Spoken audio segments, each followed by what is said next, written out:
rank where the view is nothing less than phenomenal. For how I express and project from my abdominal. The only view better, both my daddy and my mama know.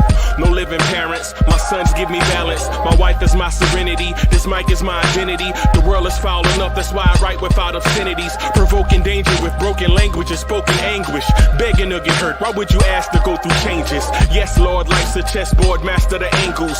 Control the tempo, be the one who holds the info. Acknowledge is just as deadly as machete swings. When spoken, the truth is as potent as that Medellin. While others swear the style is free, I just let it ring. Our time is undervalued, soldiers make us better kings. My fans on my shoulder, reaching after better things. Today I take the shot, for them I'd rather set the screen. My mama told me follow my dreams. My daddy told me get it by any means. Stand tall, make him bow to a king. But I've evolved, you can see the result. Look in my eyes when you speaking to God.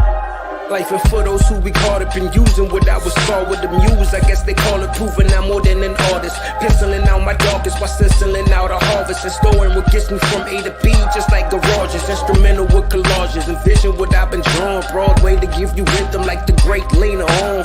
So bent on, found comfort in the storm. Find peace and on when you see them others perform. Organized chaos, outcast it like hey ya.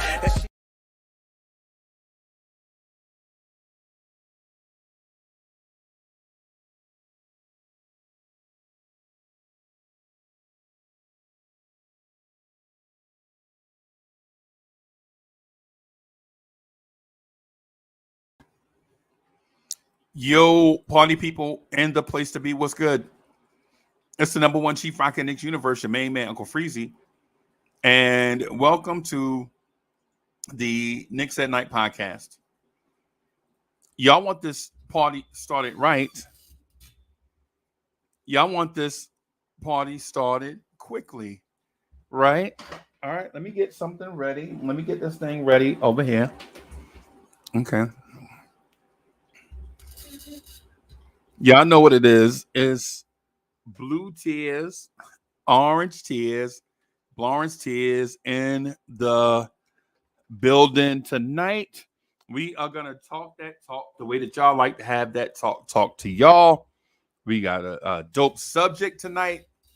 He's going to crank it up, rocking and rolling. And we may have some very special guests coming through. It depends on how fast I can get through this header so that we can get down to the hibbity jibbity. Right? So again, welcome to the premier New York Knicks primetime basketball show with yours truly, the number one Chief Rocker, Uncle Freezy, in the building. Sit back, get ready for some dope conversation up front. We're just going to talk about, I got one topic in mind and only one. And I personally only want to talk about this one. So I'm just going to start off the night. Well, first of all, let me shout out to my people first. Let me shout out my people that's in the building. Allah Wise is in the house. I see you, Allah Wise.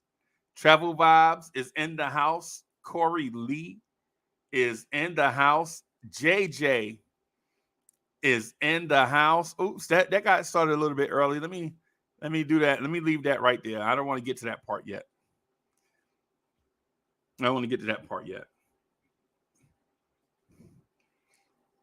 JJ is in the house. Jay Busby is in the house. Ed Winning is in the house. Daniel Berry Sports Highlights is in the building. Mr. Turner, Keith Turner is in the building. I see you. Lloyd. Lloyd, what's good, man? Lloyd is in the building. So let me first start off by saying this. The Knicks have a pretty good team. And I've been shouting Big 60, you know what I'm saying, for the past few weeks or so. I'm pausing on that right now. Angel Torres is in the house. What's good, Angel Torres? So I'm paused on that right now because I want to see how this Toronto Raptors thing affects the Knicks. If there's no effect, then I'm gonna yell big 60. If there is some fallout, if there's fallout, I'm gonna say that it might be a struggle to get to 60. Right? Adam is in the building. What's good, man? Ivory 10 is in the building. So let me first start by saying, even though I'm going to talk to you guys, angry Knicks fans in the building, the New York Knicks is in the building, right? So even though I'm going to talk to you guys about the 5 trades that could change the Knicks franchise forever, I want to first start by saying the Knicks already have a pretty good team. Damn near great already, right? Right? But one trade can send this franchise over the top, right? One of them can send this team over the top, right? So I'm going to start first by saying I got to do make a statement first.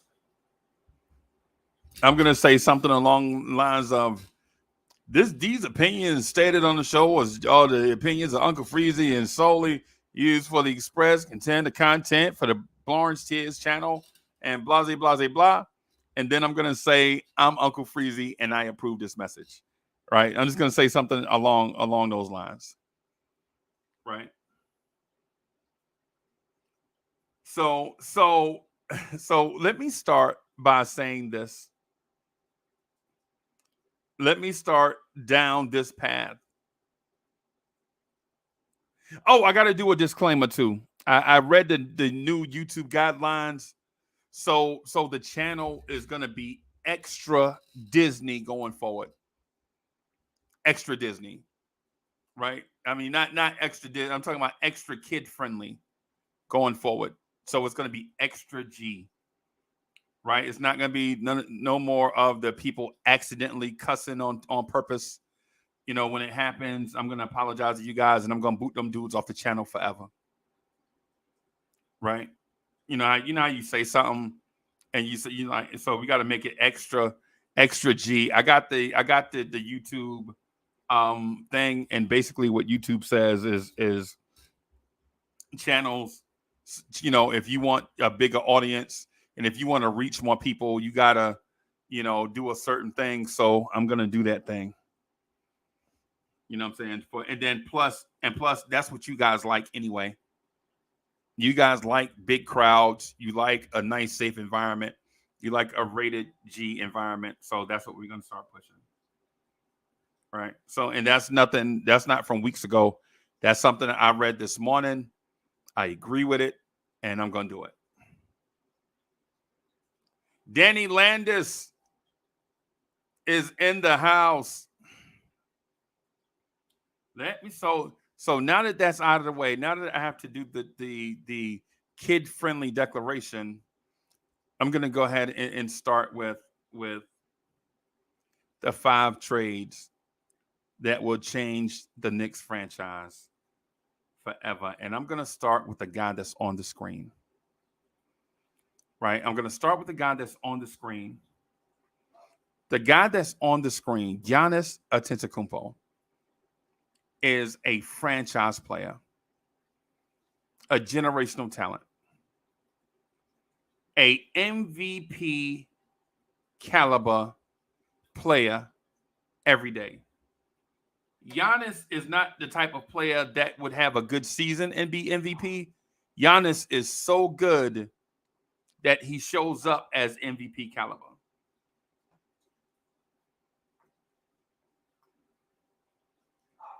Right. Giannis is so good that he shows up as MVP caliber. He makes his teammates around him better. He's a scoring machine. He's a big game player at that. And he's also an elite defender. Now, if you ask, how would Giannis make the Knicks better? Well, for one, Giannis makes other players' weaknesses disappear into thin air. Right? If you don't have rim protection, Giannis shows up as your weak side shot blocker. If you don't have perimeter defense, Giannis is the most athletic dude in the league, pound for pound, maybe outside of Zion, pound for pound. Zion is a culture guy. You don't ever question, and not Zion, but I'm sorry, Giannis is a culture guy, and you never question Giannis's willingness to win. Does Giannis want to win? You never question that, right? But here's the thing. If you're a Giannis fan, right? I'm going to pause right here, right? If Knicks fans, if you want Giannis,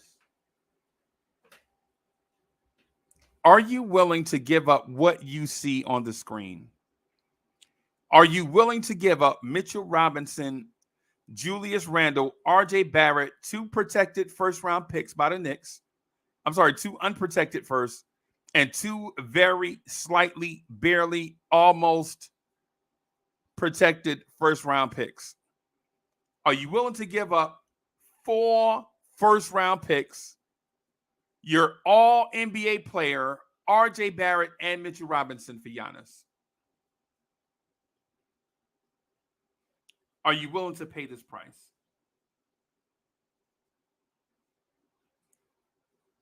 Cormega, are you willing to pay this price for Giannis? 4 first-round picks, your all-star, and 2 very young players. And the reason why I'm asking y'all this is because in previous shows,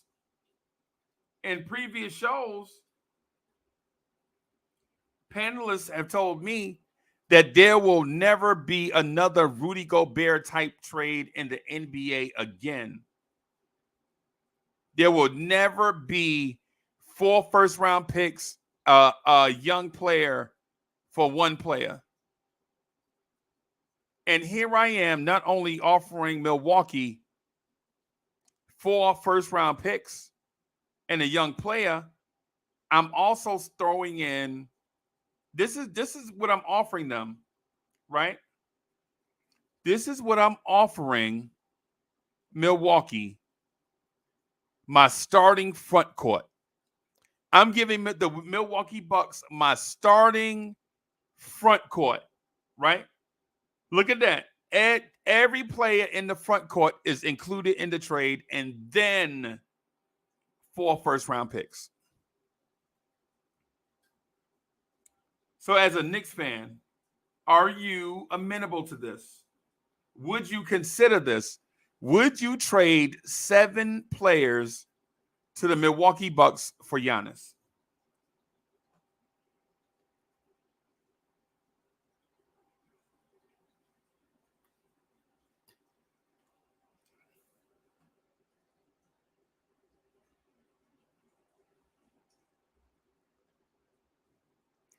Think about what you see on the screen, right? Think about this. Think about this. All the things that Giannis provides an NBA team, and then think about this. What you'll be willing to pay for Giannis. Would you be willing to pay that?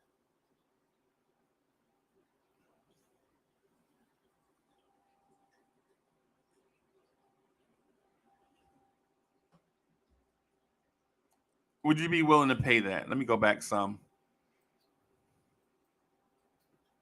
Would you be willing to pay 7 players for Giannis?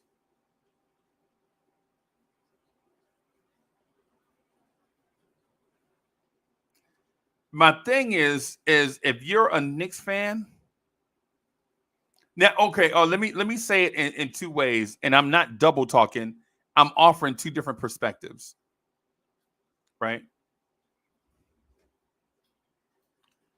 If you're a Knicks fan, right? If you're a non-emotional Knicks fan, if you're just a Knicks fan that can see the big picture, would you rather have Brunson, Grimes, RJ, Randall, Mitch, Quickly, Hart, DiVincenzo, Hartenstein, all those guys to make a run, and you keep your first round picks? Or would you rather have Brunson, Grimes, Greek freak, figure out the rest? Y'all tell me what you think. Would you rather have Brunson, Grimes, and the Greek freak and figure out the rest? Or would you rather have your current core and draft picks and get better over time through chemistry and organic growth?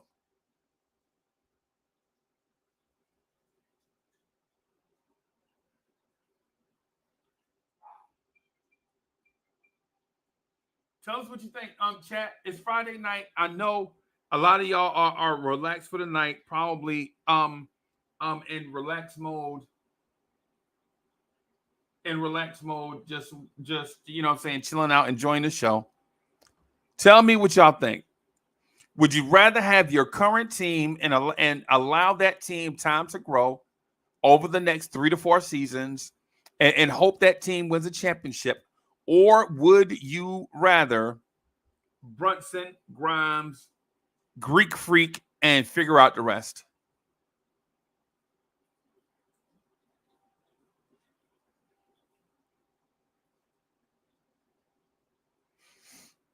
Would you rather just figure out the rest? East Blue Drew was in the house. Him is here.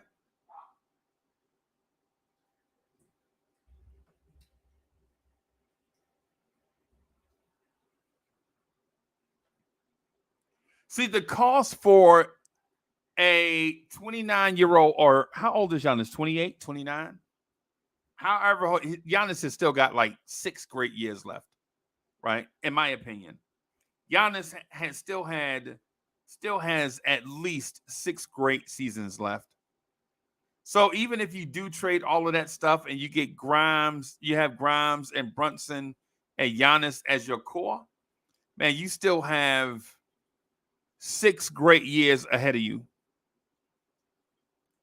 Do you trade that? Do you trade for Giannis and make your push for the playoffs with Giannis?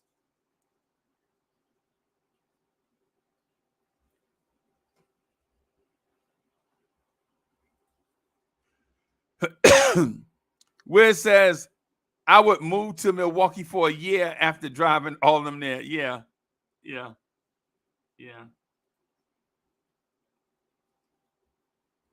And Keyturn said, hey, man, we ain't here together, bro. Yeah, y'all. Hey, yeah. So think about that some. Think about the Giannis thing some. I'm going to move along a little bit just for the sake of the conversation and put my guy on the screen.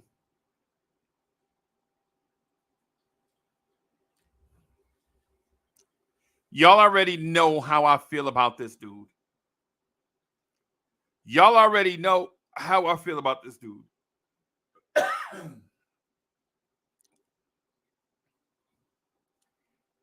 I think Zion Williamson in the right environment can not only be the best player in the league right now, but we're talking about this dude has the physical. Zion has the physical ability and skills to be a top 10 player all time. And I'm talking about all times. Dudes that are 6'6", 285. Think about Julius Peppers. Think about if Julius Peppers had think about Julius Peppers with Ja Morant abilities. For New York Football Giants fans, think about Michael Strahan.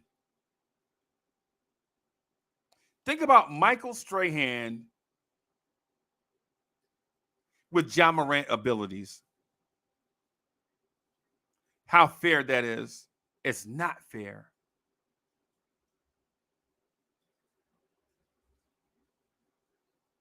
Think about, I was gonna say Matthias Kiwanuka, but I think he's bigger than Kiwanuka. Think about Justin Tuck. Think about Justin Tuck with Devin Hester abilities. These guys are so rare. I'm gonna freeze it right here so it won't tell. These guys are so rare.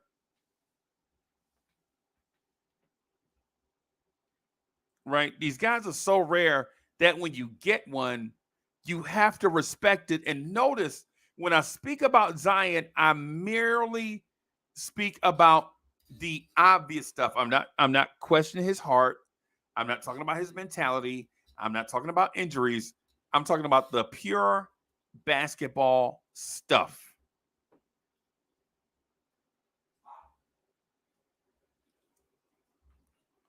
I'm talking about the pure basketball stuff. Right? And on a note, man, I know of this kid. I hadn't seen him in person. Right? I hadn't seen him in person. I hadn't talked to him on the phone and none of that stuff. But all the people that I know that know him directly say this kid is the salt of the earth kid. Like one of the greatest persons that you would ever meet. Now, his thing is, did he make some mistakes? Yeah. Will he make some more? Probably. Probably. But in terms of human beings, though,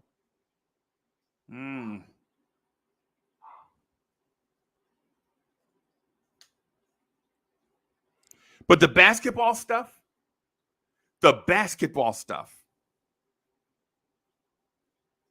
right? This dude is think about have you ever seen a human being 6'6", 280 be the fastest person on a basketball court? As my dog is yapping back there from separation anxiety. So y'all pardon Gaston as he reminds me that we can't do anything without him.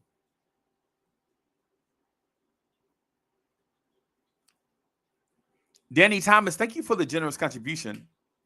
Danny Thomas says, I am swapping IQ for Barrett and adding Fournier. I would add Marshawn Beauchamp also for Giannis. Okay. I got you. In a more complicated trade, take out RJ and add in IQ and Fournier. And then add in Marshawn Beauchamp, the young player. I feel you. Thank you for your generous contribution too.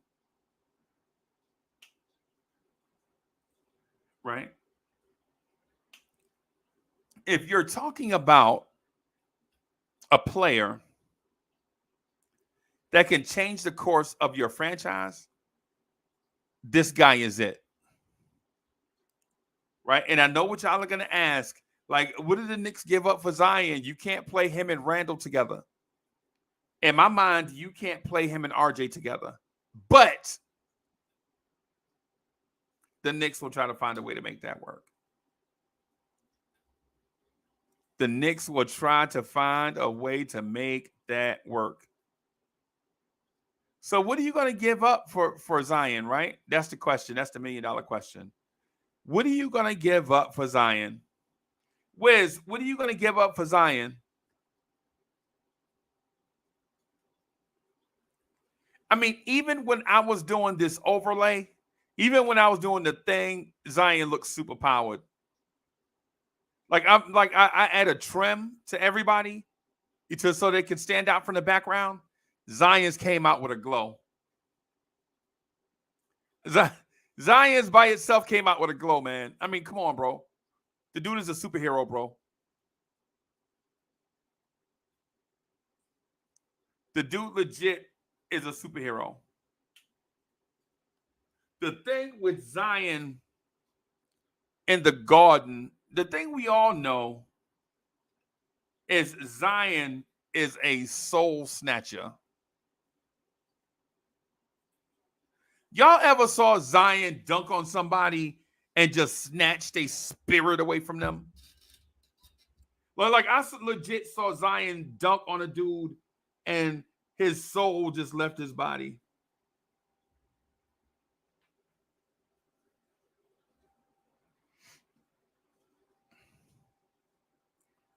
I legit saw Zion dunk on a dude and his spirit just went to the upper room.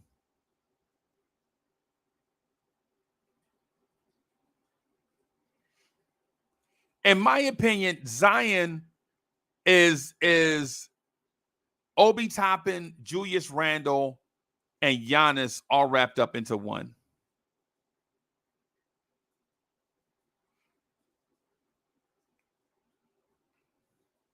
And it's easy. The Zion trade is probably the easiest one you'll see. Right?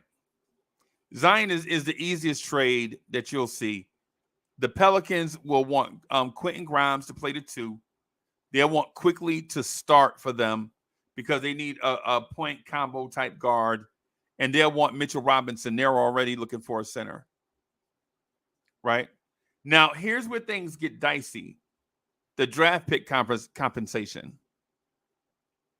You know for a fact David Griffin is going to want the Knicks 2024 and 2026 unprotected first-round picks.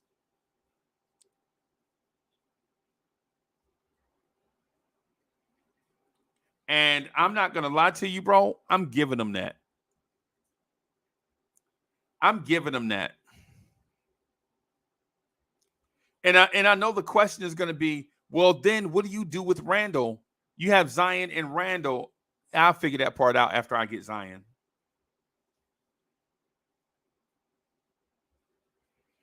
Right? I'll figure all that stuff out after I get Zion. Once I get Zion in the door, and I get Lauryn Hill to saying to Zion and MSG on Zion first night out, I'll figure out all the other stuff from there. Right? I'll figure out all the other stuff from there. But if you could tell by the caption, see the caption, see the guy with the bag.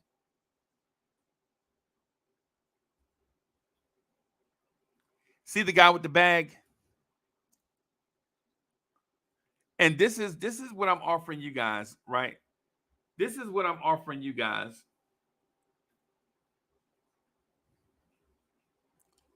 This is what I'm offering y'all. A core of RJ Barrett, Zion, and Jalen Brunson.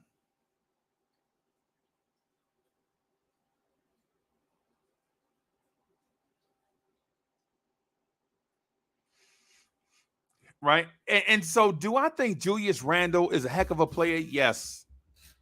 I think Randle is a great NBA player, right? But the thing about Randle is not dynamic. Right? I love Jalen Brunson. I think Jalen Brunson is a megastar. But Jalen Brunson is not dynamic.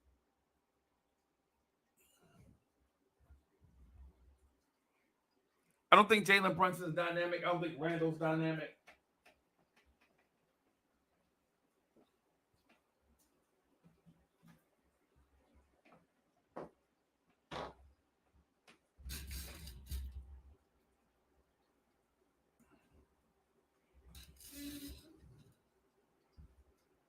Julius Randle is an excellent player, but he's not dynamic.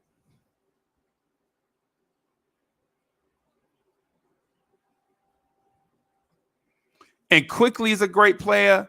Grimes is going to be a great player, but they're not dynamic.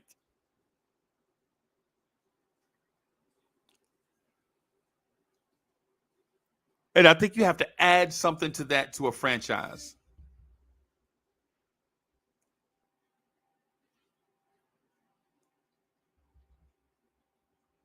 And I know as Knicks fans, we prefer skill over athleticism. It's our preference.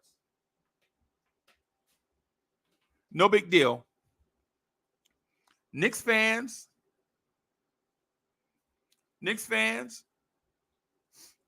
we prefer skill over athleticism. That's what we do. No big deal.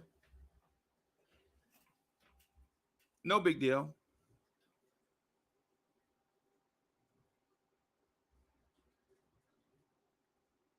Coach says 20, 10, and 5 is not. No, it's not. 20, 10, and 5 is not dynamic. 20, 10, and 5, that's counting stats. Right? And I'll give you an example. Who's the better player, Craig Biggio or Derek Jeter?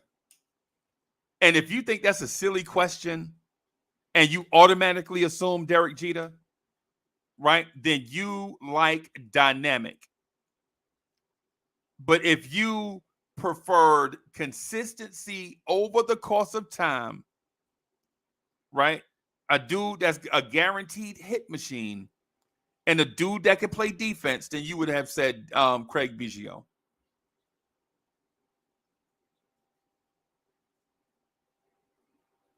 It's just what it is. It's just what it is.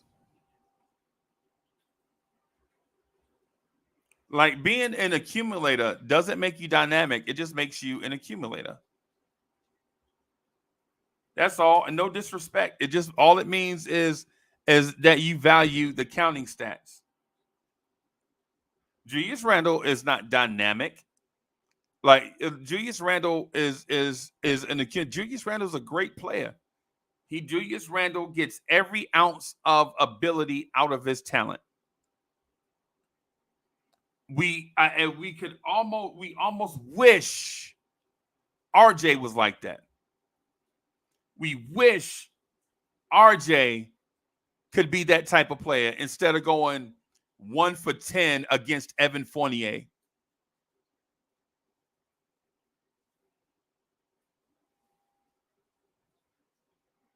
See, RJ Barrett is the opposite of Zion. He's not dynamic. Right? RJ Barrett is just a guy. And guarded by Evan Fournier types, RJ Barrett was 1 for 10 from the floor in a game where he should have scored 40 points. RJ Barrett is not dynamic. So if you have the opportunity to go get a guy that is the epitome of dynamic, what if Zion was in that game? What if Zion was in that game against France? Zion would have scored. Zion may have had 35, 20, and 7.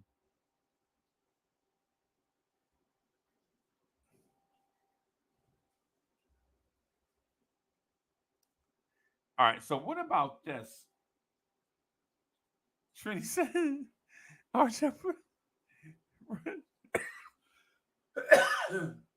yo, the Cully Goat is in the building. What's good, Cully Goat? The Cully Goat is in the building. What's good, bro? Let me do this right here. Let me stop right here. So when I was doing this, when I was working on this, I consulted with somebody. I'm not gonna say who it was, but I consulted with somebody, and they asked me. They were like, "Man, why are you putting Damian Lillard up here? Don't y'all already have a point guard?" Is that what y'all are thinking too? Is that what you guys are thinking too? Why is Damian Lillard up here? Don't the Knicks already have a point guard?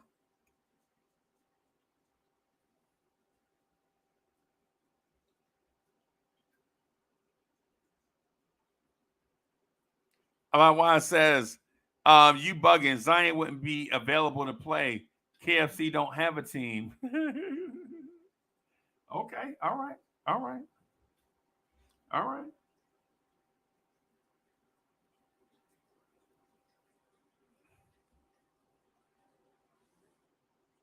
Julian Blum is in the building. Hey, Julian Blum, how are these graphics, bro? These graphics, all right? I'm not good at like the graphics and all that stuff, man. I'm trying. I'm learning. I'm learning. I'm not good at all of that stuff, man. I'm trying. So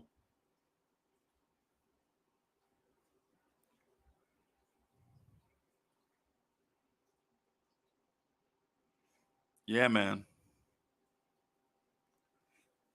So what's your um opinion on the Knicks acquiring Damian Lillard?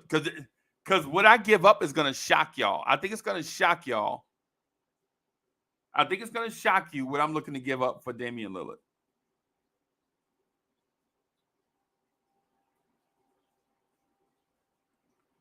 Atkins is in the building. What's good, boss?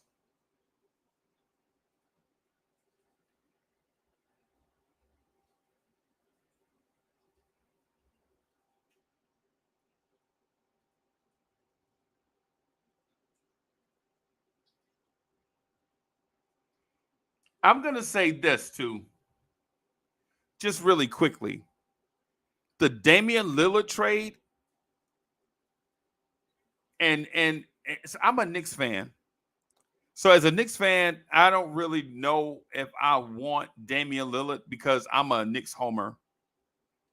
I'm a Knicks homer, so I don't know if I want Damian Lillard at this point. I think that ship sailed 2 years ago. Like when we first started doing this, when we first whipped out Lawrence Tears, and when people were calling us bio range and all that, yo, you ever seen bio range tears? No, that's an L, crazy. That's an L, Blorange. Bio range tears. Was this a movie? This is paranormal activity? No. Come on, y'all.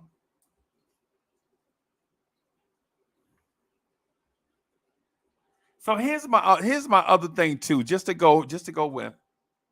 As a basketball fan, a fan of the NBA, I absolutely feel like Damian Lillard is the most perfect of fits in the New York Knicks backcourt.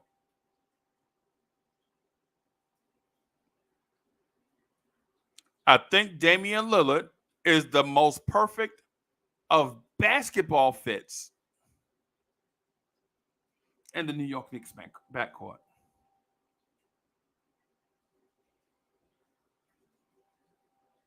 And the reason being is because if you ever, ever double team Jalen Brunson, if you ever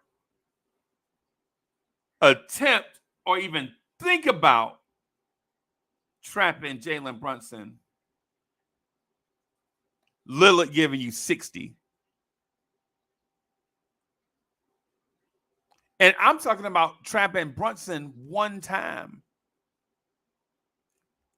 Damian Lillard is the type of player where if you give him 2 or 3 open looks in a row, he giving you 60.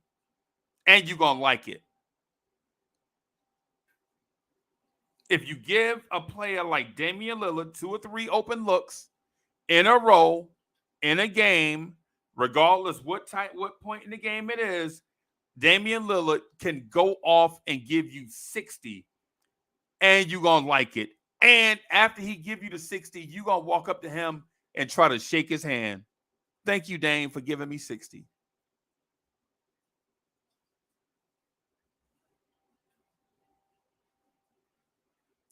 And How I know this is a great basketball fit? Don't talk to me about size. People are gonna say, "Oh, that backcourt is so small." But 2 years ago, we had the tallest backcourt in the league and won 38 games, 37 games. 2 years ago, our backcourt was Alec Burks and Evan Fournier, 2'6'7" dudes. Size don't matter. It's all about how good of a player you are. Size doesn't matter. Because if you put Steph Curry and Damian Lillard in the same backcourt, you wouldn't be having this conversation. If you put Donovan Mitchell and Steph Curry in a backcourt, you wouldn't be having this conversation.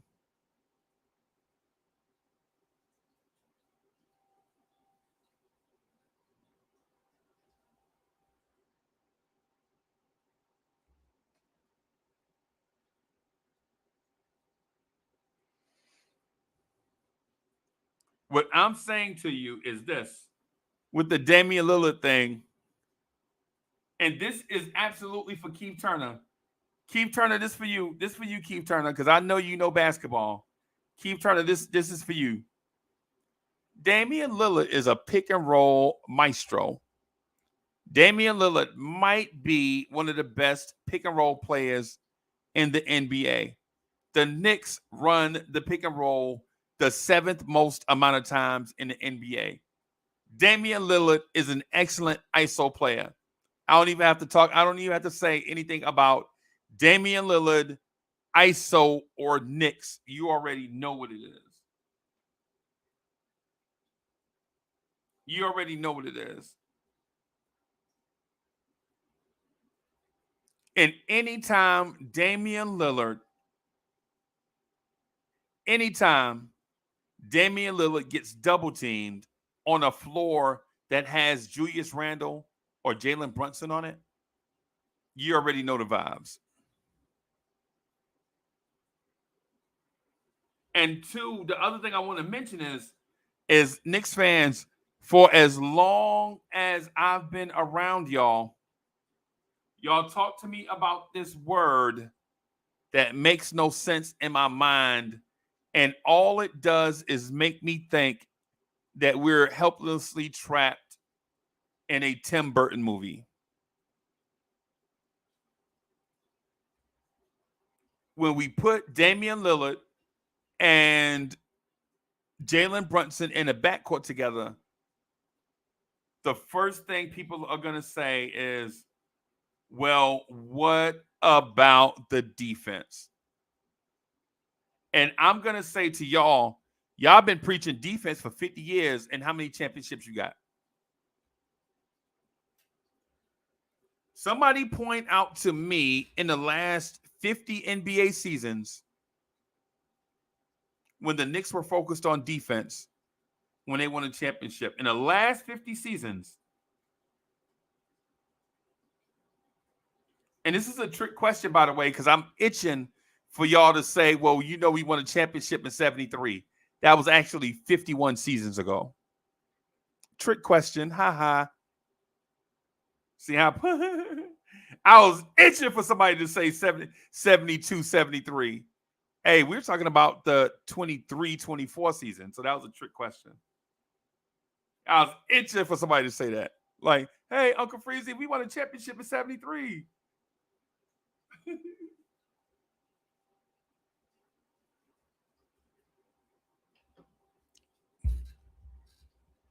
Defense doesn't win championships in today's NBA. Balance wins championships in today's NBA. You have to be able to score it and defend it. You have to make it and make other teams miss it. It has to be balanced. The NBA tells you all the time what it takes to win a championship. You have to make it and make the other team miss it. That's it. It's that simple. It's that simple.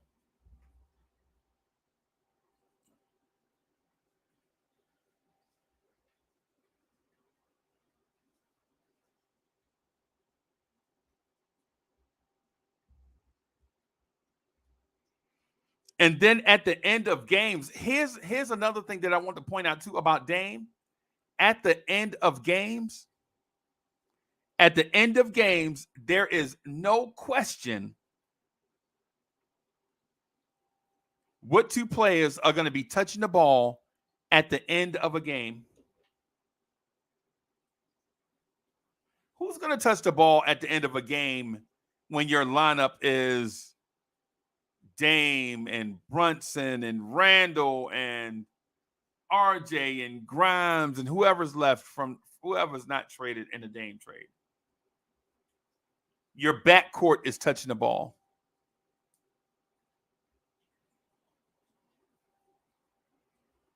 Your backcourt is touching the ball. If you double team, if you try to trap Brunson, it's a mistake. If you try to trap Lillard, it's a mistake.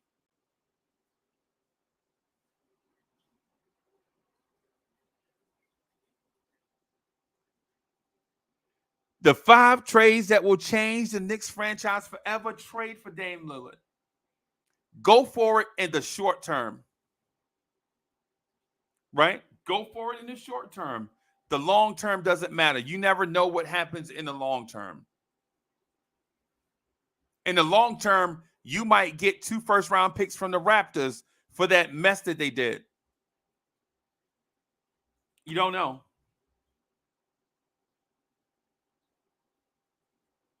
Jerry Fitz says they won't work. Why is that? Why won't they work? Why won't they work? 2 great players in the backcourt won't work. Has the Knicks ever? This is for Jerry Fitz by himself, everybody. This is just for Jerry Fitz. Jerry Fitz, have the Knicks ever had a all-star caliber point guard and then traded for an all-star caliber point guard and won championships with that? Has that ever happened before? I'm asking.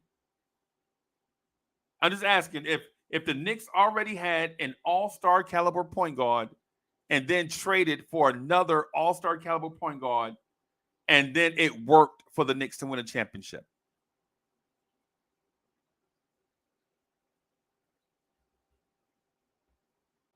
I'm just asking because it sounds familiar.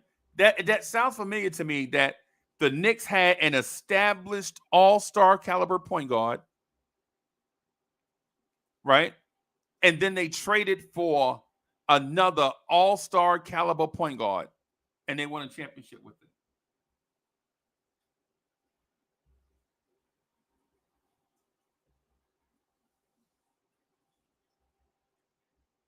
Bim.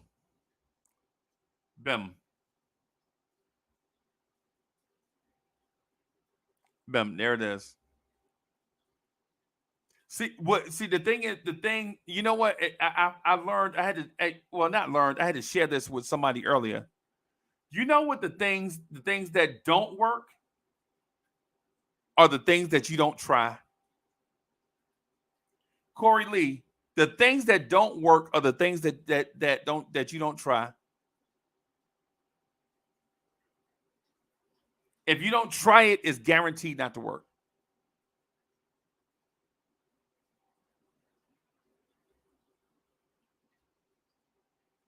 What do you give up for a Damian Lillard? What do you give up for a Damian Lillard?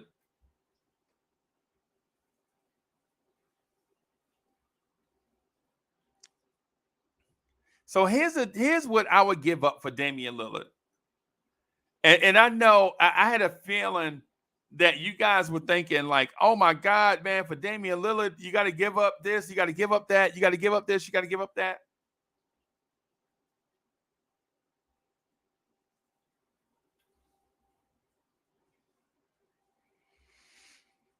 What I'm going to say is you can give up Julius Randle and Mitchell Robinson, give up the Washington Wizards heavily. Man, the Detroit Pistons and the Washington Wizards first-round picks are more heavily protected than the Secret Service. So if you give up the Detroit Pistons and Washington Wizards picks, those firsts that it's going to take us about 10 years to get. Give up Randall and Mitchell Robinson in exchange for Damian Lillard. You still keep Quickly, you still keep Grimes, you still keep RJ.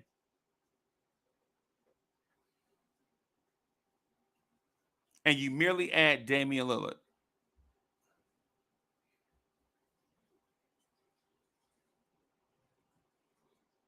And what I thought as I was preparing this, because y'all know I love Randall. Y'all know I love Randall, right? Right? There's no harm in that. I mean, I like who I like. Y'all like who y'all like. I'm not about to beef with y'all about who y'all favorite player is. You like who you like. Rock with it.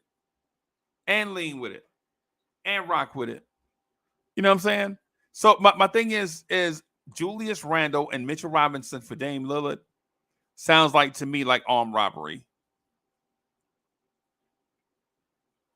And then you give up 2 heavily protected first-round picks just so that this thing can go.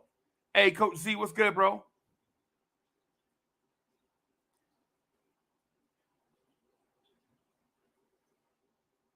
If you're giving up that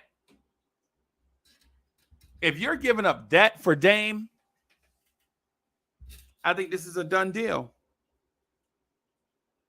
This is too easy. Is this not too easy to do?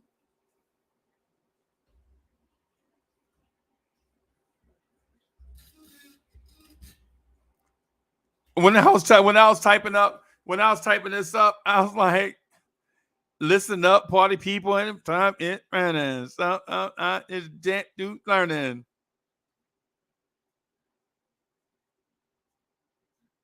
The brand new dance that you gotta keep learning. What's DSJ at? DSJ, you supposed to be in here catching these songs, bro. DSJ, you supposed to be in here catching these songs, bro.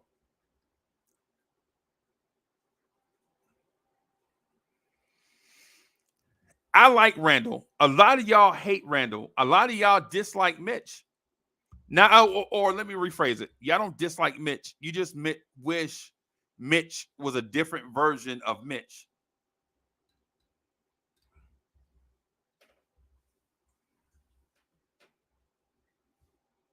I see you, Corey Lee. I see Lee out there. Lee know what I'm talking about. So my thing is for Damian Lillard, if the Knicks can trade Julius Randle and Mitchell Robinson and 2 heavily protected first-round picks for Damian Lillard, why is this deal not already done?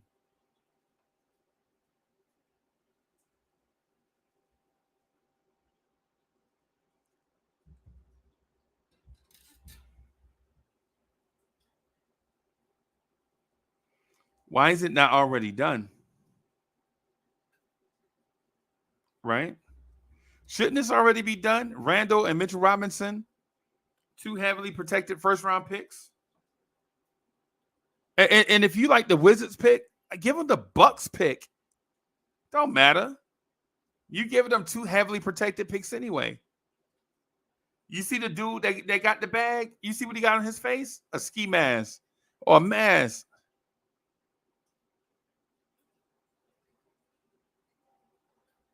He got on the mask, ski mask, ransom notes, far from handsome. Y'all know.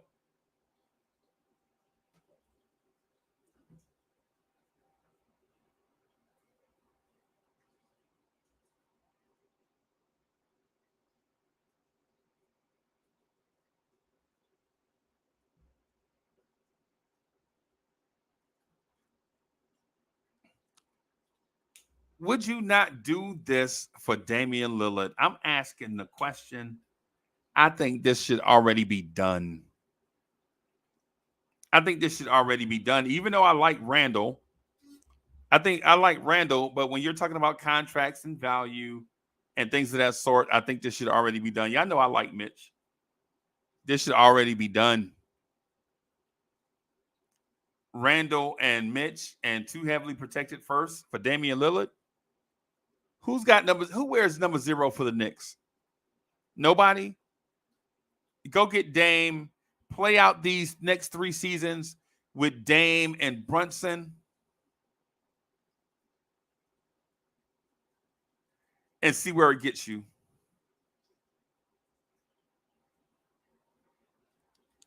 So this is where the conversation takes a twist, right? This is where things take a twist. Because I can hear the lemon drops in the crowd. I don't want. What do we need with Dame? And Zion don't play. Now you got Luka on the screen. What are you gonna say now?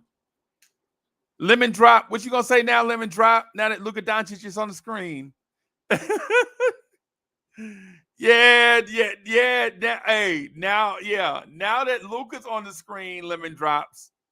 What are y'all gonna do now? Y'all gonna take that same approach? Oh man, nah, man, Zion don't even play. Damian Lillard, oh my God, blah, blah, blah.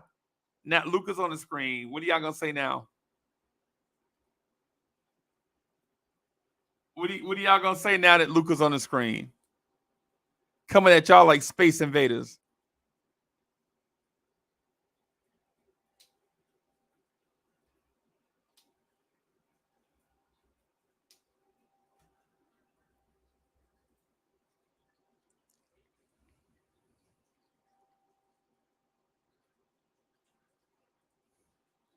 So Luka Doncic, that is very, very, very interesting. The Luka thing is very interesting. Let me stop right here. All right, stop, collaborate, and listen. Okay. All right.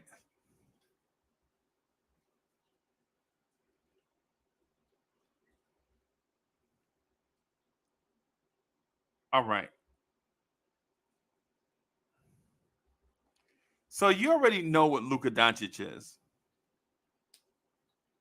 Luka Doncic is the most offensive, flexible player in like the last 50 years.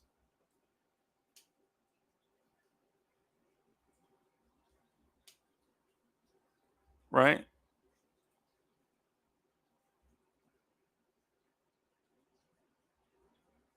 Right? All right. So Luka Doncic fits into any offense. And quite frankly, if you get Luka, if you have the opportunity to go after a Luka, you do it. You do it.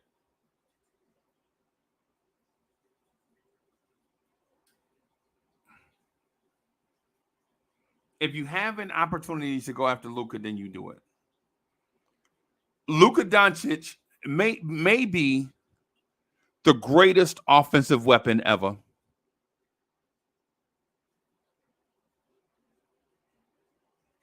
Yes, even over Michael Jordan. Luka Doncic may be the greatest offensive weapon ever. Yes, even over Shaquille O'Neal. Luka Doncic may be the greatest weapon ever. Yes, even over Wilt Chamberlain.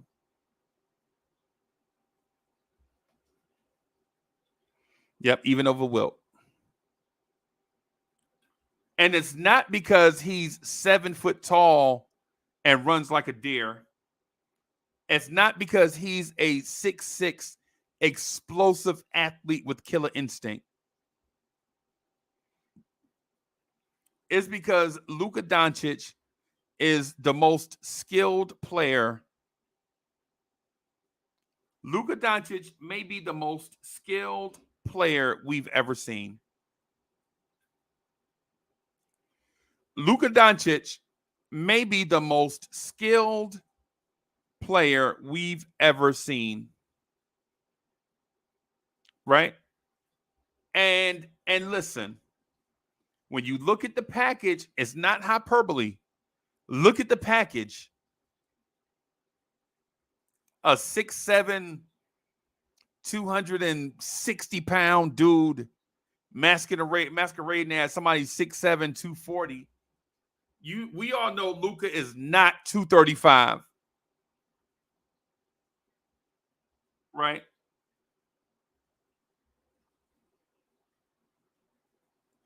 We all know Luka is not 235. I don't know who told the biggest lie about their weight, Luka Doncic or Donald Trump. I don't know who told the biggest lie about their weight.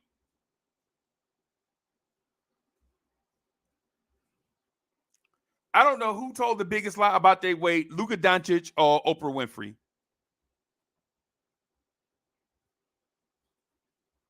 Luka Doncic is not 235.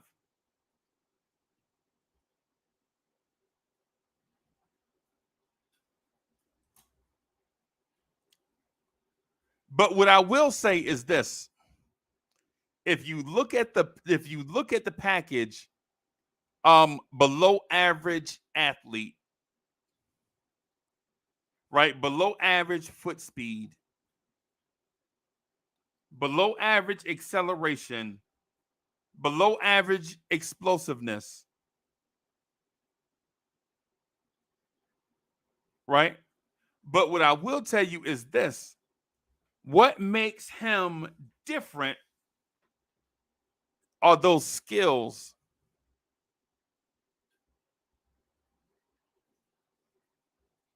Luka Doncic combines elite NBA offensive skills and an elite offensive IQ and leadership. Now, he's a crybaby. Everybody on this list is a crybaby. Everybody, especially the dude that's coming up after him. The dude that's coming up after him may be the biggest crybaby we've ever seen.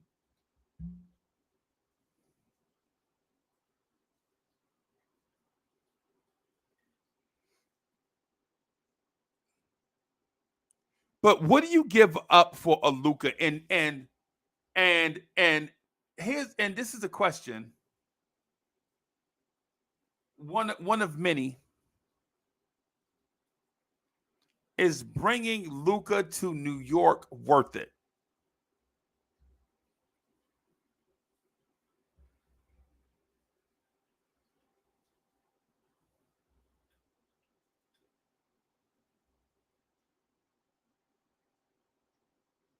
All right, just for Carmega.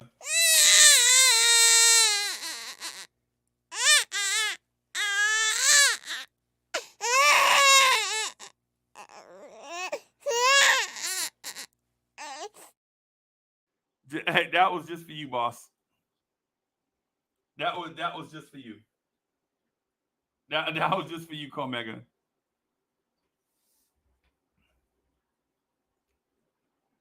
So Jerry Fitz says plays no D.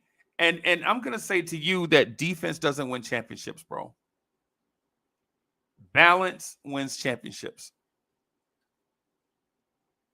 Balance wins championships. And on top of that, a Luka Doncic and Jalen Brunson backcourt anchored a top 7 defense.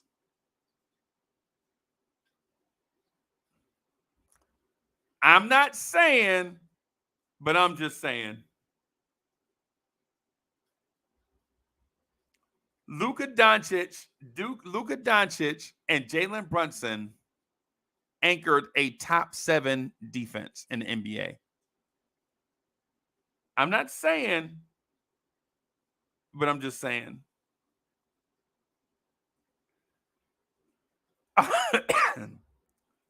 Yo, DSJ is in the house. DSJ, man, I'm all cried out, bro. DSJ, I was all alone and outside, and so I'm all cried out, bro.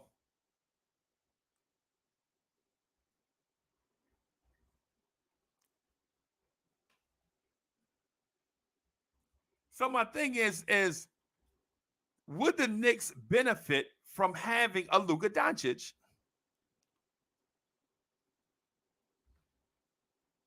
Would Knicks fans welcome a Luka Doncic?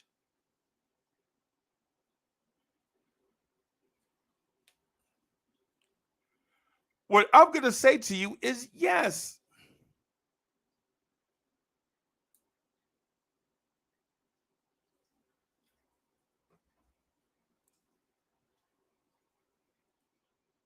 East Buju says Mark Cuban would never give up Luka. You wait. You wait.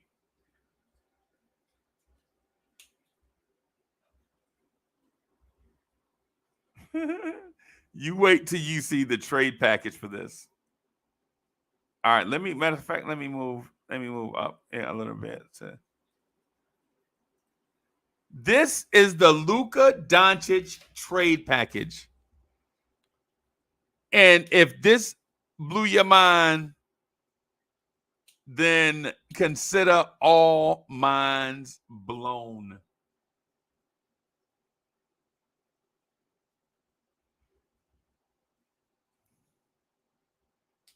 Right? Consider all minds blown.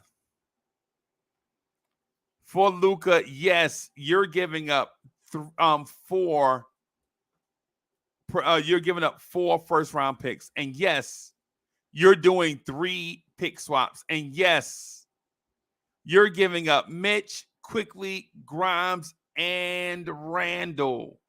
Yes.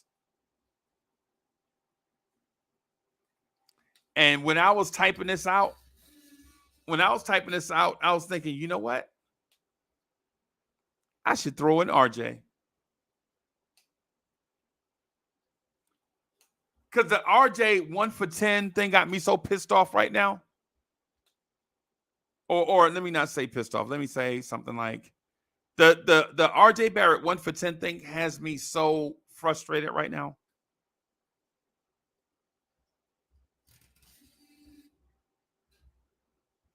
B Baller for Real says, no way, never.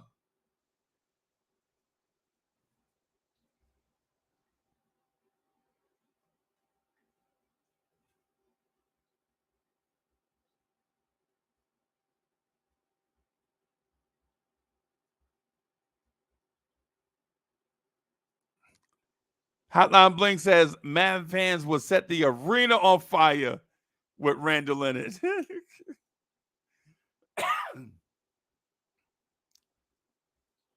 Yeah.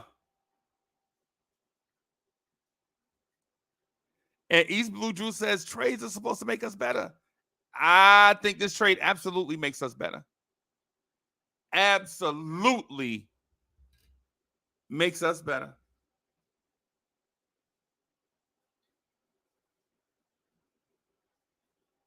Because there's no way somebody's going to tell me a combination of Randall, Robinson, Quickly, and Grimes should not get you Luka. Now we bugging. See, now we sound like homers. Our opinion of Quickly and Grimes and Mitchell Robinson is skewed, clouded. Because right now, in theory, Mitchell Robinson, Emmanuel Quickly, Quentin Grimes are all basically the same player. They're all basically the same player. Limited production. Everything has to go right for them. They can't be impactful all by themselves for stretches. The best player in the trade is Randall. right? And then and then when you consider what the Mavs would want more, they wouldn't even want Mitch. They wouldn't even want Quickly. They wouldn't even want Grimes. They would want those 3 unprotected first-round picks, that 1 lightly protected first, and those 3 first-round pick swaps.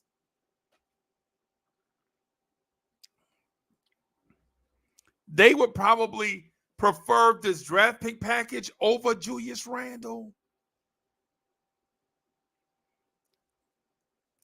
They would probably just off the pick package alone come to the table and consider trading Luka, because there's no way you're talking to Nico about, hey Nico, hey, is Luka available? Hell no, Uncle Freezy, get off the phone. Hey, but I got Mitchell Robinson right here.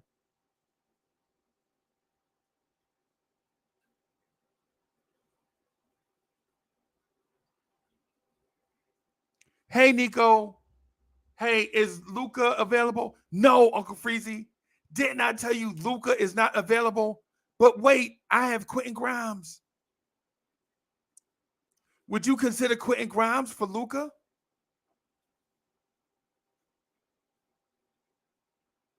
At that point, Nico will be like, hey, Uncle Freezy, I know you're the number 1 chief rock and all, but put your manager on the phone. I need to talk to a supervisor.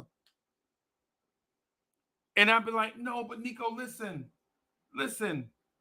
Before you speak to my supervisor, Nico, right? Would you consider Julius Randle for Luka Doncic?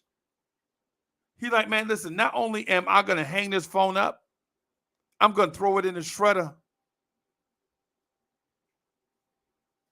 Because there is no way a competent basketball mind is telling me that I should consider Emmanuel Quickly for Luka. There's no way you're saying that I should listen to a trade of Emmanuel Quickly and Quentin Grimes for Luka. Are you serious? Who is Mitchell Robinson? Is Mitchell Robinson a 15 and 12 center that can shoot the 3? No. He's probably half that, and he can't shoot the 3. Well, why is he even in a Luka conversation?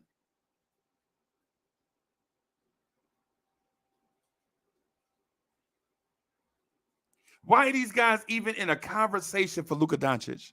All of them. I wouldn't take your starting 5 for Luka Doncic right now. And trust me, before I put this slide up,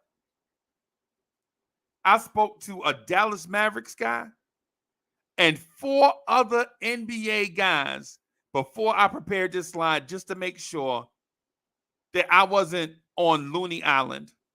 And they were like, no, Uncle Freezy, you are not on Looney Island. There is no earthly way Dallas would even consider Randall, Robinson, Quickly, and Grimes for Luka. There is no way. And so I was like, yo, what if I throw in a bunch of draft picks? It doesn't matter. It doesn't matter. Because once you get to that Luka category, you have to come with everything and the kitchen sink. You have trading for Luka right now would be almost like trading for first season LeBron James in Miami. Almost. Trading for Luka right now is like trading for 1989 Chicago Bulls Michael Jordan. Because even though the production might be different, the value is the same. Trading for Luka right now is like trading for 1983 Larry Bird.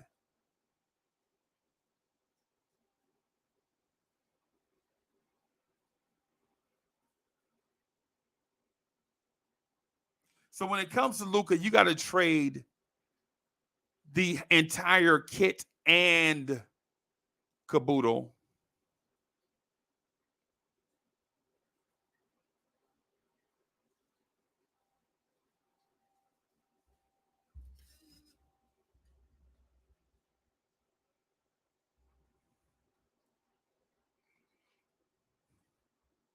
And Sharice, I agree with you. No doubt. I understand the basketball part of it. But my thing is, it would be easier to build around a Luka than it would be to build around a Mitchell Robinson, Quentin Grimes, and Emmanuel Quickly.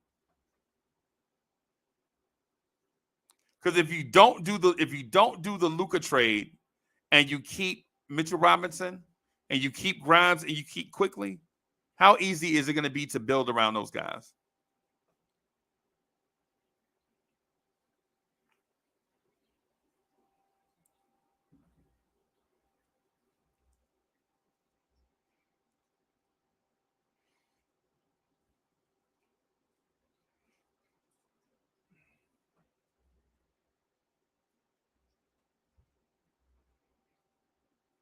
LeBron James.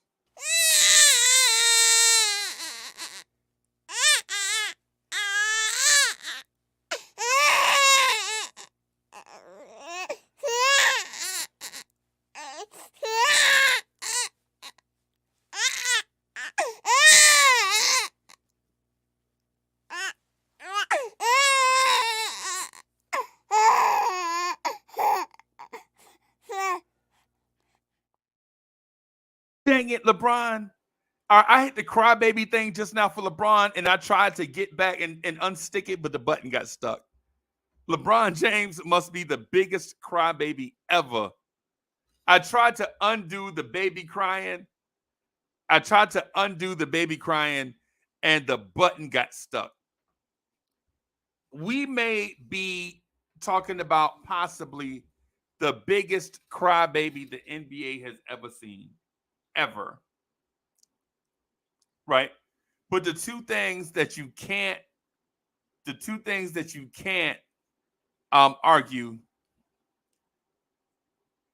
are LeBron James is a top 10 point guard and small forward of all time.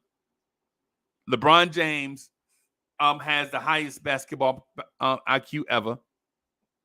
Right? And then the other thing, so I group those three together. Top 10 point guard, top 10 small forward of all time, LeBron James. Right? Highest basketball IQ ever. It goes into both of those. Right?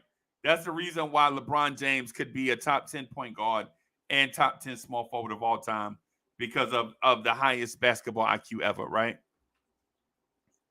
But here's the thing that you absolutely cannot argue is that LeBron James is the greatest basketball player to ever breathe breath, period.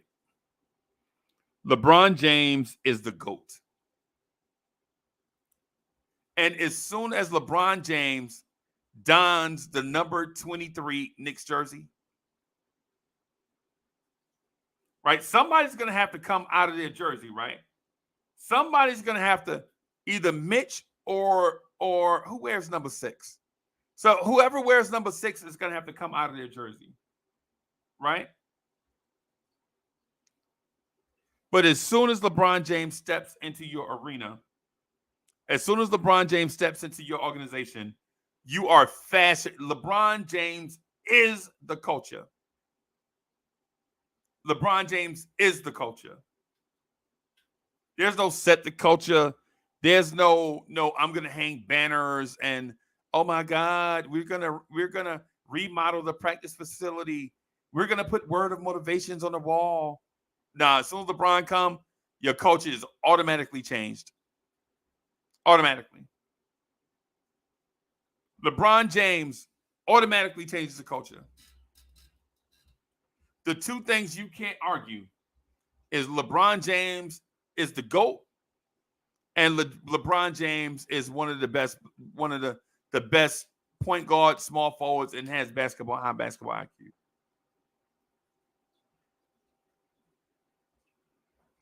As soon as LeBron James steps on the floor with Julius Randle is smarter. Mind you, I'm going to tell y'all something, and y'all are going to laugh. Y'all are going to laugh, but then y'all going to sweat. Then y'all going to be like, well, yeah, you got a point. You're right. LeBron James took a Cleveland team with some of the lowest IQ players you have ever seen in your life and got them to the finals, and they got swept by the Warriors. But so what? This dude, LeBron James, took, and no disrespect to Shumpert, right? But this dude took Shumpert, Tristan Thompson, Mozgov, Varejao, and J.R. Smith to the NBA Finals.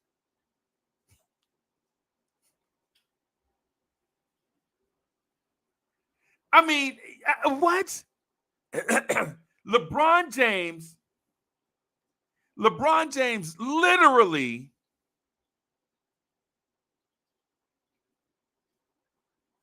took Amon Shumpert and J.R. Smith and Tristan Thompson to the NBA Finals. What? Hit me out on LeBron James. LeBron James, the highest basketball IQ ever, took Tristan Thompson to the NBA Finals. J.R. Smith. Sometimes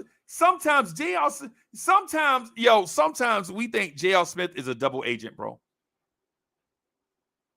J.R. Smith is so unfocused, you think he's a double agent.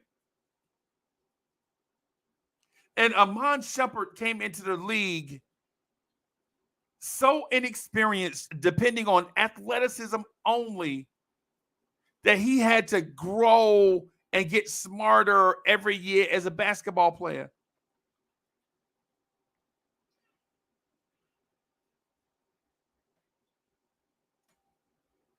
And here's the thing. If LeBron James can get Tristan Thompson, Anderson Varejao, or whoever it was, whoever the backup, Mozgov, whoever the backup center was, J.R. Smith, George Hill, and Amon Shumpert to the finals, imagine giving him the talent and hardworking players like Brunson, Quickly, and Grimes. So what do you give up? So here's the thing. What do you give up for LeBron James? And this is going to surprise you. What do you give up for a LeBron James? This is going to surprise a lot of people, I think. I think y'all are going to be shocked when y'all see this, whenever this thing gets to the point where it does what I ask it to do. There it is. This is what you're going to give up for LeBron James.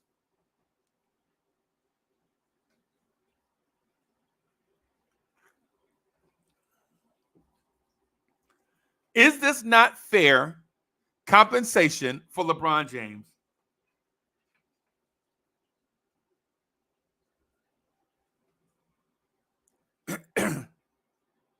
All right, all you LeBron haters, all you Randall haters, all you LeBron haters, all you Randall haters, is this not a fair trade for LeBron James?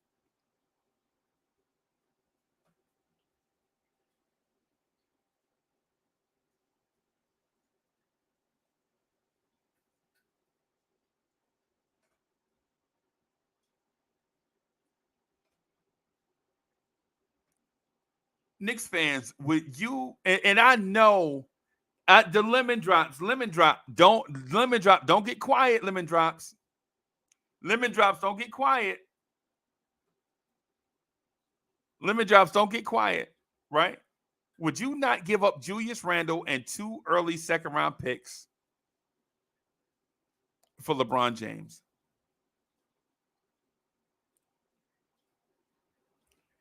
I'm here to tell you this. I'm here to tell you this. If the Knicks draft Bronny, if the Knicks draft LeBron James Jr., you might not even have to throw in second-round picks.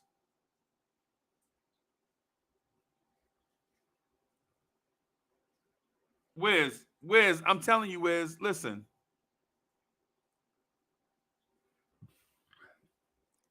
Wiz, if the Knicks draft LeBron James Jr., you wouldn't even have to give up 2 second-round picks. You could do Randall for LeBron straight up.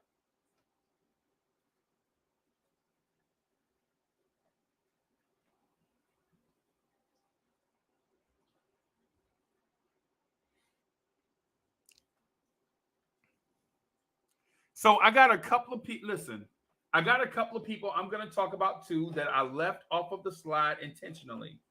There are a couple of people I left off this thing intentionally, right? Right? And I didn't put the link in the chat intentionally because a lot of times when I start these things, you know, we start off on a topic and 20 minutes and we talking about Hoboken sub sandwiches. So that's the reason why I didn't put the link in the chat initially, because I wanted to stay on track. I wanted a theme for tonight, right? I wanted a theme for tonight, right? Right.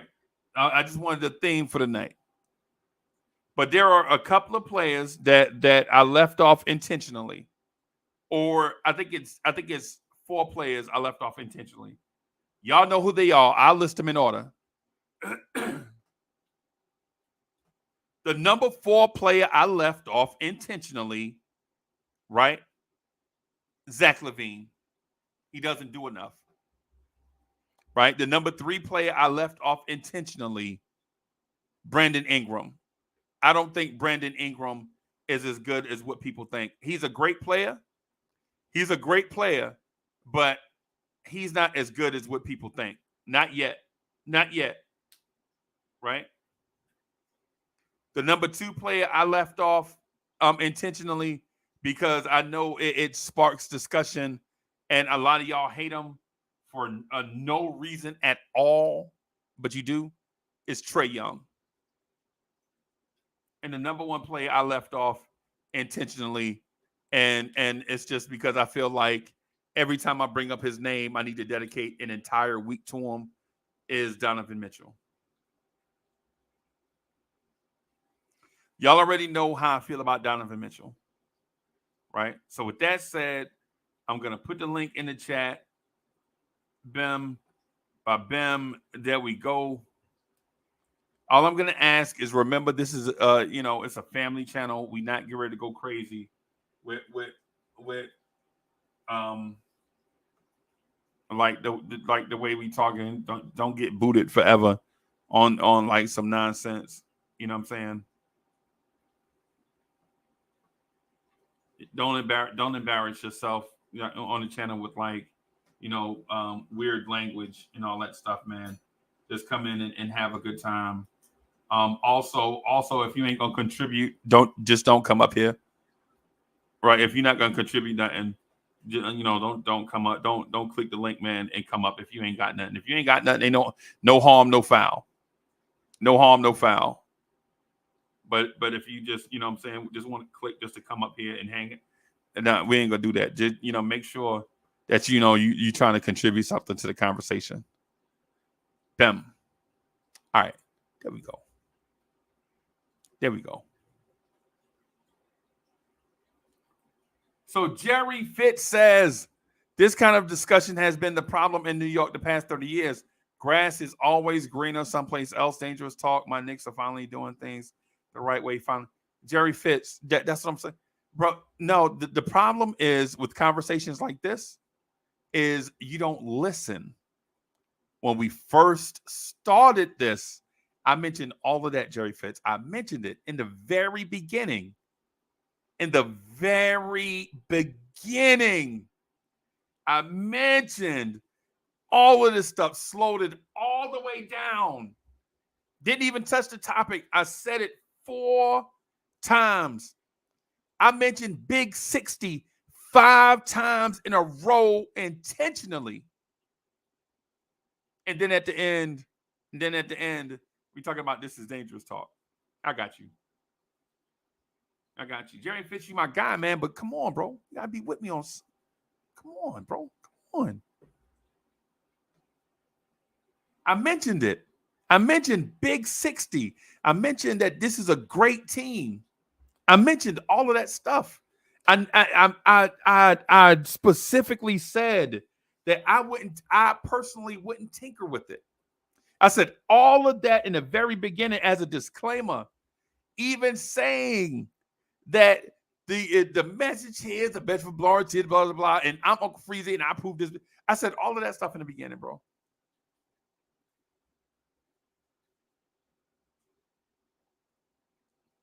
Oh, Fizzy said he misses. Okay, my bad then. My bad.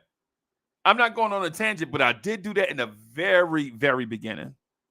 In the very beginning, I mentioned all of that stuff in the beginning. Like I'm not being disrespectful to what we already have. I like what we already have.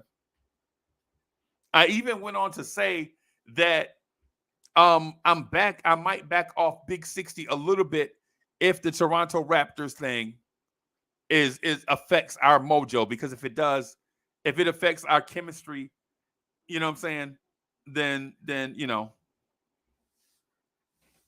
But yeah, man, I'm supporting the team, bro. I'm not throwing the team under the bus. I'm not a mad Knicks fan. I'm not an angry Knicks fan. Right? Hey,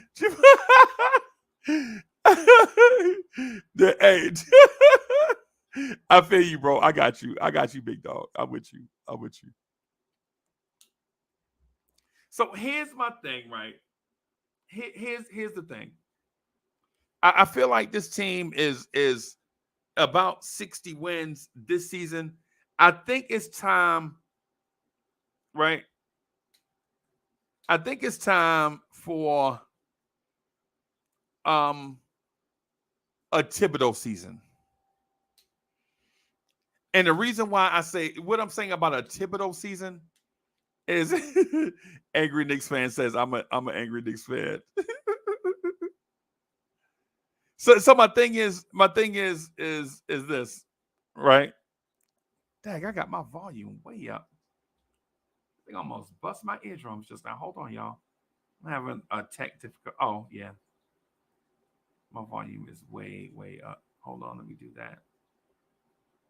Let me do a slight adjustment. All right.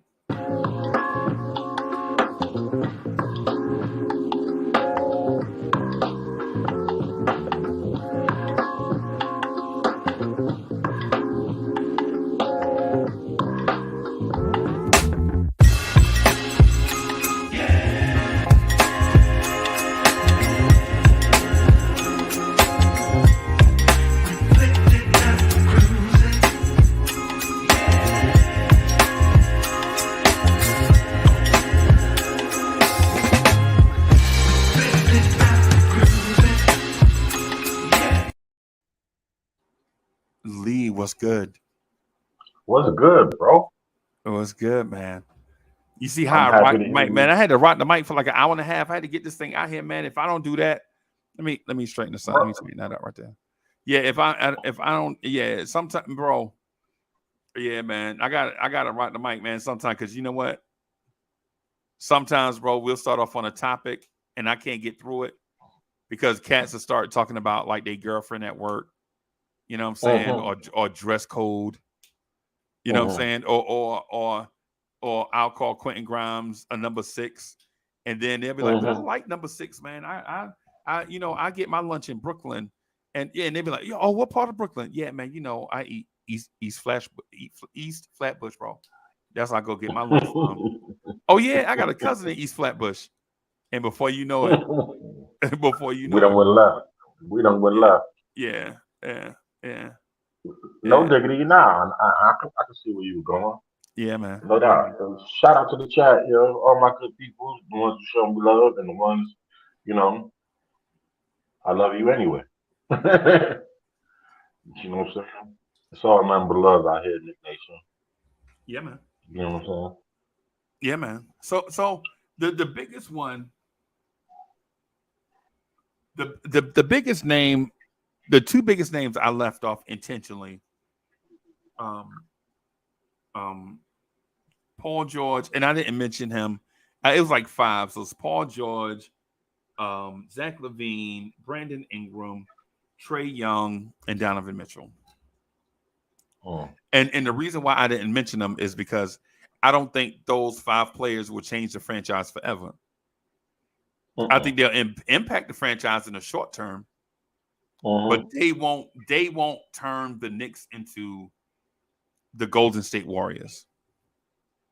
They won't turn, those players won't turn the Knicks into the Boston Celtics. Right? Okay. I think if we get LeBron tomorrow, we title contenders. It's right? strongly possible because LeBron brings winning. Right. That's his resume, brings winning. As much as I may agree or disagree, or my politics or how I feel about him as a person, or even as a player, you know what I'm saying, does not equate to the fact that he does bring winning wherever he goes. Wherever he goes. Yeah. You know what I'm saying? So Hotline Bling says, out of all the players that was mentioned, who do you want? Who, me? You. Or you? You. Me? There's only one name. Listen to how I read the question. Out of all those players, who you want? Okay. Well, he started off with you, but I'm reading it. But now, I read the question. So yeah. Whatever. Pass the hot potato. Yeah. Luka. That's it. Okay. Luka. That's the only reason. He's the only player that, other than, you know what I'm saying, free agency, I would go out there. If they were talking about trading him, yeah, I'd go out there, test the waters, and shop whatever I could to get him. Yeah, Luka, the only person. Right. Outside of that, everybody else, forget about it. Forget about and I'm not even a big Luka fan, but the fact that Giannis, I don't know, this back injury thing just got me scratching my head looking at him some type of way. You know, that's the only reason why. You know, and it's gonna take. You know, one thing about getting because I remember from a backup. Well, I started getting back spasms, and I remember, and it's so crazy. I did it when I was at work in the Army. I'm moving these pumps, 210-pound pumps, and it's supposed to be a 4-man lift, and I'm doing it all by myself. You know, and I went to go grab just I bet you was about. You had to be under 25. You had to be like 23, 24 when you did that, bro. No, I was about 24. About 24, I did that. I'm just rolling up, muscle power, moving the pumps all by myself. You know what I'm saying? Because I wanted to speed it up, you know. But anyway, I went to go grab a milk crate with some parts in it. Not even 15 pounds. And I reached over my head. When I reached over my head and grabbed it, when I came back around to turn around to put it down, that's when my back just went out. I was like, oh my God. Yeah. Well, I was like, oh my God. But, you know, that's a story for another day. But anyway, you know, once I got that back injury, you know, started getting back spasm, it was never the same. Like my lift, getting off the ground, jumping, running, you know, or just, you know, just the way I move, It was never the same. It was never the same from that point on. Okay. Well, okay. So how does that equate to Giannis? I'm just saying, I don't know how he's gonna bounce back from this back thing. You know, is he gonna constantly have back issues? You know, is he gonna be sitting there over there on the sideline looking like Larry Bird? You know what I'm saying? Right. You know, I don't know. I'll say this. I'll say this. I think the Milwaukee Bucks doctors are better than Army doctors, for one.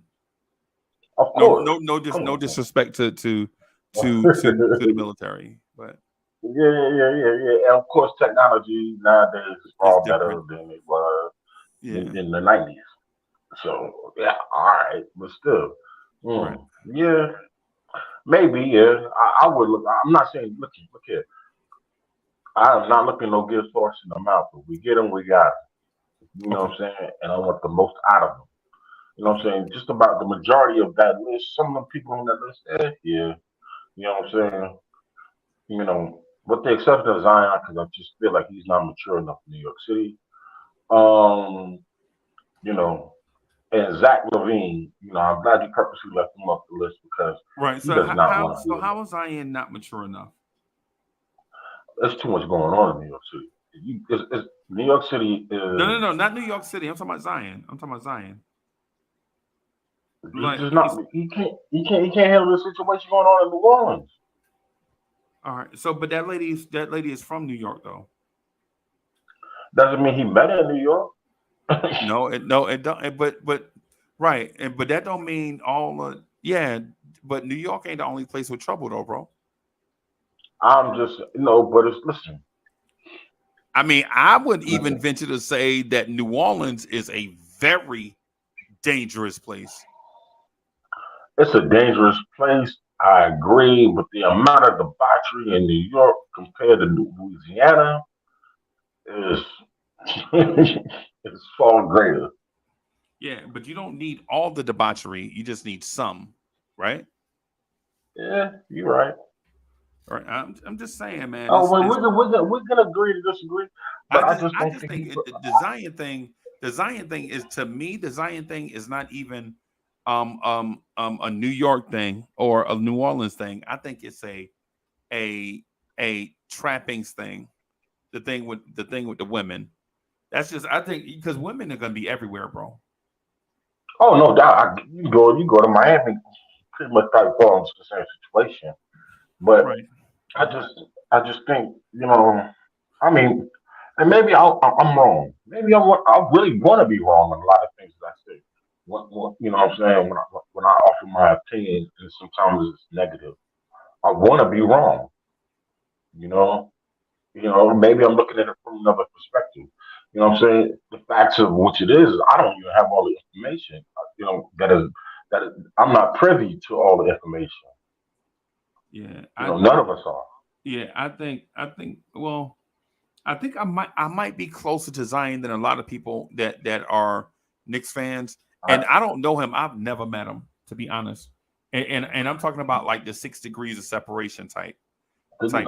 I know You you know what know I'm saying? people who know him directly. You know Yeah, people who yeah, know him directly, yeah. And or so, who's been affiliated with him. So but yeah, I get it. but everybody I talk to, and I'm talking about independent conversations, say that Mhm. that kid is the salt of the earth, borderline, and I'm talking about borderline. I'm not disrespecting him as a man, borderline, almost tiny. I'm leaning towards young and naive, almost. But that And also, but and that. but Lee, let me finish. Lee, let me finish. I'm sorry. Yeah, just let me just finish this point. The thing is, the thing is though, is with cats like that. Sometimes, some, for instance, everybody goes down a different road to learn how to get to a certain place, right? I chalk this Agreed. up as if we use if we use Zion and John Morant, right, as examples. I think Zion is borderline that kid, the super nice kid that went out, did some things, learned his lesson, and knows how to self correct, right? I Mm, think John facts. Morant is similar and brought up nice kid. We know T and then we know T and his wife. We know they excellent parents, right? But Mhm. Ja, on the other hand, is not the kid that's gonna, what I'm saying, learn his lesson and do the right. Ja, on the other hand, is the one that's gonna push the envelope. And that has nothing to do with his Mhm. community. It has nothing to do with his community or his parents. That has something to Mhm. do with that man's decision making process, what he wants, what he Facts. gets thrills out of, right? Because Mhm. Ja is at games giving the gun signal every time one of his homeboy or someone in the Memphis Grizzlies makes a three, right? that should have been a sign or something for somebody to just say, "Hey, man, listen, this kid, mine ain't right. These streets are gonna eat him up." It's crazy because he's not from the streets, Right. you know. And it's crazy how you mentioned both of them, and you tell us because you how you said this, you are pretty much close to both of them, considering, Yeah. you know what I'm saying. Yeah. You know, you're through your community. But That's it's the same crazy. type of environment. South Carolina, Georgia. It's the you know what it is. You Yeah, know, yeah. something Buckhead about the same thing. You know what I'm saying? It's about the same. And Jerry Fitz asked a question, right? Jerry Fitz says, okay, Zion has never played more than 25 games in a row in the NBA. He has proven that his body can't take it, and he's been unable at a young age. What can the future be? You want to answer that one first, or you want me to go first?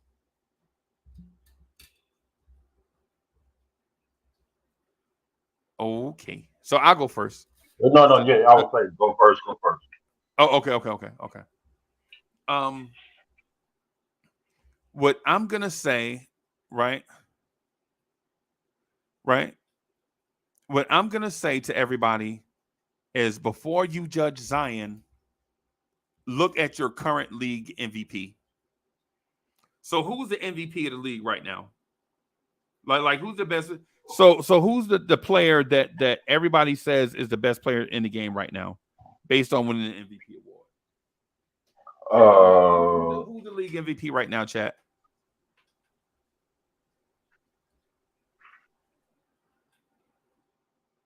It's Joel Embiid. Right? All right. So if Joel Embiid is the MVP of the league right now, right? Joel Embiid is the league MVP. Joel Embiid is the league MVP, right? Look at Joel Embiid first 2 seasons in the NBA. Look at Joel Embiid first 3 seasons in the NBA. Look at Joel Embiid first 4 seasons in the NBA. Right? And if Joel Embiid can miss the first 2 seasons of his career, and then in year 3 come back and play 31 games, and then in year 4 play like 50-something games, and then be on track to win the league MVP, then I wouldn't count out Zion.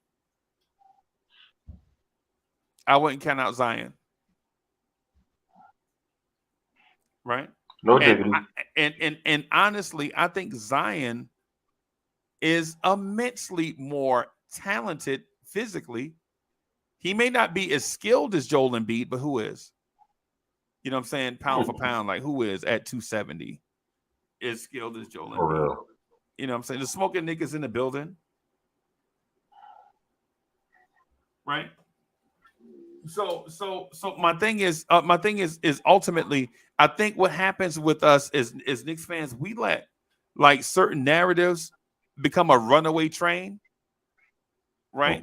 We let certain narratives be a runaway train, but let me also ask this, right? On the flip side, for the dudes that stay healthy for the majority of their career, i.e. RJ Barrett, would you rather a fully healthy RJ Barrett available all the time, or Zion? You asking me, or you talking to them? No, I'm asking the people that says Zion misses games. Would you rather have Zion that misses games, or RJ Barrett who only misses games because of freak accidents? Do you want a iron horse and RJ Barrett, or do you want a Zion that gets injured? I'm looking at the answers. Wow. Wow.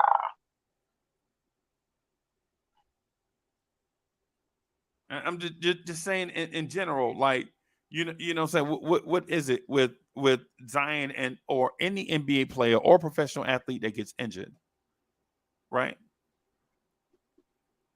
I would even venture, and listen, okay, this is another thing. I'm gonna ask the chat Corey Lee, this ain't for you, Corey Lee. This is for the chat. Would you rather have a healthy Sterling Shepard or a injury-prone Odell Beckham Jr.? And this is just for the chat. This is just for the chat, right? Would you rather have a Sterling Shepard who, and I know his last 2 seasons he wasn't healthy, but just for this example, a healthy Sterling Shepard or a injury-prone Odell Beckham Jr.? JJ, don't answer that question. Right. So these are the type questions that we have to consider. You know what I'm saying? Because I heard somebody one time say the best ability is availability, and I get it. It's a catchy little buzz phrase. It's a catchy but it matters little buzz phrase, right? But I'm here to tell you the best ability is talent. The best ability is talent. You know what I'm saying? And I mean, that's my stance on it. That's my stance on it. The best ability is talent, right? Like somebody asked me, right? They say, would you rather an iron horse like Julius Randle or paper mache Anthony Davis? Right? Right? So what I'm saying to you is whichever person you choose in that scenario, you can't be wrong because it's a hypothetical, for one. Right? For one, you can't be wrong because it's hypothetical. 2, you can't be wrong because it's your opinion. Right? But what I would say for those that merely just think along the lines of certain things, like everything can't be a no-go. Right? Hey, so Lee, you remember military days when you were doing PT tests and you had to do a certain number of push-ups or you get a no-go? Remember that? Oh, come on, man. Yeah. Right. So you remember that, right? So but the thing is in real life, there are no stations. There are no you got to do this in order to get to the next place. There is no-go preventing you from proceeding, right? What I'm saying to you is you gotta, at least, if the opportunity is there, take the chance on a Zion. Right? Here's my other thing too. Oh, go ahead, bro. My bad. No, that's because the talent tells you that. You know what I'm saying? The potential in that talent tells you that. Right. That's the main reason why you do that. Right. But I mean, I get it. But go ahead, shoot, bro. My bad. So I'm gonna do a football analogy to those in the chat just so that you can follow what I'm saying. So if you go by the best ability is availability thing, then consider when the San Francisco 49ers used to keep 4 quarterbacks. Remember when the 49ers used to keep 4 quarterbacks? Oh, and my God. they would have Joe Montana, Steve Young, and they had a third quarterback. I can't remember his name, but the fourth quarterback was a dude named Steve Bono. Steve Bono used to be like quarterback. I forget who the third quarterback was. And after a while, Steve Bono became the third. I think it was Bono. I think it was Bono was the third one, and I think Garcia was the fourth. No, Garcia got there after everybody left. Okay. Elvis Gerback. You remember Elvis Gerback? Yeah, Elvis Gerback. Yep. Yeah, that's right. The Chief, former Chief. Yeah. I think it was either Elvis with the Chief. It was somebody. They had a third quarterback, and then it was Bono, or Bono was third quarterback, and then they had a fourth quarterback, right? And the reason why they kept 4 quarterbacks is because they knew at some point Joe Montana was going to get hurt. They knew it. They knew, and this is like, and I'm not talking about 1990. I'm talking about this is like 85, 86, right? This is like 85, 86, where they had like 1,000 some fat dude from the Giants, number 70, used to like to put out quarterbacks. I forget his name. No. Get the number right. It's 60. It was 64. No. I'm talking about number 70, the defensive end. I ain't talking about Jim Burke. Oh, my Leonard Marshall. whatever his name is, whatever. You can't trust I somebody. know. You can't trust somebody with 2 first names, bro. So, but anyway, the I could at that moment, but it's cool. yeah, but you the did what I 49ers, need. You did what I needed to do. yeah, but the 49ers was not going by the best ability is availability. They were going by talent. Okay. They were going by talent, right? And so I think we get away from that sometimes because we feel like you gotta compete every season, and if one guy gets hurt, we feel like it's a wasted season, right? Because we think Yeah, we think linearly, like we think in a straight exactly. line sometimes, and we Yeah, don't but remember that say even if Zion gets hurt, RJ and all them guys are still on the court. They still playing. You don't just pack up shop because one guy get hurt. It's next man up. well, yeah. But, the only reason why we think that way is I don't know. Me, I think every NFL or even NBA season is not the same. Like last year's season will not be this year's season. Right. We don't know the outcome. Do we know the process of what might happen, or even just the small, minute political things, or the personal things that might happen to interrupt said season. You know what I'm saying? Okay. So you know, you gotta be very open minded. You know what I'm saying? So like the cats who are in the chat and they're quick to say they're so quick to say that's not gonna happen or this ain't gonna happen or no way. You know what I'm And it may not be, and it may not. But saying? Yeah, yeah, but like me, I try to keep an open mind, bro, and it's hard because yes, Knicks fans, I am a homer.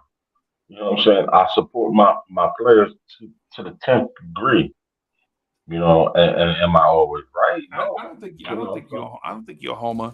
Didn't the Giants trade for Trey Lance tonight? I don't know. Did we? I think they traded for. Did the Shoot, Giants trade for a quarterback tonight? Somebody traded for a quarterback tonight. I don't know who. I was doing show prep. I didn't get a chance to see it. hold on. So Chad, give me a minute. somebody traded for a quarterback tonight, right? If we did, then so be it. Hey, Trey Lance has, hey, believe it or not, if he came to New York, he might end up as, considering the coach staff that we have right now. Yeah, that's a great move. I'll give him a first round pick or a second round pick for him. East Blue Drew said the Cowboys. Okay. Oh, the Cowboys traded for. Okay. Oh, it don't matter. It's the Cowboys, bro. It don't matter. It's the Yeah. They ain't gonna do nothing.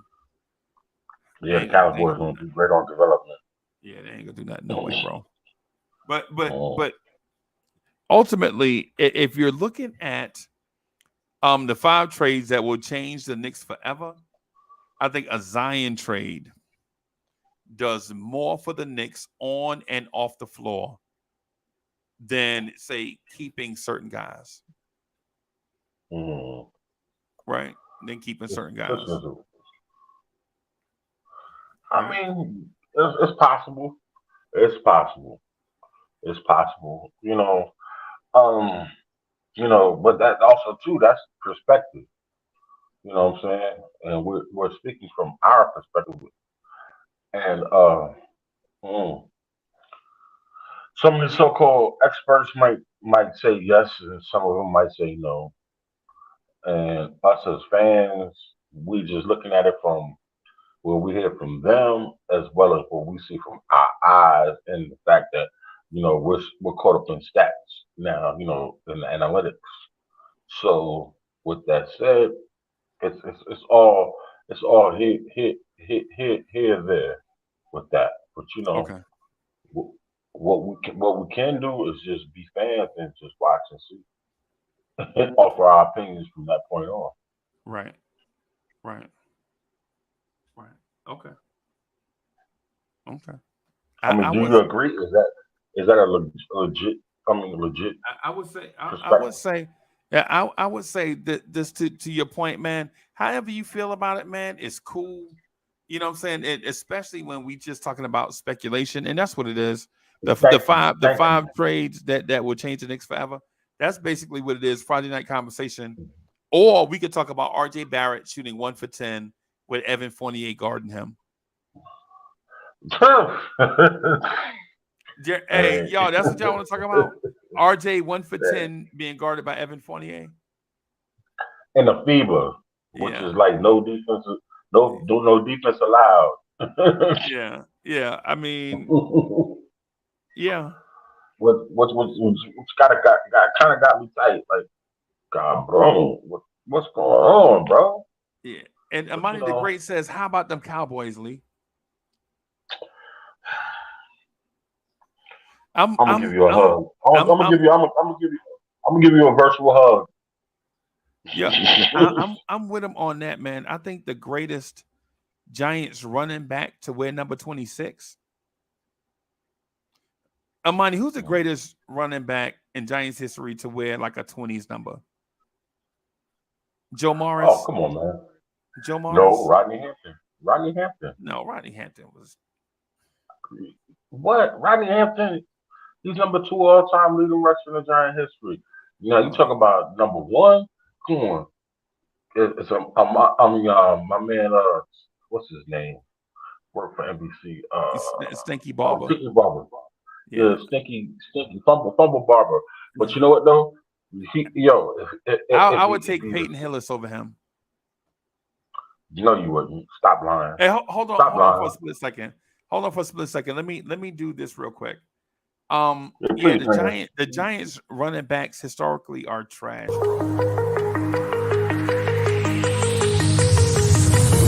Do you remember how you held me then? Now you've got me reaching out.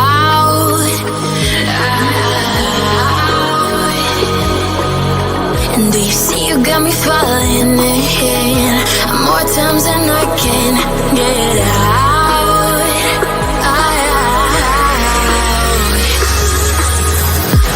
Down in the deep of my mind, I crawl for you and you're always inside.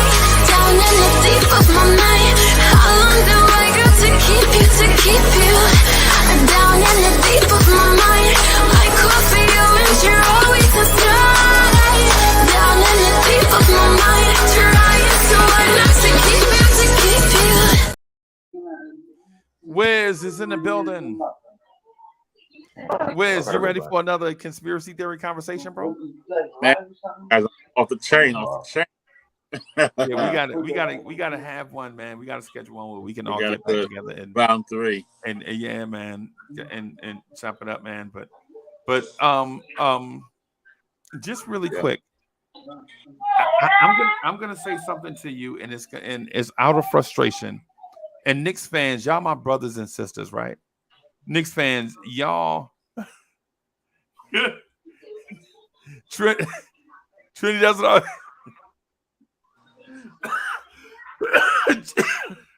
Trinity, that's what I be doing. If he hit and run, I'll say something and then I'll run and Trinity say I'll stay with the hit and run. But let me say this to you, Wiz. No, just real quick, just to stay on topic, right? As a Knicks fan, I get so frustrated with RJ Barrett and these doggone workout videos, right? And then as soon as we get our hopes up, he go 1 for 10 with Evan Fournier guarding him. Right? I don't want to laugh, man. I don't want bro, it frustrates me so much as a Knicks fan, bro. I swear, I just want to. You remember the old cowboy pictures where the drunk cowboy get thrown out the window, the saloon? They take the drunk cowboy and throw him out the plate glass window. Yeah, I just be wanting to do that, bro. Just throw myself out of a plate glass window every time I see RJ Barrett go 1 for 10, bro. I ain't lying, bro. I'm sick, man. I'm saying the thing it gets me so frustrated that every time you put an ounce of hope in the RJ Barrett bucket, he just throw the whole bucket away. You know what I'm saying? It just like my wife says, you pass me a glass of wine and you spill it. Right. As Knicks fans, are we not frustrated by that, y'all? Man. I mean, and I'm not trying to disparage, discourage, dislike, destroy anything RJ Barrett related, bro. I'm just tired of the Knicks first round picks turning out to be crap, bro. And then Wiz is laughing like a villain, and Wiz is laughing like an animation villain, and it's just making it worse for me, bro. Like I know where he going with it. But y'all do that to me, bro. I'm tired of putting my passion on display, bro, like that, man. I'm just Wiz, I'm frustrated, bro. Yo, I fortunately, just after the Germany game, I actually came back with some fire against, a little smoking fire against RJ, and I got shot down like, man, no, Germany is strong. Germany played us well. Germany's got some. I said, no. I said, RJ's shots were wide open mid-rangers, not even quite threes, mid-range. He had some wide open mid-range shots that he knocked down, and he had some off-balance, unorthodox NBA blockable drives. So I was giving him 10 points, maybe 15 points on that Germany game. So, man, was I surprised when I keep talking about RJ's inefficiency and just wait a minute? So RJ Barrett didn't get guarded by Evan Fournier. No, it was Germany. No, I was talking about the Germany game where he did that. Okay. I was saying so the Germany game I was not impressed, and people are getting mad at me for, man, he did well. He played against Germany. He shot 31. I said no. I watched that game over and over again. I keep on saying his shots were wide open mid-rangers, which is good. He knocked those down. And then the other half were drives to the basket where almost none were clean layups or dunks. They were all off balance, and they got by guys just barely. If they had a little bit of NBA talent and speed and length, he would have not, probably gotten blocked 4 or 5 of those shots. And then the other 3 or 4 would have missed because he normally doesn't make those Brunson-like off-balance shots, that went in. So I was ready. I was prepared not to be disappointed. So for me, it basically came back to where I kind of said, oh, well, okay, that's what I kind of expected. Unfortunately, I was hoping for better, but I was not disappointed enough because I did not get any bit of hope up about RJ changing from who he is. I just had zero hope. I just had I have a wish, I have a dream, but no hope. I don't know if that works. Can they have a dream and no hope? I don't know, man. I'm just because you pull for the dude so hard, man. You know what I'm saying? We root for him so hard, man. And then it's always back to square one with him. And 19 at halftime, right? Evan Fournier at 19 at halftime. No, stop playing. Yes. France, he had 19 at half, and Andre had 1 for 10. Oh, jeez. Lee, come on, bro. Game 6 of NBA. Hey, man. I feel you, man. No, Freezy, I so feel you. Is Evan Fournier better than RJ Barrett? Shooter? Hell yeah.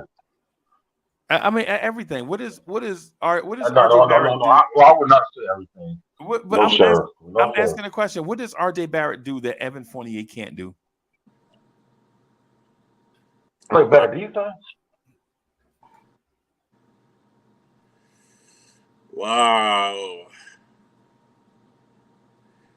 Man, well, I'm gonna say this. I'm gonna say this for all y'all. I'm gonna say this for all y'all.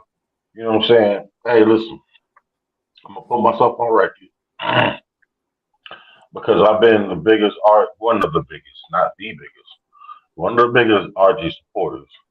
And I'm gonna tell you this: I'm gonna be much more objective on how I look at him this season. You know what I'm saying? So therefore, I'm gonna take off my so-called homework glasses. You know what I'm saying? And I'm gonna watch him very, very closely this Is year. You RJ know, Barrett a fish sandwich? man, he's becoming a filet of fish with cheese on it. And if you ask I me would in say my world, it enhances no, hold on a second, hold on a second. He's about to become a filet of fish. You know what I'm saying, with cheese on it. And I've never heard of a filet of fish with cheese on it until I came Yeah. to Yeah. the South. So, would say Archie's a you know what I'm Canadian, saying? but Canadian ham was He's really good. Canadian bacon. He is Canadian bacon. Canadian bacon, yeah, Canadian. Yeah, man. It's good. That tastes good though. He's becoming that. He's becoming that. You know what I'm saying? I never seen beef turn to pork, but man, oh my lord. You know what I'm saying? This is so frustrating to us, bro. But he had six Yeah, rebounds, because assists though, Freezer. He had nah, six, it's no, 5 assists, 5 points, but the 5 assists. How many did Fournier have? Actually, they shut him down in the second half. I think Fournier ended up with like 23, maybe 25. Okay. Just a little bit, just 20 points more. That's all. Or 30s. I don't know. No, did he have 30? Nah, I think he had 25. Let me double check. But yeah, so Fournier's points there we go. was more than RJ's combined rebounds, assists, and points for the game. It may be time, y'all. It may be Yo, that. hotline bling and Trinity, Trinity Harlem. Can I say this real quick to him? Yo, listen, man. I need. This is me as a fan and a very big fan of his. And I love him. I don't know who loves him more, me or Freezy, on the real, pause. But, this has got to be the year for him because we have so much momentum going our way that we really need him to be consistent. I don't care if it's 15 to 18 points, but it has to be consistent when he's involved. You know what I'm saying? Consistent that you know what I'm saying that you know what I'm saying he's that guy. You know what I'm saying? Do you know So how much book I got for critiquing his Germany game? I was like, man, I just don't see it. We're talking about here on this channel? No. It was like some chat or something. Or Facebook or Instagram or something. I posted just a comment about, hey, I wasn't so impressed because, and I went down into what I just said earlier about the wide open, shots that were pretty much mid range, and then his drives. I critiqued the drives to the basket, saying against NBA players, those are blocks. Against his normal pattern, those are misses. So either way, I was going to give him 15 of those 31 points as real RJ points. Okay. But they shot me down saying, no. Don't, why you hating on the Knicks, man? You're not the Knicks fan. I'm just being realistic, man. I just see RJ for who he is right now. And I just didn't see enough change. I saw his shot is actually better. It's a little smoother. I do see there's a little change in his shot, in his outside shooting. But other than that, I saw the same RJ. And I'm making every single trade you mentioned, including the LeBron trade. But I said LeBron, I'd even give up a little bit more than 2 second rounders. Right. And I'll give up a couple of those protected first. That might as well be second round because Washington, like I said, Washington Detroit picks are so well protected, which is why again I go back to the Leon, talk about how many picks we have. And I said those protected picks are not very good. So right. No, they are not very good. Most of them may not convey, and then we'll roll into second rounders. So stop counting those as protected fix. Otherwise, like I said, people be begging us for them right now. Right. You know, because we're not gonna convey. I mean, I'd be surprised Washington actually pick ever conveys because Yeah. I just don't see that happening. Detroit has a better chance of conveying than Washington, Right. and Right. that's shocking. So, get me Giannis. Now, of those guys, Giannis is my first. I love Luka, but Giannis is my first franchise change and trade I'd make of those guys, of all the trades. And then Luka.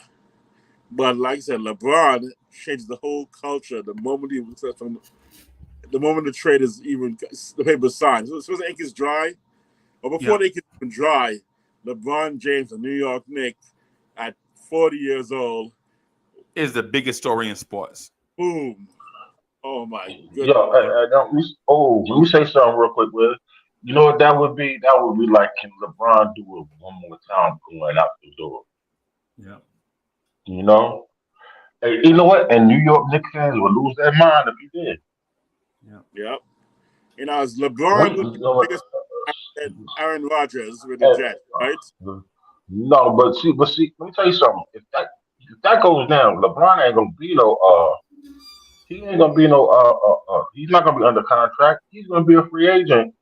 God willing, if we draft Bronny James, and I pray that Bronny James is draftable.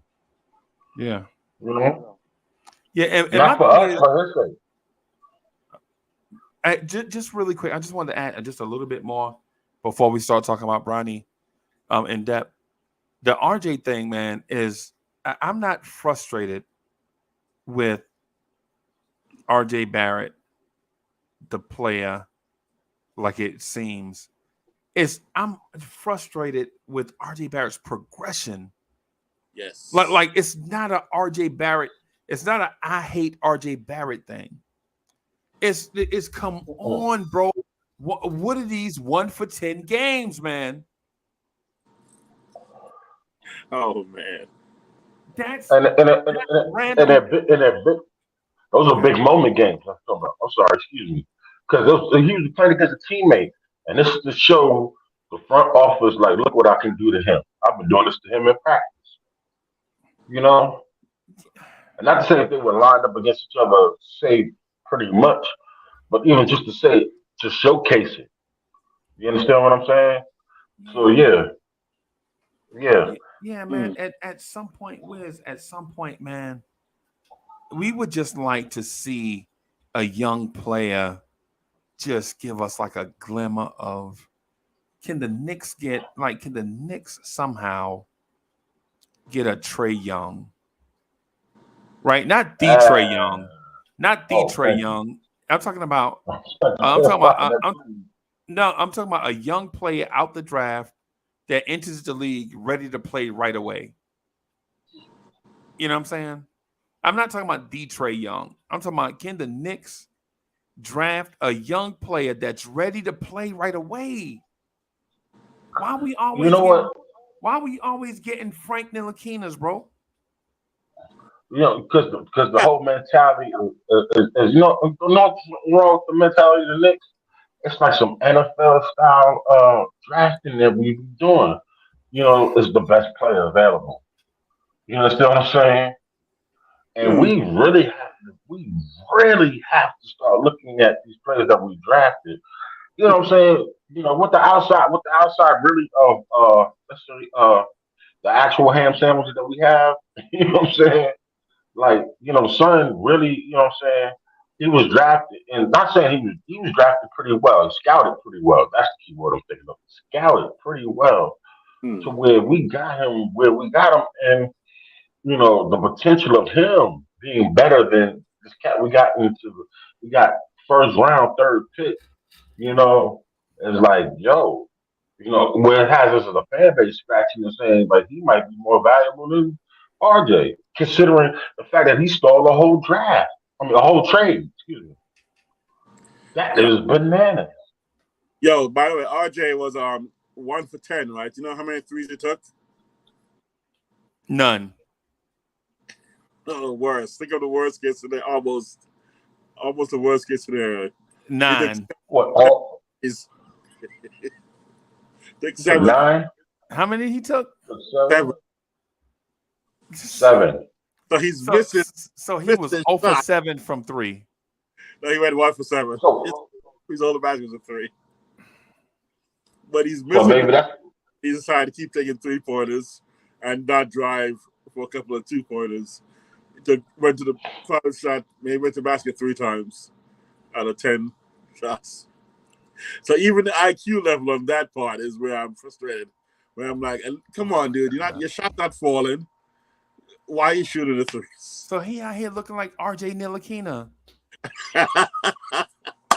Oh Lord, just man. I don't want to. You know what? Now now that that I hear that, okay. now that I hear that part, you know what I'm saying? Excuse me, please. I'm sorry. Now that I hear that part, I don't know if he was just using this as like a pickup game, or was he really serious about that's how he looked at the game. Right. That's crazy to me. That's me giving him a pass. You know what I'm saying?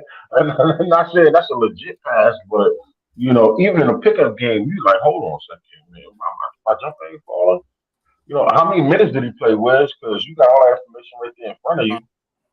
Minutes wise, because they 40-minute games. Throw it in the stats. ESPN's not showing the minutes. No. Yeah, because if he played, because this is a 40-minute game, correct? The European game. The FIBA game, yeah. 48. Mm-hmm. The FIBA game's a 40-minute game because they play 2-second, 20-minute halves. Yeah, I think so. Okay, then if he played, I say 35 minutes and he shot that, then he was bugging. He was bugging. He was bugging. Somebody gave him some mushrooms. Yeah, something. And so for my Knicks fans, all the ladies and gentlemen that are fellow Knicks fans like myself, my frustration lies in the fact that, for one, these FIBA games are hard to find. They come on in weird hours, right? And then even when you're told when the games are, they're not broadcast enough. They don't push it enough for you to even be reminded that the games are on. It's like y'all remember back in the 70s when somebody told you something and you just wrote it on your hand so you wouldn't forget? Mm-hmm. Y'all remember that? It's almost like that. So then when one of your favorite players has a bad game, you get in like the second, third, and fourth hand accounts of the game. And now not only are you frustrated that you're missing the FIBA stuff, you can't see it for yourself. Because in theory, these are like all-star games, because these are all the best players from certain countries, or most of the best players from certain countries on a team playing against each other. So it's like an all-star tournament, kinda, right? Mm-hmm. And so you miss them because games are coming on at weird times, like 4:00 in the afternoon or 10 o'clock at night.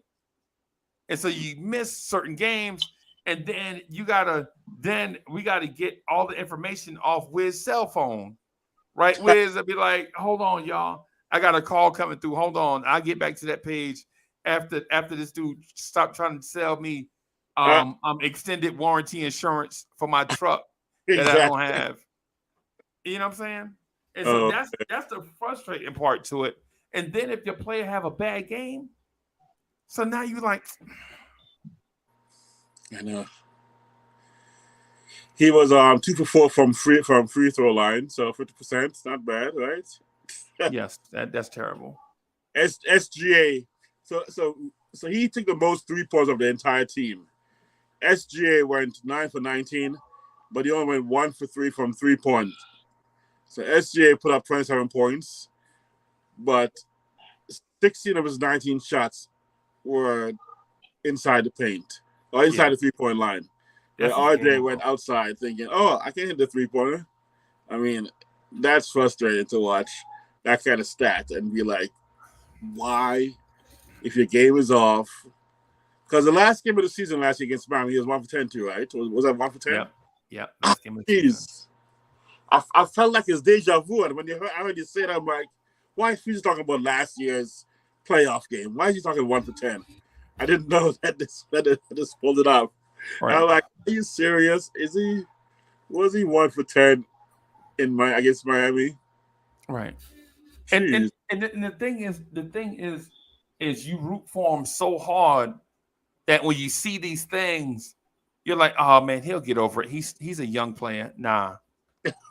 RJ ain't he's a young person. He's not a young player anymore though. No. You know what I'm saying? Some of these things, these are the things we were talking about in year 1, and now we're talking about the same things in like going into year 5. Yep. Year 5. Yeah, man. Wow. I can't believe that. Year 5. Hold on a second. I mean, go ahead. My bad. No, Lee. Go ahead, Lee, because you can't. Go ahead, Lee. I ain't mean to cut him off like that. I apologize, bro. No. I likewise. You know what I'm saying? My bad, B. Because he just said, he said some great things. You know what I'm saying? For real. He said that, you know what I'm saying? This ain't, you know what I'm saying? This was the only bad game that he had since he's been out there in the FIBA. And then, he also said, because I haven't been privy to watch it, so therefore I'm getting secondhand information. So, and I apologize for making me even thinking that it was factual. But like you just said, Freezy, earlier too, you know, we gotta witness these games in order and look at them from a perspective of what was he really out there doing and what was the game plan. Because if it was for his game plan, because you just said that, what you call it, Shea Gilchrist went like, you know, 1 for, oh no, it's what, 9 for 19 or something like that. 8 for 19.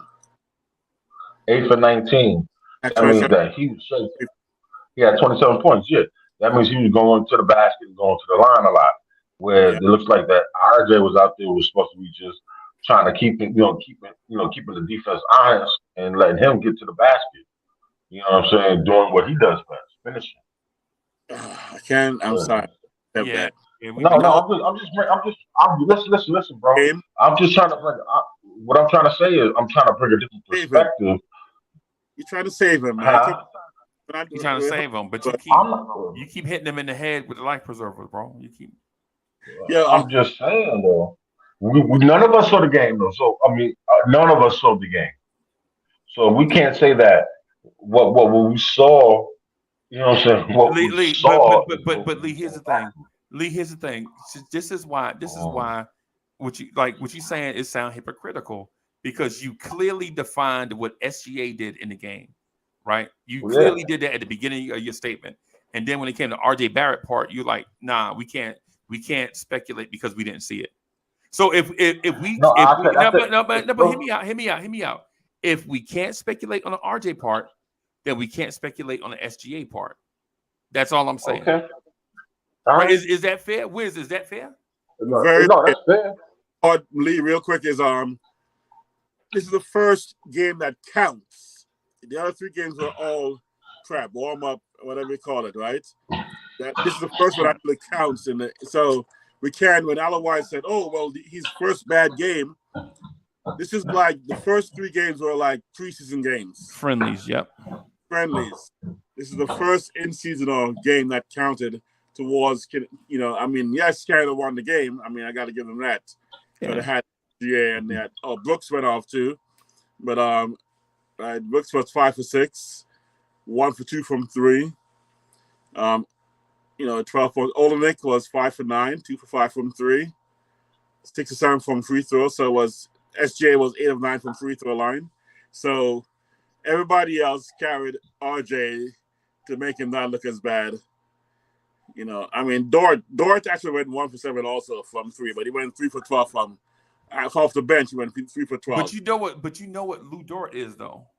We know what Lou Dort is, right? I mean, Lou Dort is a hustle defender, right? He's not the number 3. He's not the number 3 pick, so I get it. Yeah. But I mean, my point to you all is, and, all right, you're right. Maybe I should have worded it better or even stated it better. Excuse me, stated it better. If we're saying what's good for the goose is good for the gander, then it's got to be what's good for the gander is what's good for the goose also. You know I what I'm saying? agree. That's all. That's all I'm I saying. agree. I agree. And maybe it's my innate nature to defend a young man. I don't know. But then, I mean, he probably wasn't even Excuse me. defending. Maybe he was defending. Maybe he had like maybe somebody like I don't know who was it? PG-13 came in and played for France, and so the defense was tight. So who knows? I'm just saying. Right. We know is we got Fournier. I'm trying to say the French players. Oh, Gobert. Oh, say Woody. But Woody wasn't blocking 3-point shots, so can't say Woody. Badam, Nicolo, Yabusel. I'm trying to find one NBA player other than Gobert and Fournier on the French team. Nope, none. Okay. Frank wasn't on the team? Once again, where's Frank? Yeah, Frank must be trash. He can't make the French team. Frank is trash, bro. He went to the Olympics with him. Is Frank signed right now? Yes. No. Yes, he's still moving. Yeah. What, Frank Dallas? No, Frank played for Charlotte. Oh, Charlotte. Oh, yeah. Yeah. Okay. And Frank played for Charlotte, man. Okay, they say Frank is hurt. Oh, wait a minute. So they say Frank is hurt. Really? What else is new? Like, with Frank. Come on, Frank. He stretched that groin one more time. So we got Cam in the Lakers. We got Obi with Indiana. We got Frank with Charlotte. Yeah. Dennis Smith Jr. with Brooklyn. Where's Knox at? Still unsigned, right? I think Knox is. I don't know if he signed with the Celtics yet, but I think Knox is going to sign with the Celtics. Yeah, so last time. They got KP and Knox over there. Imagine. Yeah. All they need is Jerry and Grant, bro. He's Jerry and Grant and Clean Anthony Early. Oh man. Now, Clean Anthony Early retired, bro. He's retired. He got bone on bone. Yeah. Nothing. And again, I'm not pounding the table against RJ. What I'm saying is we've been sold a bill of goods on RJ Barrett that RJ Barrett is not ready. Things take time. Well, you know what? Going into year 5, how much time is this dude gonna need? Right? Wow. How much time is he gonna need, man? Come on, man. Jeez, and East Blue Juice said it too. Like, man, the thing is this: the games come on the weird time. You forget about them. You know what I'm saying? And then the score flash across ESPN. They don't show a in-depth box score. You can't even look at a thing. So basically, it's like how basketball used to be back in the 70s, right? Right? Yeah, I remember the 80s. Yeah. Even the 80s. It didn't get good until like the mid 80s. Right. Yeah. Because I'll give you an example. Right.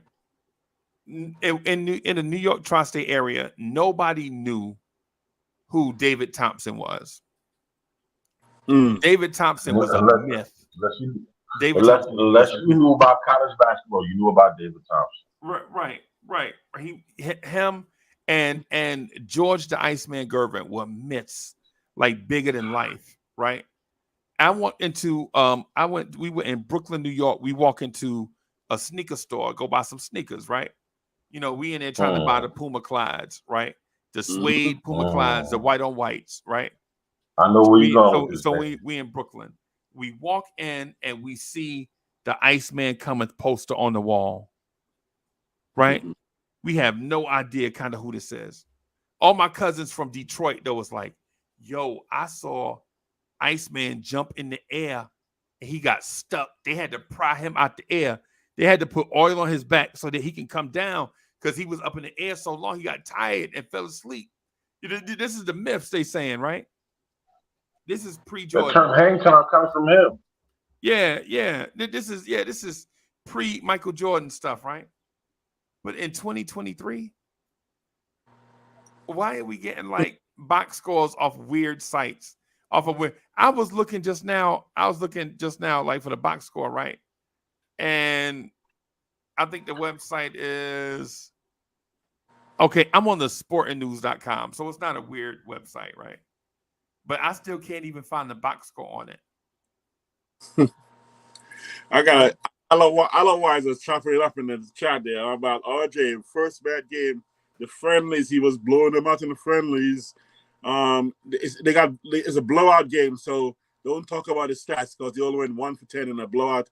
Normally you score some points in a blowout. You don't when your team wins by 30, normally you do okay. You don't go 1 for 10 when the team is crushing the other team.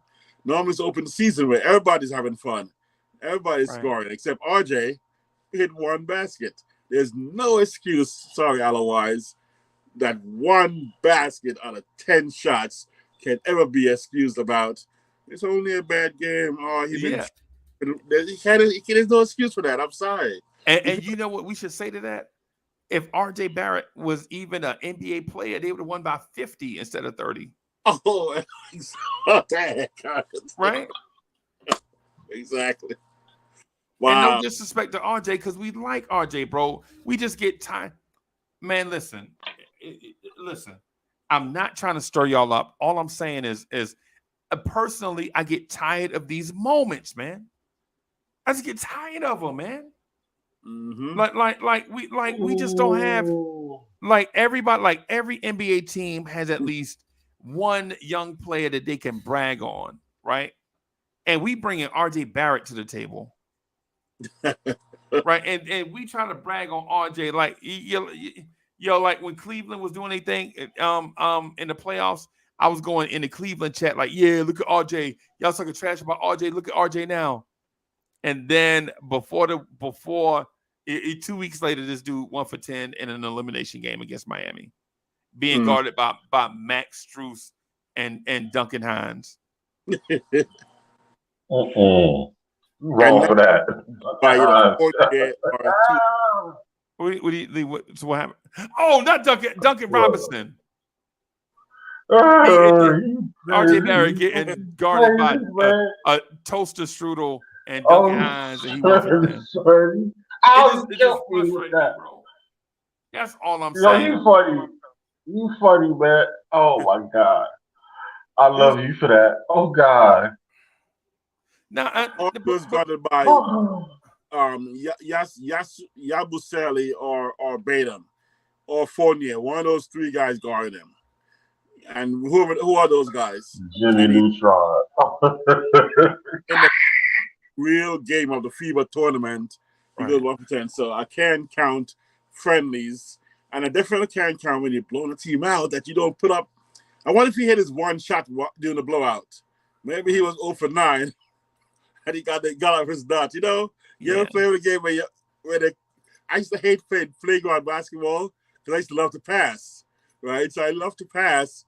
And every so often, my team was winning. We're about to, either 11 or 21.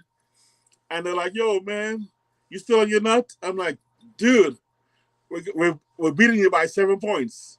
Right. Okay, fine. So you have to shoot the ball just to get off your nut. Just because we will call you out, even if you won. Right. So that's probably RJ. It was like 0 for 9 and finally go, come on, just hit one shot to kick you out of the game. That's what coach was doing. The coach in Canada was like, just get one basket, RJ, so it can get you out of the game. So you don't look 0. Oh. Yeah, man. All I want, man, is this. And if there are any RJ supporters out there, please help me, man. I'm asking y'all for help. If you're an RJ supporter, if you're a Knicks supporter and just hate the fact that I'm talking about RJ, then what I'm talking about ain't for you. But if you on team RJ, and you get tired of just seeing every other week or so, RJ has a game that just makes you just like, what are you doing? Is this dude even an NBA player? Otherwise, this is your time, fam. Because well, with you, man. I appreciate that. I appreciate it backing him up because I'm a Knicks fan. So give me all the smoke so I can get back on the RJ wagon because I want to support him, man. Again. Nah, you don't come off that way, bro. Because you my man, and I rock with you. So you my fellow brother in arms. So I'm not gonna give you the smoke like I would anybody else.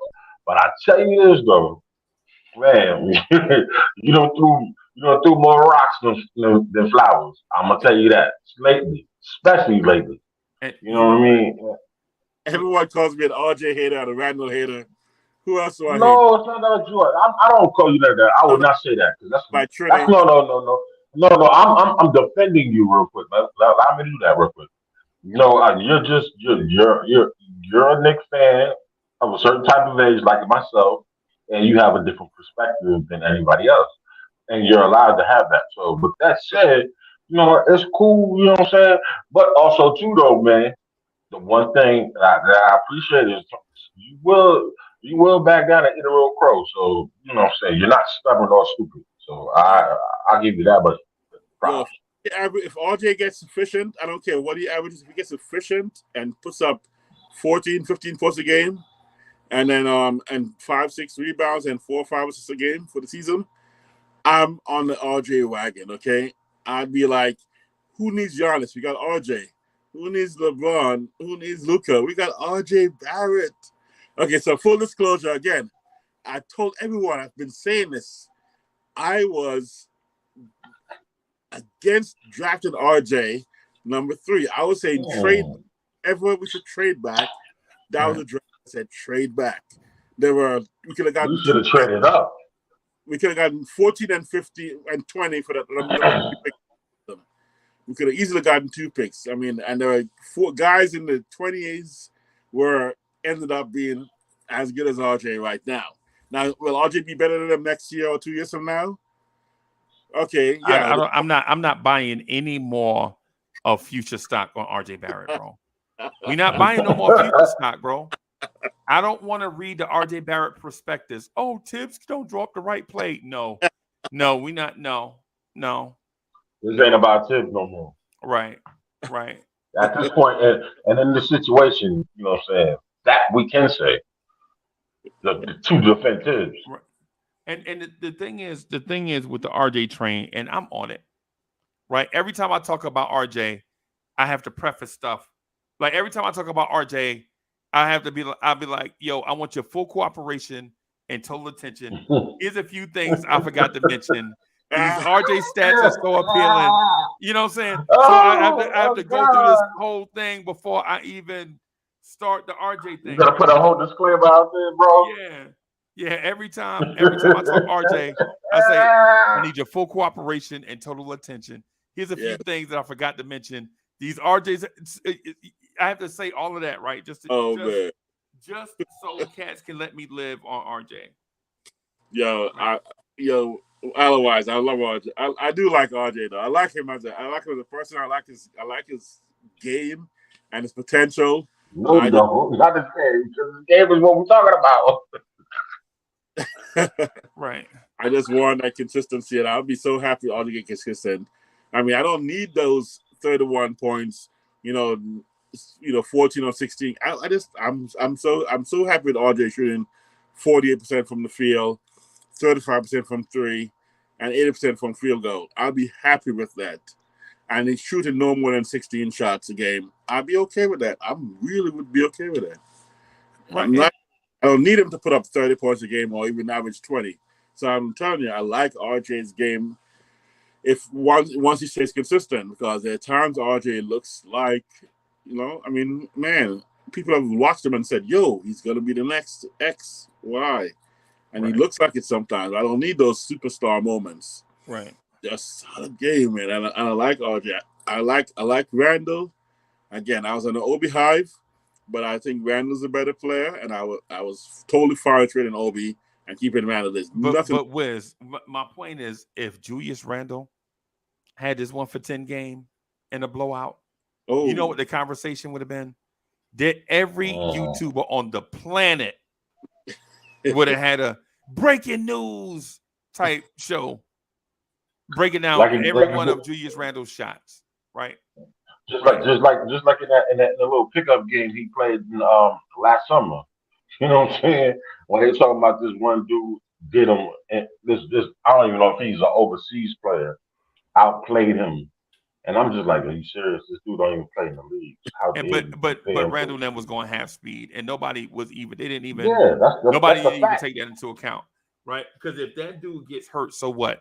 But if Randall tears Achilles, $1 billion Oh gosh. franchise, $1 billion franchise is decimated, right? Oh no But no no no no. I'm not mocking what you were saying, but what I was trying to say is that how they compared this dude to Randall, and I was like, this dude is a pickup game player and a European player. no, He's I nowhere agree near with you, the bro. NBA. I didn't. Yeah, I wasn't Oh, I'm spiting sorry. you. I'm sorry. Yeah, no, I agree I'm with you. sorry. What you were saying. I'm But sorry. I was just pointing out a difference. And then, but the thing I'm saying though is every mistake that Julius Randle had a bad shooting game against Miami. Had a and so I pointed out.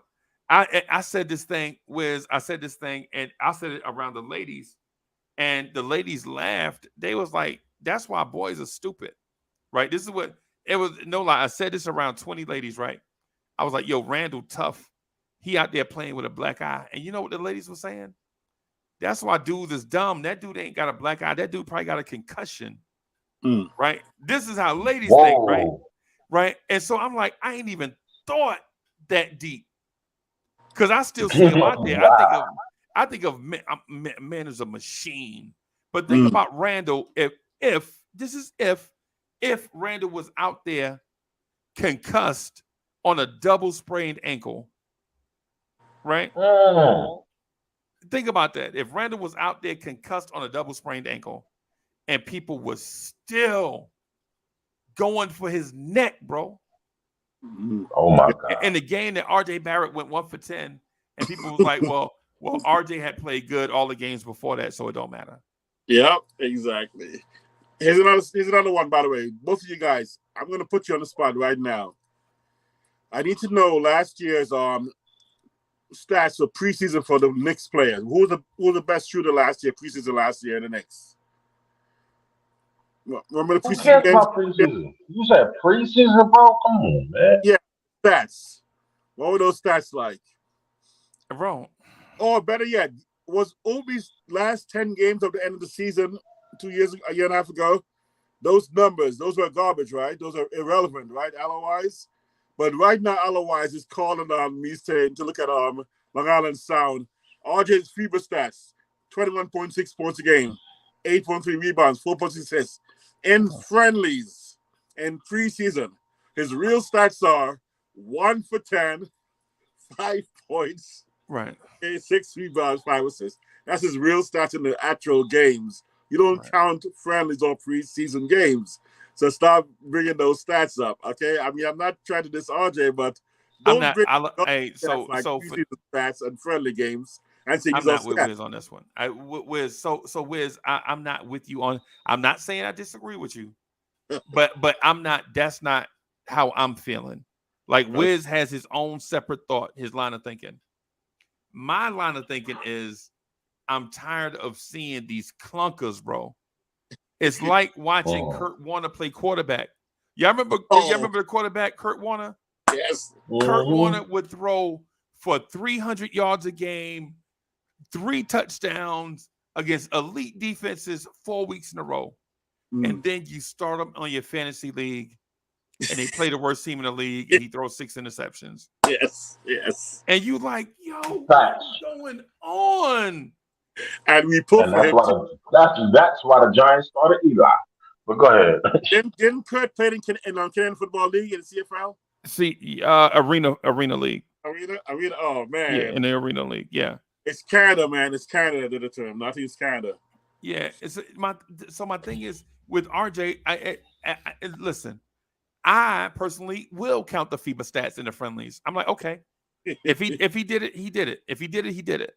Right. So I don't have a beef with that. I have a beef about the Pepe Le Pew moments, and I know. Where's Lee? You might be too young to remember Pepe Le Pew, right? Right. Come on, man. You might be too young to remember Pepe Le Pew. Come on, bro. But come on, man. Le Pew. What I'm saying is I'm tired of the slowpoke Rodriguez moments, right? Oh, Like come on, Speedy, man. Speedy Gonzalez had a cousin named Slowpoke Rodriguez, right? And that's because I'm you t- know what I'm saying he had all them brownies. Man. Leave him alone. yeah, probably. And that's what I'm saying. That's all I'm saying with RJ. Like the FIBA stats, if he did it, he did it, man. Listen, great job, RJ, man. I'm proud of you, dog. But what I'm saying is these wild pendulum moments, right? We saw a game and 2 years ago, RJ Barrett in the game against Miami, right, in the Garden on the black floor. Y'all remember when the Knicks played on the black floor, black and orange? On Friday night, they were playing against Miami, right? Yep. RJ had about 15 points. And Eric Spoelstra was like, oh, yeah, RJ Barrett, you think you're going to get off against us? I'm going to put my best defenders on you. And then RJ went haywire. He was roasting Jimmy Butler. Y'all remember that? The Friday night ESPN game? My God. Oh, yeah. RJ Barrett finished with like 47. And Jimmy Butler couldn't stop him. And RJ Barrett should have had 65 in that game. You know why he didn't have 65? Because that so-and-so missed 8 free throws, right?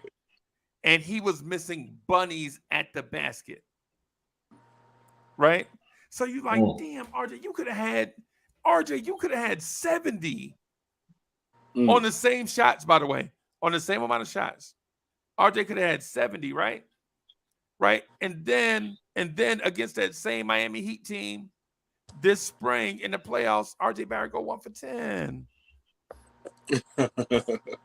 That's what I'm talking about. The wild pendulum moments. Like Lee, you ever been at work, you get a text from your wife be like, yeah, I'm on the way to the, or I'm just in general. You ever got the text that say, hey, I'm at the grocery store, what you want? And she's like, no, don't worry about it. I'm gonna get us some steak and shrimp and them Hawaiian rolls that you like, and get you like, oh, they got a sale on Coors Light in here. They ice cold, right? And then you get home and you're like, yo, what is steak? What is shrimp? What are Hawaiian rolls? Where the ice cold Coors Light at? Oh, my car wouldn't work. Their machine was down. And you had your mouth all watered up for steak and shrimp and Hawaiian rolls and Coors Light, right? That's what it's like with RJ Barrett, bro. Facts. That's all I'm saying. I'm not trying to destroy the kid. All I'm saying is we get these wild swings, and the wild, and you shouldn't expect wild swings. You should expect consistency. But Breezy, give me a bad game, go 4 for 10. Okay. You know, give me a bad game. Give me a 4 for 10 game. That's I would even take 3 for 10. I take 3 for 10. But 1 for 10? Come on, bro. Come on, man. I mean, come on. Come on, bro. And you know you can't do that with RJ. Exactly. And I'll tell you like this: you better have at least 6 attempts at the foul line. 1 for 10.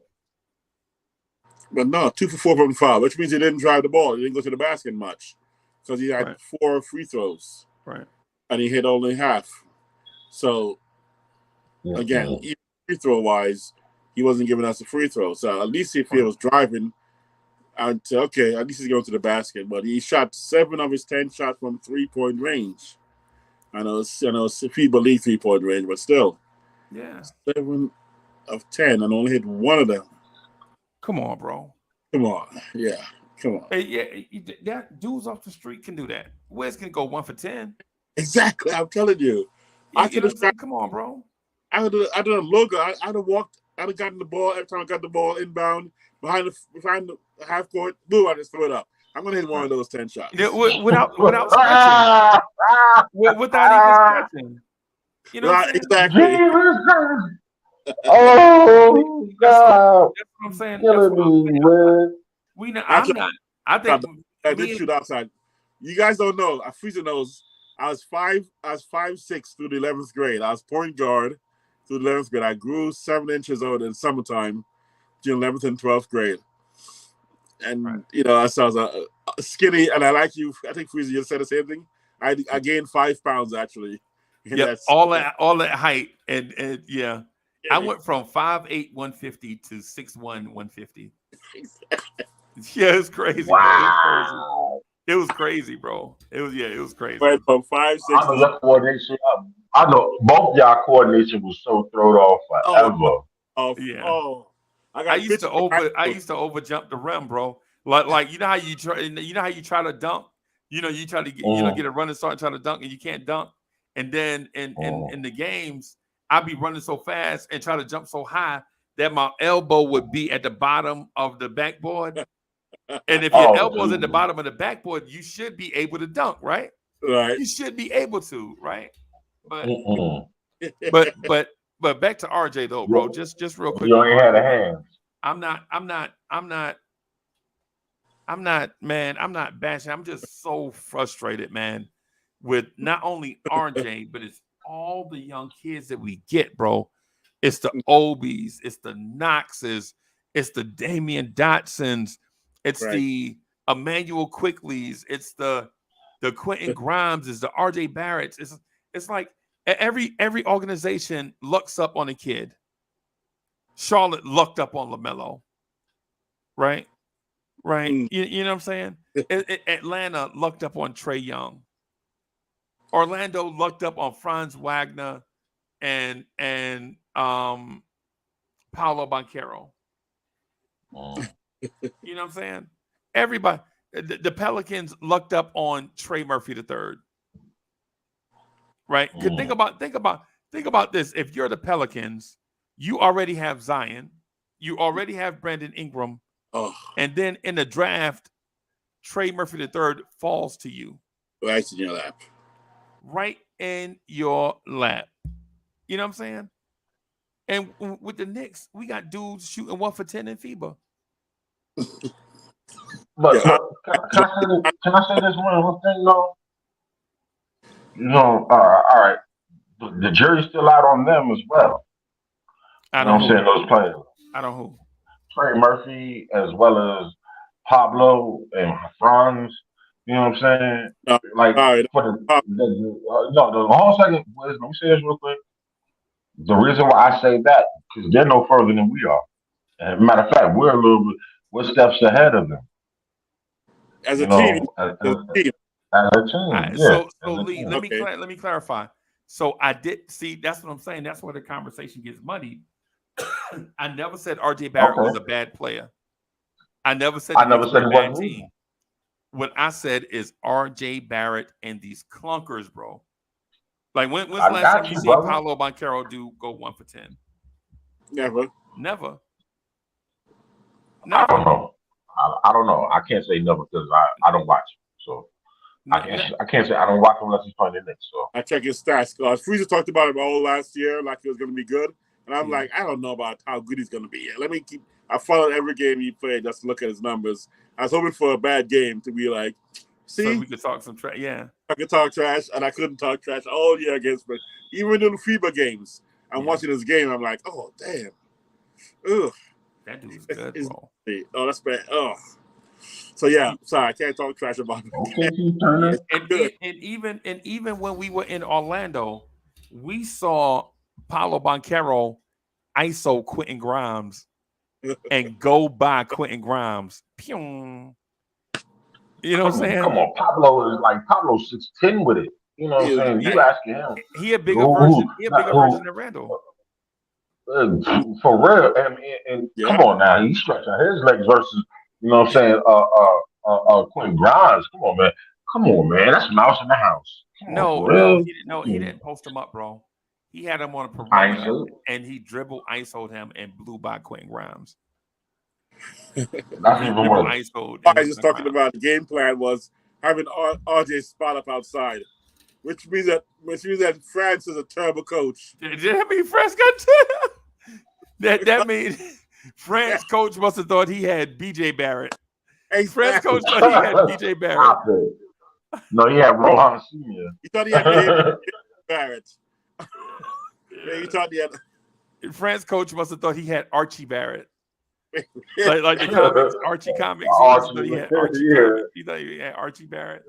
Oh man, He's crazy. Yeah, Nah, but he was man. he Okay, my can't. bad. If his game was the spot up to let SGA go inside, then he failed in his part of the game because he didn't score enough to threaten the outside.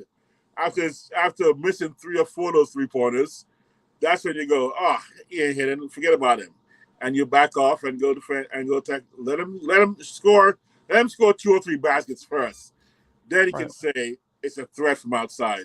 So if they didn't do that, that means French coach or the players had very low IQs, and that was a terrible call. And either way, RJ didn't do his part to become a threat outside. Hey, this game, yes, frankly, he was a threat. This game, he missed. Let's just say, no matter when he hit the one shot, he either hit one, and they go, we gotta defend him. Right. Then he missed one. Then he missed another. Then he missed another. At some point, at 4 or 5, you said, "Why do we need to guard him?" Right.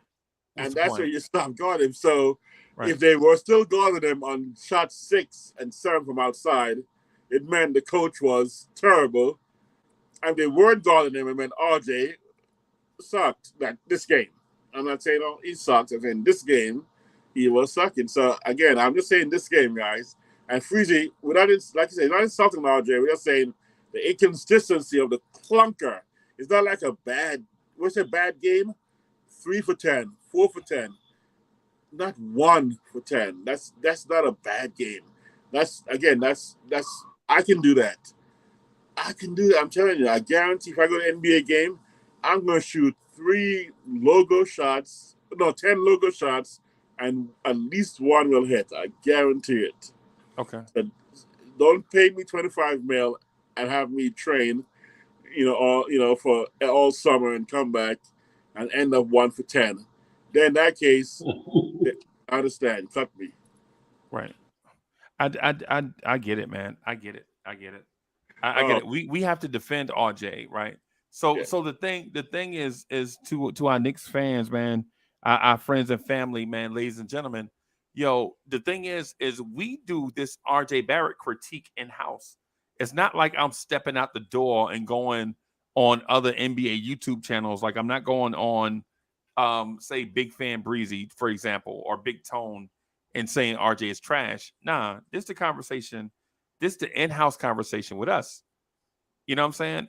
And even now, I'm not saying that RJ is trash. What I'm saying is I'm just getting tired of these clunkers, bro.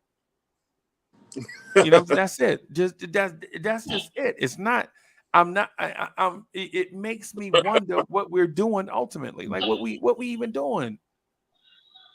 Oh God! Right? What we even doing? I love cracking me up because I'm trying to say otherwise. In what God! Could I spin it better? Let's say, what's the best case scenario? A 1 for 10 game.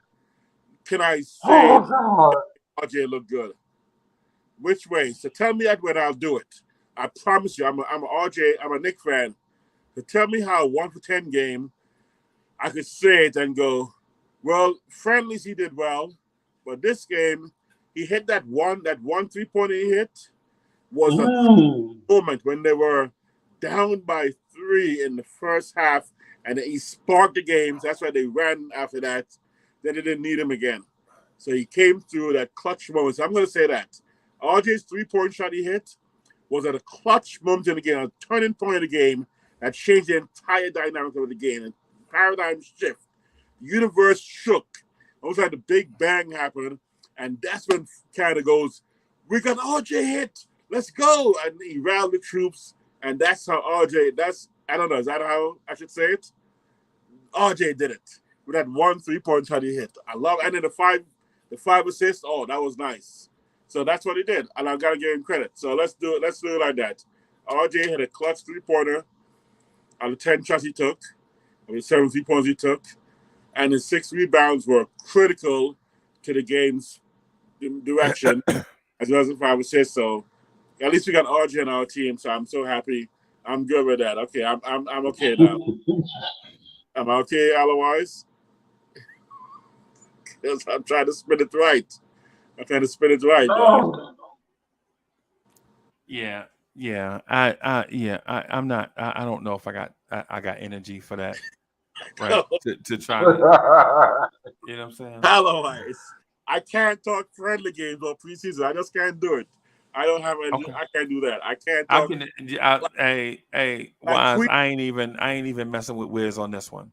I like think if they play, they Steph. play, bro. If they counted the stats, they count. If They- Queen Steph was talking about preseason, I mean regular season and playoffs, like she dismissed the regular season, saying, "Come on, man, show up in the playoffs," and she gives more props to performing in the playoffs. Nah, Some people that's count not that's Yeah, not preseason. true. but she ain't giving no Some people, props in this playoff. She didn't. some people She didn't. was equal weight on preseason games as Nah. regular season playoffs. Some people less weight on preseason friendlies. Some people put more weight on the playoff. I'm preseason friendlies. I don't really put a lot of weight on. It's practice to me. In season games, that's when I go, okay, now you're showing what you got. End of season, like Obi did, when everybody's just, I don't know, tanking maybe, and they putting their scrubs in. Let's say we don't count those either. Playoff games or weight on. So I'm going to put the weight. So if I have a weighted average on 100, I'll give 10 points for preseason games, 40 points for regular season games, and 50 for playoff games. Okay. That's how I'd weight I weight my players. The assessment, right? The assessment, exactly. Right. So if you brought perfect in the playoff in the preseason, if you shot Will Chamberlain type numbers in the preseason, 100 points, 50 rebounds, 20 assists, I'm like, okay, 10 points on a 90, man, that was awesome. Now regular season comes and you're like, you start to shoot like 40% from outside, 30% from three, and 70% from free throw. I'm giving you a C. So I'm giving you a 30 out of the 40. So now you got 40 points. You grade hard, bro. I know, I do. You're a hard grader, bro. You must have been an English teacher in your former life, bro. Oh my God, he reminded me of my teacher I had in middle school. His name was Mr. Smith, man. Oh my gosh, straight from Guyana. With it. Yeah. Come on, Okay. plat that booty. So otherwise, playoff, I'm giving RJ the 50 points in the playoffs, and I'm counting now. RJ got 80% from me, 80. So that means 40 points. So RJ would get a B plus from me for the playoffs. So yes, I'm counting that, and remember, I'm giving him credit for that, and that counts more. That's what matters the most, though, fam. Randall got an A for regular season. Randall got, I know he was injured, but I got to still count. Randall got a C for the playoffs to me, C plus. Maybe just B minus because he was injured and he was fighting through it. So I'm gonna give my Knicks as much props as possible. But when I say I give you an A in the preseason, that does not help your score that much unless you were on that edge of getting them, on the cusp of a B or a C or it's like extra credit, baby. That extra credits. You never did extra credits? I love extra credit. I used to love getting over 100 on my scores after I took a test. Give you a curve. Exactly. Oh, scoring the curve. Oh man, I used to love that. But yeah, sorry. But back to your top five. Freezer, that was crazy. Your 5 players. Those are the 5 that would change. When I heard you break that down about the 5 other guys, Right. Dak and Mitchell and stuff, and go, that won't change the franchise. That'll help us. Right. But the franchise changed, and I was like, damn. Not in the long term, not forever. Right, you are the chief rocker, number one chief rocker. I was like, Yeah. oh. I keep saying that you're the number one chief rocker. Yeah, I be trying to tell people, bro. It's man, being the number one chief rocker, man, it's a thing, bro. Then I was like, oh, that was tight. That was man. Yeah, man. So you're talking about Donovan Mitchell or Dame and Steph in the backcourt being 2 small backcourt guys, but if you would take them, I was like, oh yeah, that's another take. So I take. I was like, really, I should have got some takes once in a while. I'm like, oh, okay. Yeah. I actually not man. Listen, I have a notebook down here full of topics to talk to y'all about. My thing though, and my thing though is when we open up the panel, it's not always ideal to talk about certain things. Because and no disrespect to panelists, but it's hard keeping everybody on track. Right. And even me, because sometimes somebody will say something funny, I just be laughing for like 40 minutes, bro. you know what I'm saying? Or somebody will put a rock in somebody's shoe and we all get off track, bro. Yep. You know what I'm saying? Like we can say something like the Giants running game is trash and it's always been trash. We know somebody trolling. Right. And then, somebody would get to justify it. Like how Lee doing just now. I just use it as an example, and Lee already ready to come in and fight. Exactly. You know what I'm saying? So that's because you just started off with the wrong example, but it's cool. Right. Now, but I have topics that I want to talk to y'all about. Right? Like for instance, here's a topic that I've been thinking about for quite some time. Right? And I want to present this to Knicks fans, right? But at the same time, I put it out there. The next thing you know, YouTube was me using my topics, and they'd be like, "No, man, I ain't never heard of you say that." You know what I'm saying? So, but here's the thing. Like topics like this. Would you be, as a Knicks fan, would you be willing to sell your soul in the short term for a championship? Right, and give up the future for 20 years. Right, if I can guarantee you, right, and this is for my hardcore people, Keith Turners and Sherwins. Would you be willing to trade the next 20 years, say 2027 through 2047, be trash, lottery bound? If in the next 3 years we make 3 trips to the finals and get 2 NBA championships. Oh, how many? Now you get 3 trips to the finals, but you get 2 NBA championships. You don't know what year, right? You just know you're getting 3 straight trips to the finals, and you're going to win the championship in 2 straight. You know, in 2 of those years. So you're going to win 2 out of 3 championships, but you're going to go 3 times. But the next 20 years after that, you're going to be a grease fire, right? Laugh and stop, right? Would you trade it? Would you trade that, right? And to me, I think it's a fascinating question because it depends on how thirsty you are, right? Because if you're really thirsty, like Uncle Freezy and Anthony D and some others, I say, hell yeah, man. I'd be like, F them kids. You know what I'm saying? I ain't worried about draft picks. I'm not worried about Quentin Grimes Jr. playing for the Knicks. I'm not worried about Patrick Ewing III. Patrick Ewing III is probably in 6th grade right now. I ain't worried about him. But what I would do, though, is brag about them 2 championships I got. Yes. You know what I'm saying? But others wouldn't do that, though. They would be like, nah, I'm not sacrificing the future for the present. Nah, I'm not doing that. Those are the type of conversations I feel like we got to have. But the thing about it is you don't want to waste those topics. And then the next thing you know, we talk about Aaron Rodgers playing quarterback, and now the topic is wasted. I done wasted a thumbnail. I done put all that stuff on YouTube. And then we talking about the greatest running back in Giants history, right? You know what I'm saying? Like, Wiz, who's the greatest running back in Giants history? I already know who it is. Well, I mean, it's current right now. He's right now. Right. Number 26, right? There we go. Yeah, number 26, Robbie Carpenter. Robbie Carpenter.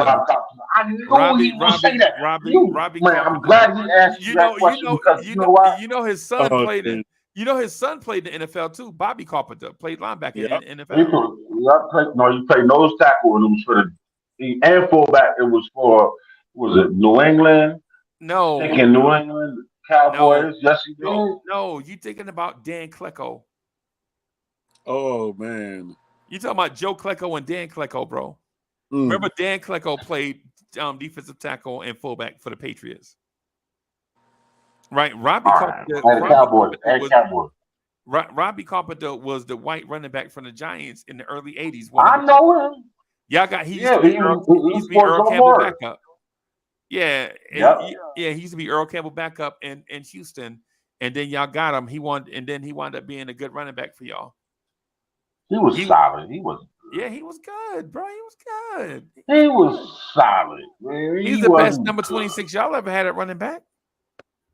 Stop it, man. But I see how you set me up for this every fucking time, man.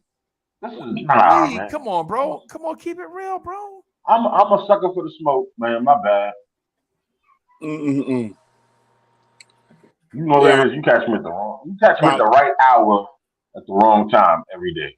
Bro, yeah, I remember when Phil Simms dislocated his shoulder and y'all put Brunner in there and Brunner took y'all to the playoffs. Y'all got red hot. I remember that, bro. Y'all remember Brunner at quarterback? Yeah, Scott Bruno. I remember him, Scott Bruno. It was him, Rutledge, and Phil Simms all fighting for that position. And Phil Simms won the job, right? Exactly, because you know what? That was Parcells' first year. That was Parcells' first year. That wasn't Parcells' first year. No. Yes, it was. No, it wasn't. Ray. Ray. Ray. I know something about Ray. No, Ray. It was Ray. He ended up being Alabama head coach. The dude, he was real quiet. He was the real quiet dude, soft-spoken dude. Yeah. Yeah, what's his name? Ray. It was Ray, not Ray Williams. No. Ray Sherman. It's Ray Sherman. Yeah. It was Ray Sherman, correct? Yeah, I remember that because matter of fact, y'all had drafted with the number 2 pick, y'all drafted a linebacker out of University of North Carolina the same year, right? He was a defensive end. Okay, yeah, but he played linebacker for y'all. He was number 56. He was a rookie. Yeah. He's the reason why we switched to the 3-4. Ray Hadley. Right. No, not Ray. Ray Hanley. Ray Hanley he was like after Parcells, bro. Perkins. He was offensive coordinator. Perkins. Ray Perkins. That's Perkins. Correct. Perkins. Yes.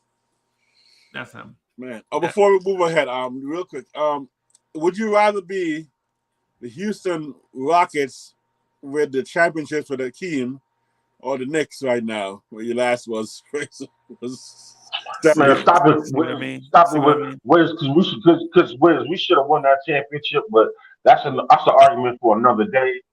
Because Game 6 was our game. We should have never won the 7 game. But look at the scenario. But look at the scenario he's saying, bro. They won their 2 championships, remember? Yep. Exactly. And then after that, they were trash. Exactly. A long time after that because they sold to win those 2 championships. Exactly. Do you think we did that in stinking 69 and 73? No. 50-year curse. No. I think we built organically. Like we drafted well for years and years. Oh, and we just but now listen to how we talk. But hold on, Lee, hold on. What I'm saying to you is we drafted well for years and years and years, but we just happened to be in the same division as the greatest NBA team of all time. Right? If there was parity back then, I think the Knicks might have won about 4 or 5 championships. But there was no parity. It was just the Celtics and everybody else. and then our back was allowed to do whatever he wanted to do, whatever the hell he wanted to do to get a championship. He was allowed to do it. It was, you could not touch him. He was untouchable. He was the what's the name of the dude in the FBI? What's his name? Deep Throat? No, not Deep Throat, right? Oh no, who ran FBI for years? Oh, the FBI. J. Edgar Hoover. He was a J. Edgar Hoover of the NBA. Oh, He was untouchable. Who? He was untouchable. Who? And Who if are you talking you talking about? about Who are you talking about? Red Auerbach. Oh, Red Auerbach. Okay.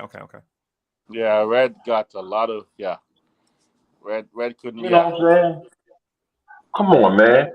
Stop it. When it came to him, like he was the league. He was the undercover league president. He was the underboss. Yeah. Either way, You know what what I'm I'm saying, saying? even if that's absolutely true that you say that, the Knicks still couldn't win championships. Though is what I'm saying. right. Facts. Yeah, that's all I'm saying. Facts. Yeah. Facts. So Trini says, I'm mad because the Giants had the best defensive player the NFL has ever seen. Oh wow. Yes. Wow. Please tell me y'all Yes. not. Yes. Please don't tell me y'all talking about Mark Collins. And Tritty Harm, and I so agree with the statement before that. You know what I'm saying? I totally agree that he is. He's just disappointed. You know what I'm saying? Maybe the 70s and 60s was hard on him. No, You know what I'm saying? The early I just know sports, bro. I could talk about this about any team in sports, bro. I just know sports. Wow. Then why don't you talk about the Indianapolis Colts like that then? You know what I'm saying? Which Indiana Colts you want to talk about? You want to talk about the Bill Brooks Indiana Colts? You're talking about the Eric Dickerson Indiana, the John Amici Colts? You want to talk about you want to talk about what's the quarterback they had in the 70s to do with the rocket arm, the golden boy? Bert golly, what's his name? He was number 7. Bert Jones. Bert Jones. And he was Brett Favre before Brett Favre, bro. Yep, true. I was Peyton Manning. What? No, I'm saying I'm just joking. Peyton Manning. I was gonna say because I think Peyton Manning is more Johnny Unitas. Like didn't have the strongest arm, but he mentally could pick your defense apart, bro. Yo, Man, you couldn't even disguise your defense, bro. Yeah. He was a machine because listen, until he started physically breaking down, you could not mess with him. You could not mess with him. Somebody sit there read somebody who can confuse Ray Lewis, you know what I'm saying, who was an absolute student of the game. Yeah. Now I'm not talking about talent, the student of the game, who knew where to be, where he had to be at every precise moment, and understood when you were audible and knew how to move from that. Ray Lewis is hands down the best student of the game. I would. Yes, sir. When you had Harry Carson on your show, you had to interview Harry Carson interview. Man, I wanted to ask. I think I wasn't available to ask the question, but I want to know how he worked with LT, because technically for me, Harry was like the brains of the operation, right? Like the true linebacker who control. But because LT was so freestyle, he just was like, no matter, he just lined up wherever he wants to line up, because the way he lined up, he was going to get to the quarterback, right? Right. It was crazy. I was going to run on the running back.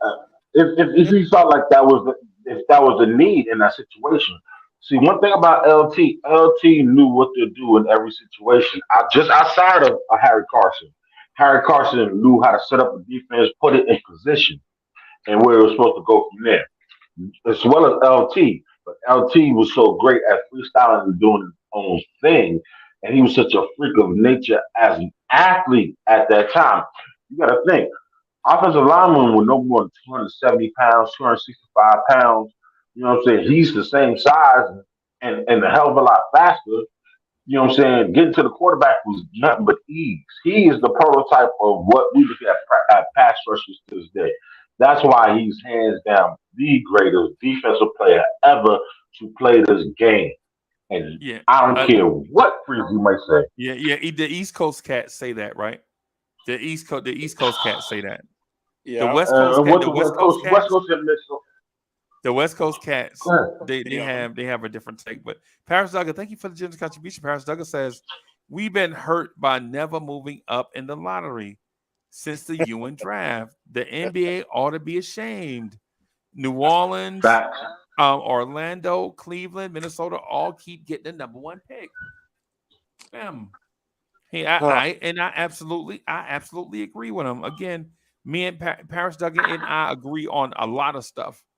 It's just when we That's just disagree seriously is when serious. all hell break loose. Me and Paris Duggan agree about 98% of the time, but that 2% of the time, all hell gonna break loose, bro. You know what I'm saying? But Time though, Freezy. You said it though. You said it about it doesn't matter where you draft.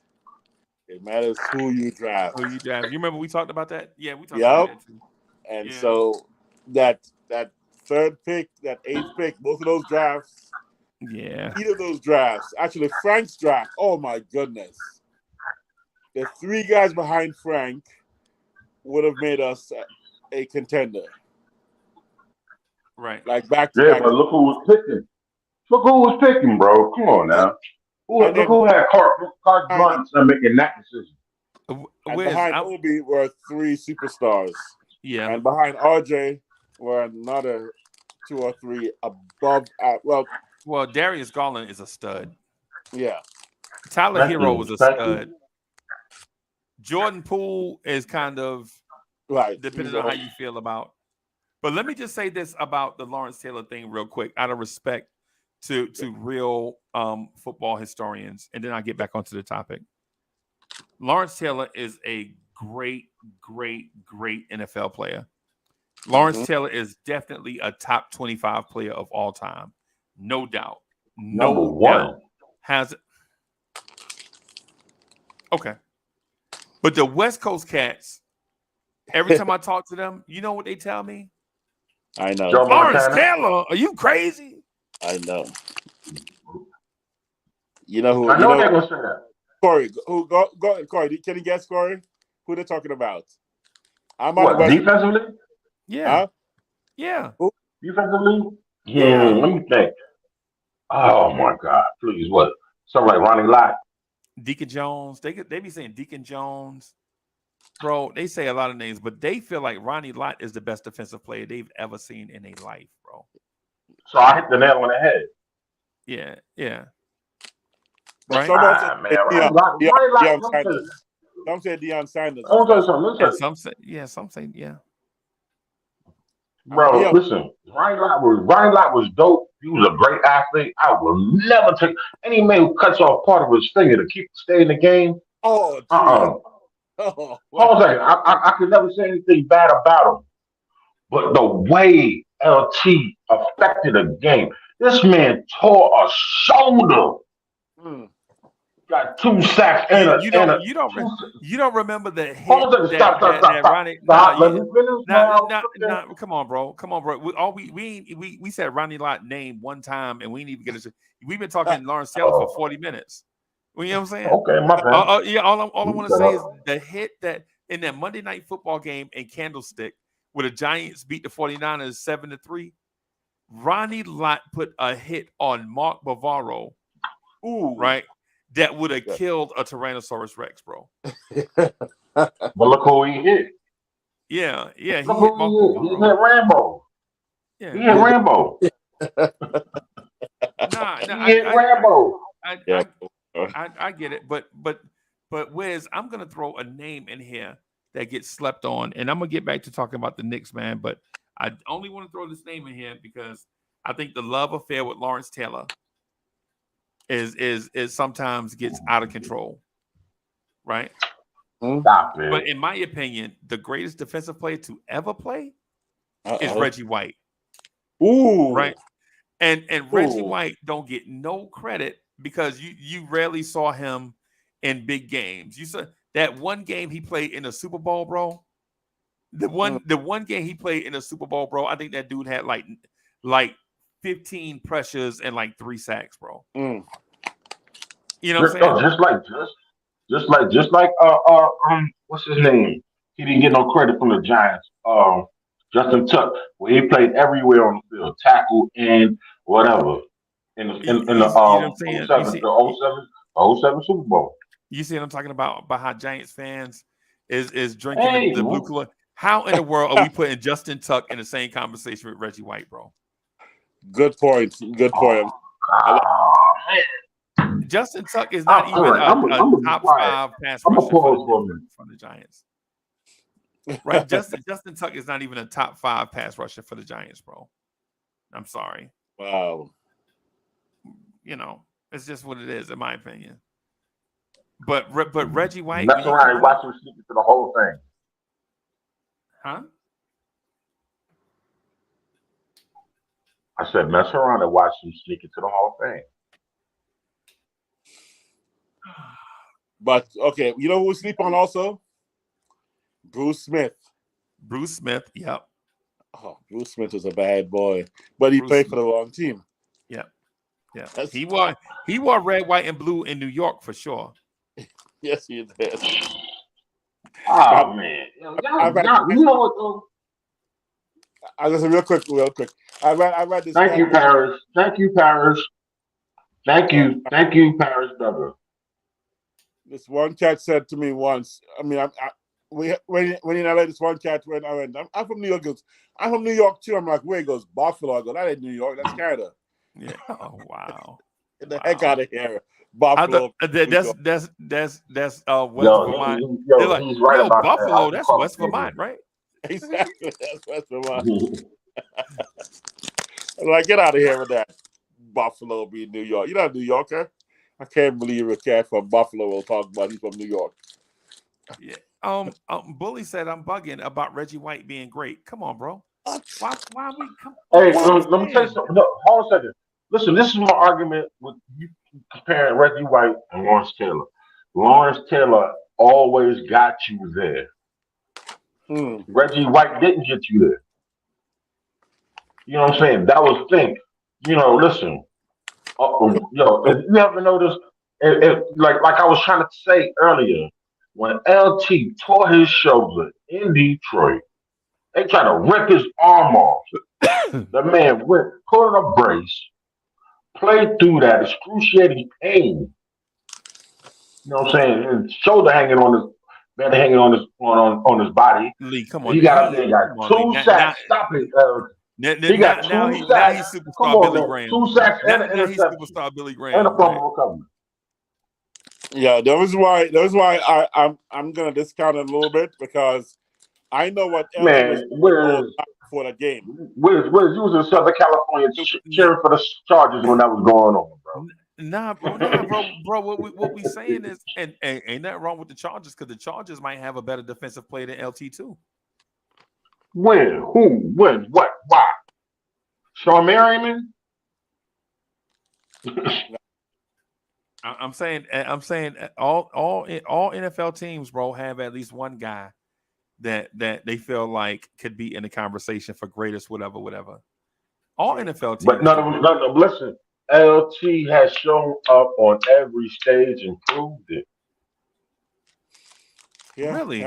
That's crazy. What's bad? Really? I remember the Bears steamrolling the Giants in the playoffs, bro. Ooh. No, it wasn't no steamroll. Y'all beat us. We was the only team to put up points on y'all on that run. I remember we had that run in '85. That run in '85, we were the only team. We didn't play y'all. We didn't play y'all in '85, bro. We played. Nah. You talking about in '80 when y'all went to the Super Bowl? Nah, we beat the Rams, who was the highest scoring team in the league. We beat the 49ers, who were the defending champs. Remember, we were 15-1. We didn't play a wild card game. You talking about with Love as your head coach? Who? Lovie Smith. No. We often beat the Giants a lot, bro. I would almost say that the Bears almost own the Giants, bro. Almost. Y'all beat us last year. Y'all beat us last year in the season. Boy, then we beat you. We beat you so bad. Roquan Smith was thinking about coming over to the Giants. It's every NFL team has a team that they can dominate and a team that dominate them, right? Man, like for instance, we don't even worry about the Giants. Like when we are a decent team, we generally beat the Giants.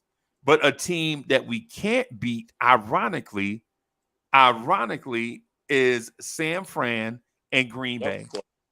I don't care Too how bad. bad. Too bad how we bad. can. We can. I know.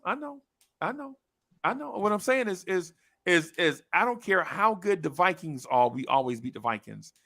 They could have Chris Carter, Anthony Carter, Randy Moss, Jake Reed. They could have Ahmad Rashad. They can have all of them at wide receiver, bro.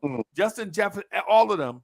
But when we halfway decent, bro, the Vikings can't beat us, right? But then we go to Green Bay and we get steamrolled, right? It's just what in the Giants too. The Giants, listen, the Giants know this. Giants fans, y'all know this, right? The Giants know that every team in the NFL has teams that they dominate and teams that they can't beat, regardless who the personnel is, right? Mhm. And for a long time, I thought it was the Cowboys. I know. Am I wrong? Y'all went a long time without beating the Cowboys, right? Yep, true. Cowboys And did. it didn't matter if Romo was the quarterback or if Hey, Dak Hold was on the a second. quarterback. Hold on a second. But see, hold on a second. When Romo was a quarterback, I believe us beating them on our way going to the Super Bowl. I think that's how we started off. Then we started off beating them first in the what you call the game, going into the wild card game. Exactly.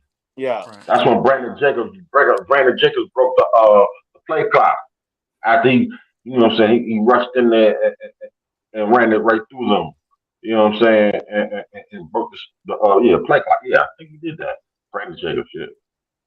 Well, I mean, in the 2000s, the Cowboys just don't win playoff games. They choke in December. Yeah, they choke. Nah, the 2000s. No, they get to the playoffs. They get them. They may not. They won one or two. I think the last few years, three. I don't know. Now they lost to Seattle when Romo couldn't even hold an extra point, bro. Remember that? Exactly. Yeah. And Yeah. Yeah, but so what I'm saying is turnabout is fair play. Like everybody, like even when the Redskins were good, like even when the Redskins were the best team in y'all division, and that was for a long time, bro. That was like from about 78 to about 85, something like that. You know what I'm saying? The Redskins were the best team in the division, right? You know, and I'm gonna say this. That's when they had that what's the last guy. You talking about running backs like what's my man name? The Jets transplant they got what's his John name? Riggins. John Riggins, the last of the great. Whoa! You know what I'm saying? Yeah, remember that? They used to be like fire up the diesel. Whoa! Yep. Whoa! And He was the last. He was the last of the great. I guess you would call them full-time running fullbacks. Yeah. you know what my scariest running back besides, I mean, Larry Zonka scared the heck out of me when I was young. You know he played for the Giants, right? I know. It was trash. Yeah. He scared me, man. He just would run over people. He just looked like he's a big dump truck, bro. I know. He's just a big dump truck. That's back in the day when 230 pounds meant something running down the lane. Yeah, that was before. That was before. What's his name? The safety from the Seahawks, the dude with the Jerry curl. Because the Raiders used to be the only team with two hard hitting safeties with Atkinson and Tatum, right? But I'm talking about the dude from the Seahawks. He wound up getting a disease and had to retire early. He had a liver condition. Ken something, the dude with the Jerry curl. I saw him hit Walter Payton one time, bro, and we started to file charges. You know what I'm saying? Like that dude was like it was like Atwater hitting what's his name? The Nigerian nightmare. Yeah. Christian Okoye. Yeah. So I never saw Payton get hit. I thought Walter never got hit from him. That dude from Seattle hit Walter Payton, bro. And I'm telling you, I saw it. It was like 81. Walter Payton caught a pitch and a dude over at his feet, and he stepped back, and that dude laid Sweetness out, right? But Sweetness did this thing. I think it's a karate thing where you lay on your back and you flip your feet and you could just jump straight up. You know what I'm talking about? Yep. Oh, Like yeah. jump right up off your back or something. Right. Something crazy. It was crazy. Yeah, to make him look like he didn't get rocked. Yeah, Right. but that man was walking sideways, bro. Yeah, man. Yep. Yeah. Now, I never saw him get hit either. You know what I'm talking Sanders? about? Huh? Barry Sanders? Detroit's running back? Which one? I'm sorry, bro. No, they only have one good running back, and that was the dude before Barry Sanders. Billy Sims? I know Barry. Billy Sims. Barry's the only running back they had, man. No, Billy Sims was Billy Sims was bad as heck. I forgot Sims. Oh, and he wore number 20. That's true. Exactly. Yeah. That's true. Sims played for Detroit too. Oh man. Yeah. I forgot about that. Okay, yeah. But Sanders, I never saw Sanders get hit. He was, man. He would roll with every punch. And this is how, just real quick, I was just trying to show respect. I just want to show respect to other NFL teams, right? Because what happens is since we do it in New York, since we chop it up in the New York tri-state area, you know what I'm saying? What it is people fill a conversation with, oh, the Giants had the greatest defense. No other defense ever. Lawrence Taylor is the greatest to ever breathe breath. And people forget about like the steel curtain. He pretty much is. Yeah, or Denver defense, the Orange Crush defense with Tom Jackson. That was the tragedy. Yeah, Tom Jackson was tough. He was tough, but for undersized middle linebacker, he was tough. Yeah. He had Carl Mecklenburg. They were pretty good. Yeah, and Simon. Don't forget Simon Fletcher. Rudolph Jones. Yeah, Simon Fletcher, number 73. Yeah. Yeah. Mm-hmm. Come on now. There were some great the Oakland Raiders defense with Tom Hendricks and Lester Hayes and Atkinson and Tatum. Bro, you couldn't even Yeah, but that was you gotta think that was a different game than Freezy compared to like they were now you talking about some safeties and corners wide open that really would take your head off. See, that's what I'm saying. Who was it? They ever saw? Man, I don't know what game it was, but the linebacker called the quarterback and threw him in the air to get popped by another one. That was probably the Bears. That's probably the Bears. No, Romanowski. Crazy. They would catch the guy, don't take him to the ground, throw him in the air so the next guy can pop him. We did that to the Lions. Y'all remember the Lions used to have a quarterback named Brian Hipple? Yeah, yep, I know. Oh, come on, man. That dude rolled out, bro, and he saw Richard Dent, and he stopped on a dime, and Otis Wilson ran up that man back like a flagpole, bro. And that dude, and they rolled him over. And the coroner just came out there and outlined his body in chalk. So let me do this real quick. So Parasite, thank you for this contribution. Parasite says, guess who ended the Redskins and Cowboys? Mr. LT. And then Bully, thank you for the generous contribution. Bully says LT is the greatest. When I talk to Lawrence Taylor, I'm gonna tell y'all said this stuff, but I'm gonna tell him to his face though. I'm gonna tell him to his bro. Hey, you know, I respect you, bro, but you ain't the great. You know, FaceTime me, bro. I want to be right there because I want to see him smack you across your. Stop now. He ain't gonna do that. But still, nah, man. Still, no, I respect LT, but I don't think I think New Yorkers just give him too much credit, bro. You know? You come on, man. Listen. If I wasn't a New Yorker, God bless that I am. But even if I wasn't a New Yorker, bro, you cannot discount.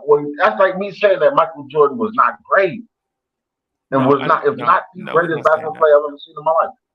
No, we didn't say Michael Jordan wasn't great. We just said LeBron was the GOAT. I mean, you can say that. I'll tell you, in my opinion, and for what I see in my life, you know what I'm saying? LT was the greatest, hands down football player I've ever seen in my life.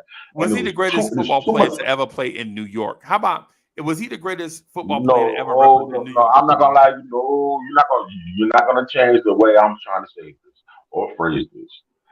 LT, hands down, was one of the greatest football players I've One ever of, yeah, seen. one of. Put We on, agree. put on a football uniform, and Right. hands down, I believe he is the greatest football player that ever played the game. There's too much. It's too much film on this man to tell me otherwise. Tell me otherwise. To see the things that he's done, to see him snatch and rip a quarterback and sling him around with one arm. Okay. I was what Ron Jaworski. Come No, on, that to might have him. been that might have been Brian Hipple too. You talking about the Lions Hold on game? a second. No, no, no, no. I think when he snatched the ball, whatever. I see him run up on a Jets quarterback. I think it was what was it? Ken, whatever his name was, Richard whatever. Todd. One of all of them. Richard Tide, yeah, and told him, it said, "Son, y'all got to do better than this." That's not a Come stat on, though. man. That's not a stat. That, That's yeah, just right. No, no, that's just him just imposing his will. Come okay. on, bro. Okay. Come on, son. Come on, man. Mm-mm. Ain't nobody do it like LT. Nobody, and it's gonna be the closest thing to him right now is in on the Rams, and his name is Aaron Donald. All I'm gonna say is this: LT was so good, right? That he had LT had 7 double-digit sack seasons, right? And he had Hmm 6 seasons where he had single-digit sacks. I'm saying in Okay, but LT in LT hold on a second. prime. Two-time defensive player of the year. Okay. You know what I'm saying? Two-time defensive player of the year. One-time MVP of the year. Come on, bro. Was one of the first defensive players to become defensive player of the year, if not the first. Right. LT only had 3 seasons of 15 sacks. Don't matter. He's still, he's still, Now, he's still, it's now, still how he affected the game. Listen. You gotta remember this. This is, you know what I'm saying. LT was pretty much on a decline when we won Super Bowl in '90. He wasn't putting up big time numbers, but he was right there to make the play when what's his name, Roger Craig, fumbled the football. He's always there to change the game. He affected the game no matter what happened. When his physical skills were declining, he could still affect the game, bro. okay, actually, you know what I'm gonna say? LT for 3 to 5 years had the 3 to 5 greatest years of a defensive player ever. Ever. I agree with you on that. I'm with you on But that. Reggie What's the White, what? the three to Man, five years, stop it. Reggie White. he was Reggie White. Reggie White did not affect the game like Lawrence Taylor did. over a 10-year period, though. Similar, but not the same. 10-year period, and LT did over a 10-year period. But over a 5-year period, LT was the greatest. The best, probably the best player in football for like a Yeah. 5-year stretch. Yep. And partially because of his lifestyle. Yeah, If part that of that. up a little bit. Part of that. Of course, yeah. He relied. I'm telling you something. That's one thing me and my father we always talked about. We said if one thing, if LT would have took care of his mind and his body, hands down, without a shadow of a doubt, he probably would have been a far greater player. Just imagine how much better he would have been. I don't want to imagine that. I want to say this: Richard Dent had more double-digit sack seasons than Lawrence Taylor. But Lawrence Taylor still has more all-time sacks than what you did. Yeah, 4 more. Okay then. Right, 4 more. Okay then. Dent. Right. And but Lawrence Taylor has 2 more rings than Richard did. Oh man, are we gonna get into the Giants have more championships conversation than the Bears conversation? No, we're not talking about. We're talking about Wiz, who has more championships, the Giants or the Bears? Yeah, Wiz was alive when that happened. But He was modern watching era. in the 50s. No, they all count, bro. They all count. They He's talking about when you was a shorty and they was playing in the 30s. No, they all count, right? Oh my God! When the rings were made out of silver and not gold, they have zirconians in there instead of diamonds. Yeah. So the New York Giants have 8 NFL championships. That's amazing, bro. The Giants have 8 NFL championships, bro. That's crazy. Yes. That's crazy. That's more than most franchises in the NFL, bro. However, that's more than the Cowboys. Think about it. Yeah, that's more than the Cowboys. Go ahead, But see, That's more than the Redskins / the Bears got changed. Washington football team / Commanders. That's more than the 49ers. But that's more than the Pittsburgh Steelers, bro. Thank you, Harris Duggar. Thank you. Go ahead, Frizzy. Finish it up, Frizzy. Finish Bring it home. Finish up what? Who had more than them? I think the Patriots have more than them. I think. Do the Patriots have 8 Super Bowls or championships? 7 or 8. They got 7? Something like that. 7. Okay. I don't know. I don't know if I'm on the Patriots one.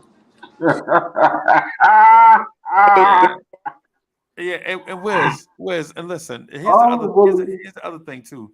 The other thing that I wanted to mention, right? I think the Giants think some Super Bowls are way more than others, right? Because, they all count because a lot of times Giants fans will say, well, the Giants embarrassed the New England Patriots in the Super Bowl. True that. Undefeated New England Patriots. Right. You know who else embarrassed the Patriots in the Super Bowl? The Eagles. The Bears. The Bears beat the Patriots in the Super Bowl 46-10. Come on, the only Super Bowl championship y'all got. Yeah. Y'all tore up what's his name? That long, tall quarterback. You know what I'm saying? Made Andre Tippett look like he was Eason and Tony. I mean Eason and Grogan. Yeah. And then also you made Andre Tippett look like, oh well, he's not, but he ended up being a Hall of Famer, God bless him. But you still made him look bad. Right. Yeah, that's all I'm saying is as Giants fans, man, I think y'all should start respecting other franchises, man, instead of thinking the entire NFL universe revolves around the Big Blue Wrecking Crew. Whoa, hold on a second. To be real, for New York fans, for anybody who was a New York fan, because you got to think, we got a lot of from the metro area, you know what I'm saying, that aren't Giant fans. You know what I'm saying? A lot of them because of my generation, because of those were some tough years. But to have one of the greatest all-time football players that ever played the game, Reggie White, be a part of that. To be a part of that, come on, man. Okay, cool. I'm not, and I'm not gonna hate on that man because that man really was a force. He really was a force. Yeah. So you know what I'm saying. But and their defenses in the 80s was better than y'all's. Who?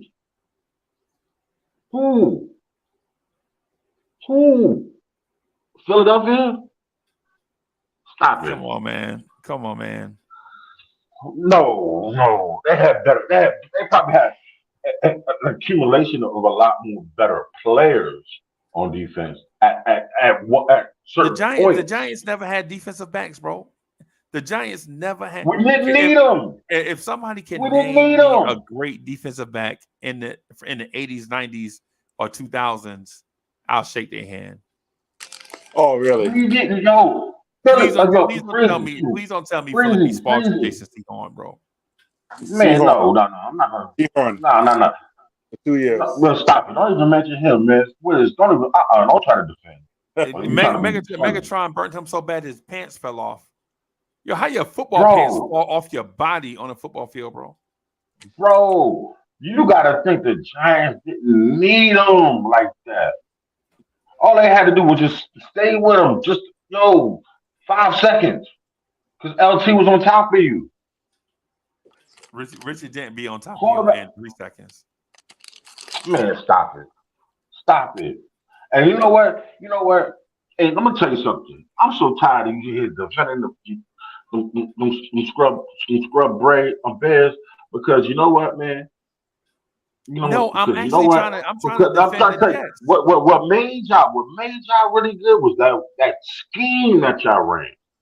That Talking 46. about the 3-4. No, that 46. That 46 y'all ran. Right. Was a great one time scheme. Y'all brought the 46 he brought the 46 to Philly, and it was just trash. Nah, man. Because how many division titles did he get? Nah, Philly went to a 4-3. They had Reggie White. Reggie White. Okay, I got you. Reggie White at one defensive end. They had Mike Golick at a defensive tackle, Jerome Brown at a defensive tackle, and Clyde Simmons at the other defensive end. Right. And Clyde Simmons was their best linebacker. And Clyde Simmons came also. Clyde Simmons came after Jerome Brown passed away. Y'all remember that? When Jerome Brown passed away. Mm-hmm. Oh, look who in the chat. How about them Cowboys? Wiz, how about them Cowboys, Wiz? Okay, you know what? I do gotta give Cowboys credit for one era. Guess what era? Man. The Pittsburgh Cowboy rivalry in the 70s. The Doomsday Defense Cowboys. Oh my goodness. With Hollywood Henderson and Bill Bates. Oh my, that was such an amazing time. That's my nostalgia. That's why Lawrence Taylor wears 56 right now, because of Hollywood Henderson. Yeah. Yep. Hollywood Henderson, Ed Too Tall Jones, Randy White. Too Tall Jones, yep. Too Tall Jones. Pittsburgh, but Steelers were bad boys too, with Lynn Swann and them and Frankie Harrison. Oh. One of my business associates just went to a party with Randy White and Ed Too Tall Jones, and she showed me the picture. I thought she was lying. I was like, "You lying?" And you know me, I'm like, "Get your line in," And she showed me the picture with the three of them smoking cigars together. Wow. Yeah.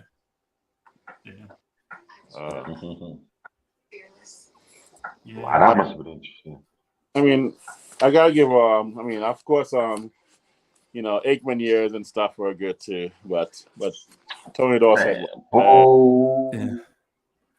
And even Paris Douglas says Jack Lambert was better than those defenses, all those defenses that the Giants had. Like if you rank the Giants linebackers all time, outside of Mr. Harry, bro, everybody else was ordinary. Wow. I mean, in LT. Outside of Mr. Harry and LT, everybody else was jobbers, bro. Everybody else was number 6 on the menu. So you saying? Oh, you seriously call back Gary Reasons? Come on, man. Stop it. Come on, man. Stop it, bro. Them dudes wasn't even making a Pro Bowl, bro. Butch Walford? Them dudes wasn't making a Pro Bowl, bro. You know how I know they wasn't making a Pro Bowl? If they were on anybody else's team, you would be saying different. No, I wouldn't. I'd be talking facts. The linebacking core in the Pro Bowl every year used to be the same group of guys for the NFC, right? The same group of guys from the NFC. In the middle used to be a dude named Mike Singletary, right? In the middle. If not him, who else? The outside linebacker used to be Lawrence Taylor, right? Mm-hmm. Right. The other outside linebacker used to be a dude from Wiz. Do you remember the Dome Patrol defense? Yeah, New Orleans. I know exactly You where remember the Dome Patrol? Yep. Yeah, the other outside linebacker was a dude named Pat Swillen. He also used to wear number 56. Yeah. Right. And then when you talk about the other linebackers that would them was probably your starters every year. And then you would fill in with guys like Sam Mills. You remember Lil Sam Mills? Yep. Mm-hmm. Yeah, Sam Mills. Yep. Yeah. The 49ers had a dude named Keena Turner, You number 58. The dude number 58, Keena Turner, used to have a big neck roll, 58 for the 49ers. Yeah. Nah, he was not no Pro Bowler like that. He had maybe one or two good Pro Bowlers. Keena Turner was not that dude. He was good. He was good for like a 5-year stretch, but he wasn't great. Now, I'm not saying that he was in the Lawrence Taylor, Mike Singletary category. Nah, I'm not saying that. I'm not saying you got to rotate. Nah, but you got to add them other linebackers from New Orleans. And New Orleans has four solid linebackers. Yeah, they ran the same scheme we did. They linebackers was better than y'all. I know who they are. No, they weren't better. They ran the same scheme. They were better than y'all, bro. Come on, man. We ain't gonna give nobody credit for nothing. It's all Giants, bro. I'm not giving them. I'm not. Yo, you just did not hear me. I'm giving them their props. They just not the Giants. Hey, it's not even the fact that they're not the Giants. They weren't winners. Period. How about that? Oh my goodness. So we not giving Great cats. pro. We not giving cats like Jesse Tuggle no love. You remember Jesse Tuggle? Man, Jesse Tuggle was one of the better middle linebackers, inside linebackers. He was an inside linebacker. Yeah. I'm not the Falcons. Jesse Tuggle, he was very solid for Atlanta. You know what I'm saying? But he wasn't that dude. He wasn't no game changer. I know he wasn't Mike Singletary, bro. What I'm saying is he was still a Pro Bowl level linebacker, bro. Very solid. He filled the gaps. Jack Del Rio was a great middle linebacker, bro. He was okay. That was great. He was a better head coach. Yeah, Jack Del Rio was he was a better head coach. Yo, all I'm saying is there was some Seth Joyner, the Seth Joyners of the world. That's what I was trying to think of. That's from Philly. Seth Joyner. Yeah, so Seth Joyner. So there was some great linebackers, bro. That's all I'm saying. I'm saying let's just give other teams some credit. It's not like the Giants invented football, bro. Well, it kind of did. Yeah, what I would say to it is even the Giants' best defense is probably a top 13 defense all time. Whoa! Wait a second. No. Go on. You said what, top 13? Yeah. Yeah, you talk about 80 years of football, bro. Come on, man. Man. Top 3. Man. Listen. Oh, I'm so you're right saying now. they better than the 2000 Ravens then. Okay, I'm with you. I agree. What? All the Giants defense is better than the 2000 Ravens. Okay. No, I ain't saying. Oh, man, listen. You gotta think. 86. How many starting quarterbacks, finished that game in 86? In 86. So we're talking about 2000. Then we're talking about like 86. Let's compare. And your criteria is maybe two. Your criteria is starting quarterbacks. How many guys were injured by the team? That's how good That's what I'm saying. That's what I'm saying. How many the Giants in 86 sat down almost every quarterback that played. Okay, Lee. What I'm saying to you, bro, is in 85, in 85, and I'm not advocating for violence, right? But in 85, right, the Bears hurt 3 Green Bay Packer quarterbacks, right? And they brought in one, the second dude that got hurt.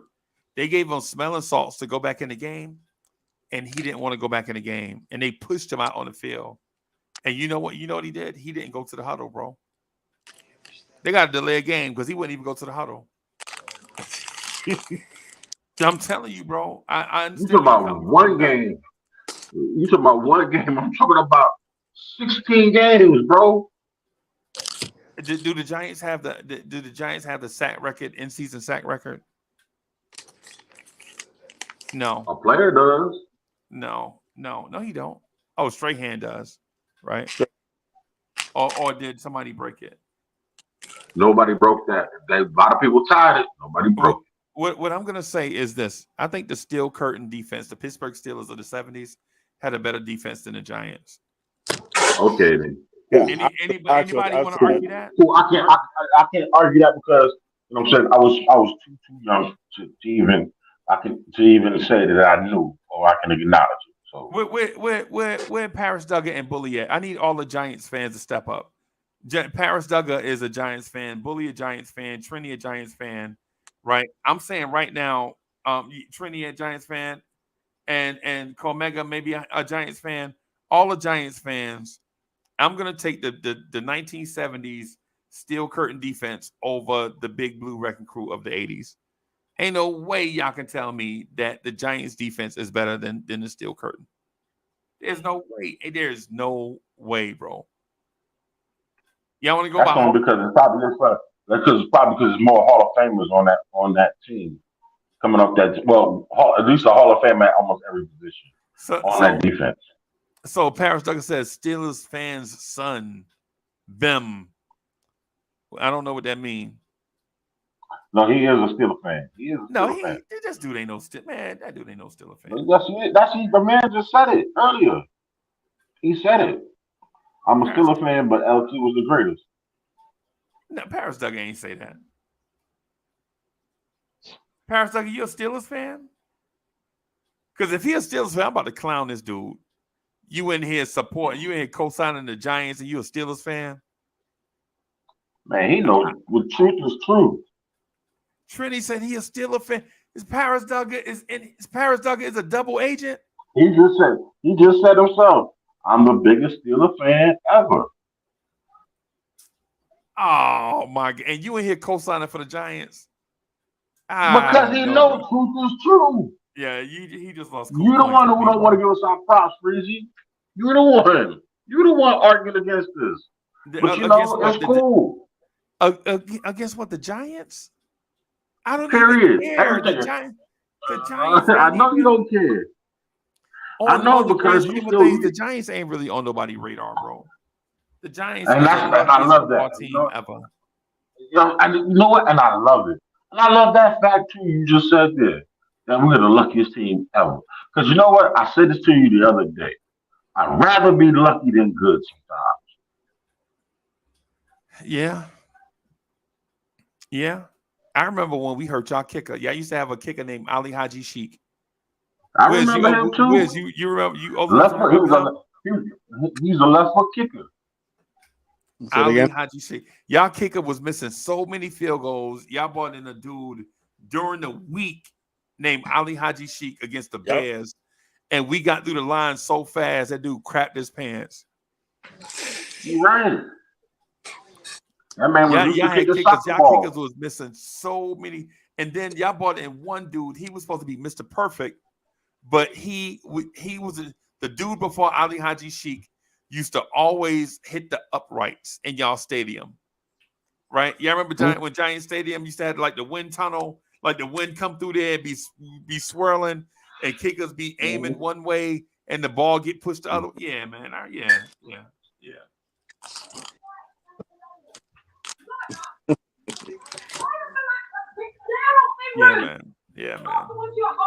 Yeah, man. So Lee, I'm gonna just say that. I'm gonna say this just real quick, man, before I get out of here. The Giants might have the 86 defense might be barely a top 25 defense all time. Oh, well, that's disrespectful. Really. The 90 defense, though, might have been statistically better, but even that defense is probably just top 20. Wow. You know what? I just can't see them being better than Orange Crush. I mean, they better than the defense with Manny Fernandez and them. Yo, the only thing I'm gonna say is this. Listen, the no name defense got the same amount of championships as the 90 and 86 defense. You know what I'm saying? Minus plus two. Matter of fact, minus two Hall of Famers. You know what I'm saying in 90. But I will say this: anybody else you try to compare to Crush, get out of here. They got to it. I think they did get to it. They got to it. They got to a Super Bowl, but lost. Matter of fact, got their butts handed to them against the Cowboys. Was that Right. They lost to the Cowboys because their quarterback was trash. You know, but their quarterback must have been too much trash. He got him there. You know what I mean? The 76 Oakland Raiders defense was better than the 86 New York Giants defense, bro. Wow. No. Okay. If you say so, they gave up 10 points a game for 14 straight weeks, bro. Come on. 10 points a game. Okay. All right. I mean, they gave up 10 points. I'm gonna name 5 defenses better than them defenses, right? I'm gonna name 5 of them just off rip. Okay. Right. The greatest defense to ever exist is the 85 Bears. Right. The second defense, the second best defense all time. The second best defense all time, in my opinion, the Baltimore Ravens. The Ravens. I knew you were gonna say that. Yeah, the third defense of all time. Tampa Bay is the Tampa Bay defense, the Tony Dungy Tampa defense with Warren Sapp, Derrick Brooks, John Lynch, Rondé Barber, and then after that you got to go Steel Curtain, bro. You gotta go Steel Curtain. You gotta go Steel Curtain, and then after them, I'm gonna shock the world and say the 5th greatest defense of all time is Buffalo Bills, the Boom defense in Seattle.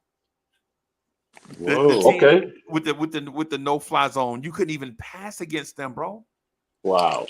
You couldn't even pass against them, right? And then there are other defenses that were so good, and they get no credit, like the 1980s Cleveland Browns defense, right? Where they had the 2 corners, Hanford Dixon and Frank Minifield at corner. Right. That's the only thing they had. But go ahead. Yeah, their defense was great, bro. Defense and running game, right? Defense. Let me explain something to you. You notice I ain't even got to the purple people eaters yet, right? Of course not. I ain't even got to the purple people eaters yet. Because they had 2 of the best defensive ends to ever to play the game. You know what I'm saying? One of which needs to be in the Hall of Fame. Yeah. And what's his name? Marshall. And Alan Page. Alan Page retired as a Bear. Alan Page is already in there. And I always, he's one of, let me tell you something. I quote a lot of his stuff that he said off the Hall of Fame speech. But I want to say this one thing. That Cleveland defense was good because they had a great defensive backfield that allowed those marginal defensive linemen. Yeah, they linebackers was trash. I mean, not trash, but average. They had average linebackers, but their defensive line was all right. Hey, don't forget. You know who was on that defensive line? Nah, that defensive line was good. You know who was on that defensive line? Michael Dean Perry, Refrigerator Perry brother. You remember Michael Dean Perry? He was better than Fridge. Yeah, he was better than Fridge. Yeah, he wasn't Aaron Donald, but he was Aaron Donald in an Aaron Donald mold, like the smaller defensive tackle that just used quickness. You know what I'm saying? He was strong, but right? So you talking about them. We ain't even talking about Philly D. Bro, Philly D was elite, bro. And they used to have, they had a safety that used to hurt up all y'all receivers every year. And y'all used to get in the paper and be crying about him every year, right? They had a corner named Eric Allen. Anybody remember the light-skinned dude, Eric Allen? The big corner? Yeah, Cowboy. He was a Cowboy. But you also think that was Muddy Waters, Andre Waters? Yeah, they used to call him Dirty Andre because he used to bust up y'all receivers. He the dude that gave Phil McConkey a concussion. And I know y'all don't remember Phil McConkey. I'm just throwing out some names. Right, I know y'all don't remember these dudes, right? But I'm just saying he hit Phil McConkey across the middle, bro, and knocked that dude out the game. and then and after that, y'all trying to throw the ball to this dude Stephen Baker, the fumble maker, wouldn't even try to catch the ball, bro. And Wiz, I know this a little bit before your time, bro. Stop it, because let me tell you something. Because him and Mark Ingram Senior made two of the greatest plays in Super Bowl history, and I will not even be denied that. In that 1990 Super Bowl. So the Bears corner picking off a quarterback and running it back 80 yards in the Super Bowl for a touchdown is not a greater play than that. You talking about a dude that just got a random first down is a great play. So Tracy Porter picking off Peyton Manning, right, to seal the game so the Saints can win a Super Bowl. That was not a random. Yo, what Stephen Baker did was not random. Now you need to really relax. Was it a touchdown? No, it wasn't a touchdown. Okay. But that was a key first down for him to make that play, and he fought for it. So for a dude got a first down, it's the greatest play ever. It kept us alive. So Devin has to take the first kickoff right after the game. So Devin has to take in the first kickoff of the game, running it back 89 yards in the rain against the Colts to start off the Janet Jackson Super Bowl. Was not the greatest play ever. It was the greatest. I didn't say this was the greatest. It was a great play, but also too, you gotta think: did y'all win that Super Bowl or did y'all lose to Peyton Manning? No. What I'm saying is great players are gonna make great plays in the Super Bowl, bro. You just can't pick out a random play because it's the Giants. Because you could say the Santonio Holmes catch from Roethlisberger against the Cardinals might be the greatest catch in the Super Bowl. I mean, that was for a touchdown catch. That was one of the greatest plays ever. Right, I'm saying, but a random Giants running back getting a first down and come on, dog. This is what I be talking about, man. Oh, come on, Freezy. Come on, Freezy. You doing me dirty, but it's cool. Nah, man. If you would have said, yo, the David Tyree catch in the Super Bowl is one of the greatest plays, maybe the greatest, I'd have been with you. I'd have been like, I don't know if it's the greatest, but I can understand where you're coming from. Right? It really was. It really was wonderful. It's got to be going to be in the top one of the top 10 for a minute. That's not the play you said though. You pointing out others. No, but those were major significant plays. When you go back to finding out what happens at the end of that game, you got to think that game came down to. Listen, if the Giants did not make that play, you know what I'm saying? We wouldn't have scored the touchdown. We wouldn't have been ahead to the point where they would have, you know what I'm saying? All they needed was a field goal to win the game. Okay. And that was some random. Did the Giants defense? I just want to ask you this: did the Giants defense stop them from getting in field goal range? No, they didn't. No, and that was totally all on the kicker. That was on the kicker. He blew that. Yo, God bless my stepfather right now to this day. He said, "Oh man, that Super Bowl was lucky." I could not argue with him. I could not. He was lucky. You know what? And like I said earlier, sometimes I'd rather be lucky than good. Right. Okay. You understand what I'm saying? Yeah. No. Because if we were, listen, you see, I talk about 86. I don't talk about 90 like I talk about 86. Because 86 we were a much more dominant team. 90 we were a team fighting for. We were a team who got on a great road and were fighting for our life, and we rallied behind a backup quarterback.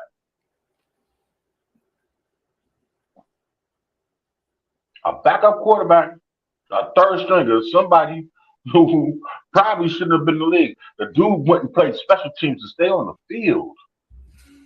Yeah, he's a good athlete, though. Yeah.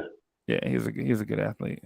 So, I mean, yeah. So, but you understand what I'm saying? We had an athlete play quarterback. You understand what I'm saying? Yeah, the athlete played quarterback because he was out there running for his life like Charlie Brown when he didn't know what to do. Yeah. Yeah. I mean, there was some. Yeah.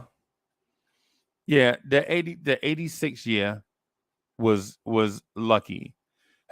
a lot of luck went y'all way for one, right? If you remember, the Jets were just as good, and the Jets kicker kept missing field goals, and they lost to Cleveland. In Cleveland, right? And then at the same time, the Cleveland Browns were a better team than the Denver Broncos. And I don't know if you remember this or not, but the Browns were about to run the ball into the end zone and seal the game against Denver. And they running back fumbled, and they gave John Elway just a little bit of time, and he put them on this thing called the drive, right? Exactly. I don't know if y'all, Ernest Barner. Yeah, Ernest Barner fumbled when they had the running backs, Kevin Mack and Ernest Barner, right? That's what I'm saying. The Giants didn't dominate that year, bro. The Giants were a good team. The Giants were definitely a good team, but the two best teams that season in 86 were the Chicago Bears and the New York Giants. And we lost because our quarterback got hurt in the game against the Redskins. Everybody know that 86 season should have been Chicago versus the Giants in an NFC championship, right? Our quarterback get hurt. Next thing you know, the Redskins wash us. Can't make no excuses. You just can't. Can't make no excuses, man. It's just part of the game, right? And we destroyed Jay Schrader 3 times that year. Yep. And you know who else y'all destroyed too?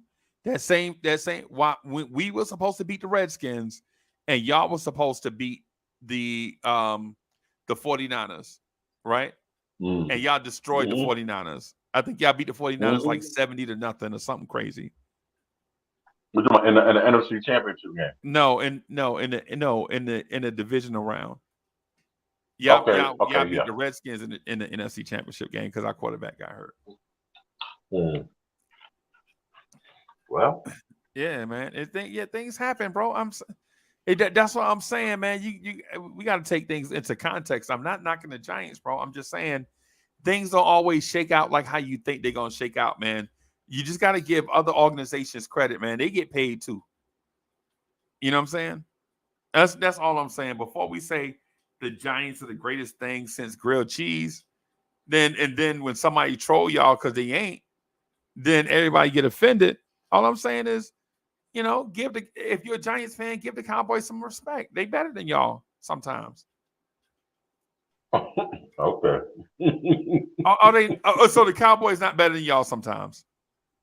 They're better than us right now. On paper. Yeah, that's all I'm saying. On paper, they're considered better than us. Until we do our thing against them 2 times in a year, I can't say nothing. Right. The Cowboys always have better quarterbacks than y'all. They always have better running backs than y'all. They always have better offensive lines than y'all.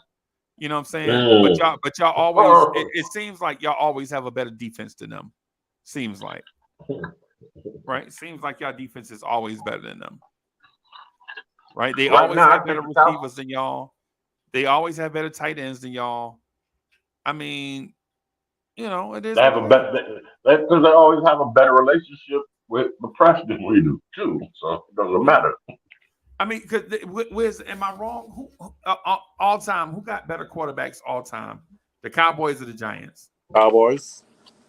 If you think about it, running backs? Who has better running backs all time? The Giants or the Cowboys? The Cowboys.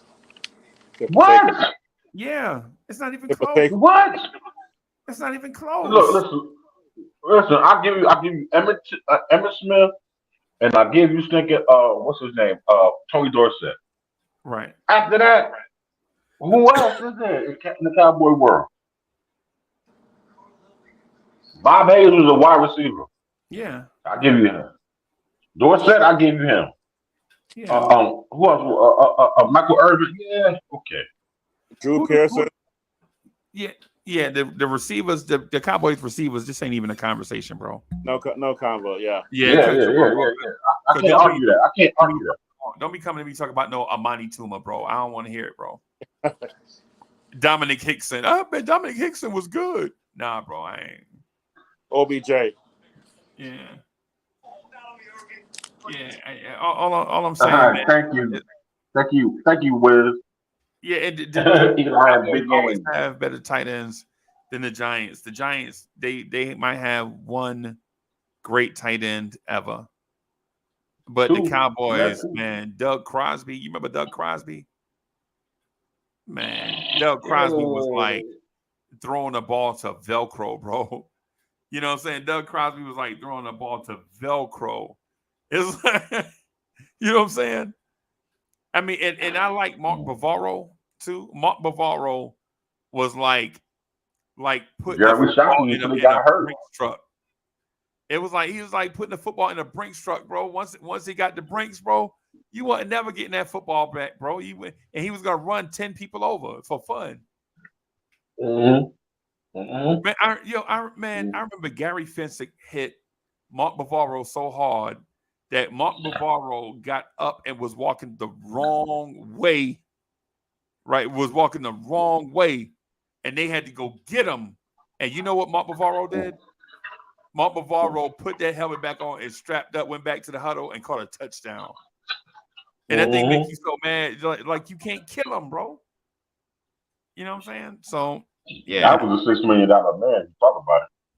And the Giants always they have great lines, offensive lines, but they don't even put them in a conversation with the Giants, with the Cowboys, bro. The Cowboys had 3 stretches of great offensive lines, probably the best in the game. The Tony Dorsett line was the best in football, period. Right? Until we beat Philly, until we beat Washington, they're better than us.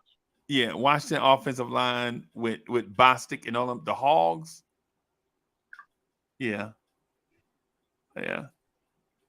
And the Philadelphia line that protected McNabb. Yeah. That offensive line. But you know, y'all sleeping on Jumbo Elliott, Bardos, he was great. You know what I'm saying? Those two was great. Who else? Oh man, this guy played multiple positions. They were Pro Bowlers, bro. Yeah. What's my man name? What you call son-in-law was a solid, great offensive lineman. Who was the last head coach of the Super Bowl? The dude, Coughlin. Coughlin's son-in-law. He was a decent guard. He was a great guard. He was a great starter. Yeah. And then there was another guy who played guard, center, and tackle. What's his name? I can't think of it. He's a commentator for the Giants. What's his name for the Giants too? He's like if y'all I know y'all don't watch the Giants, like inside stuff on MSG. Nah, I be having better stuff to do than watch the Giants football. Yeah, I mean, it's cool. Yeah, I mean, I don't mind it. I love it. That's because you know what? You got better stuff to do, and that's why you just don't know. Right. So that's cool. Right, and so what I'm saying is ultimately, like, if you talk about like Giants defense, now the Giants defense, in my mind, ever since about 84, about 83, about 83, the Giants consistently had better defenses than the Cowboys, right? In my mind, because there were some years where y'all defense was trash. When y'all had y'all signed LeVar Arrington and Kareem Hunt from Tennessee Titans. And we had what's his face was the middle linebacker. What was his name? Played in Miami. Jesse.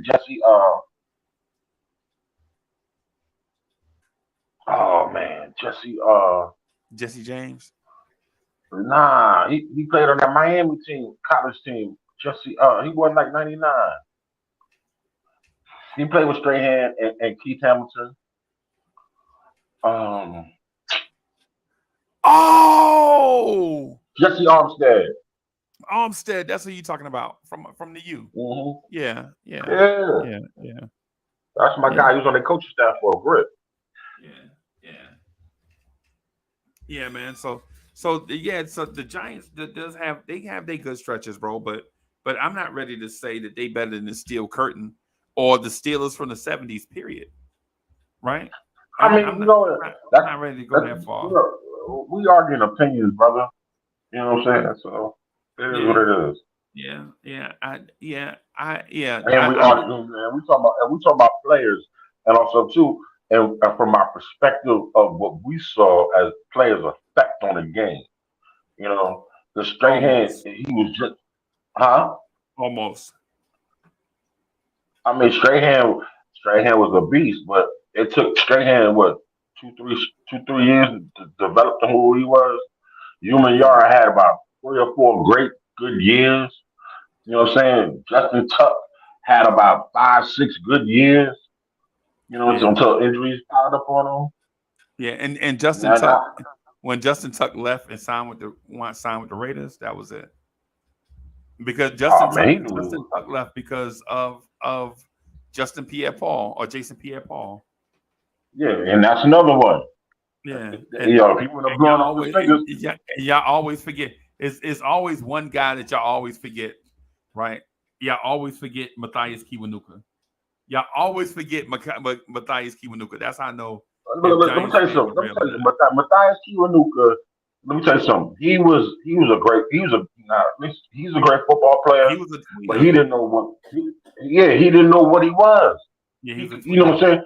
He's like he was too small to play outside linebacker. No, he's too small to be a defensive end. Yeah, but he was too big to be a wasn't fast. And he wasn't fast enough to have that burst to be a defensive end. I mean, outside linebacker. Right. And he couldn't drop back and cover. He played hard though. He played hard. Yeah, he was solid. He was a first round pick. Now you talk about somebody who reminds me of RJ. He reminds me of RJ. Yeah. You know what I'm saying? He was like, why can't you just? He was always like 4 steps short to get a sack. Right. Always. You know, do you know that dude? I'm looking at his stuff right now. You know that dude was 6'5", 276. Exactly. That dude was. But he ran like a 4'6", 4'7". Yeah, he was quick twitch, right? He was just too big to play outside linebacker in y'all system. And why would y'all have him play outside linebacker when y'all got Jesse Armstead? True. No, he wasn't there with Jesse Armstead. He wasn't. Oh yeah, you're right. Not Armstead. Not Armstead. I just said his name. Was it Tuck?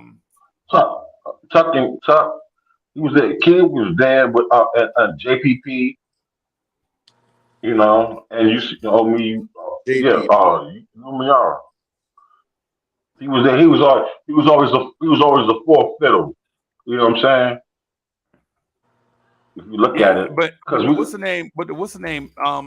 Y'all defensive coordinator made a defensive package to put Tuck, Kiwanuka, straight hand on the field.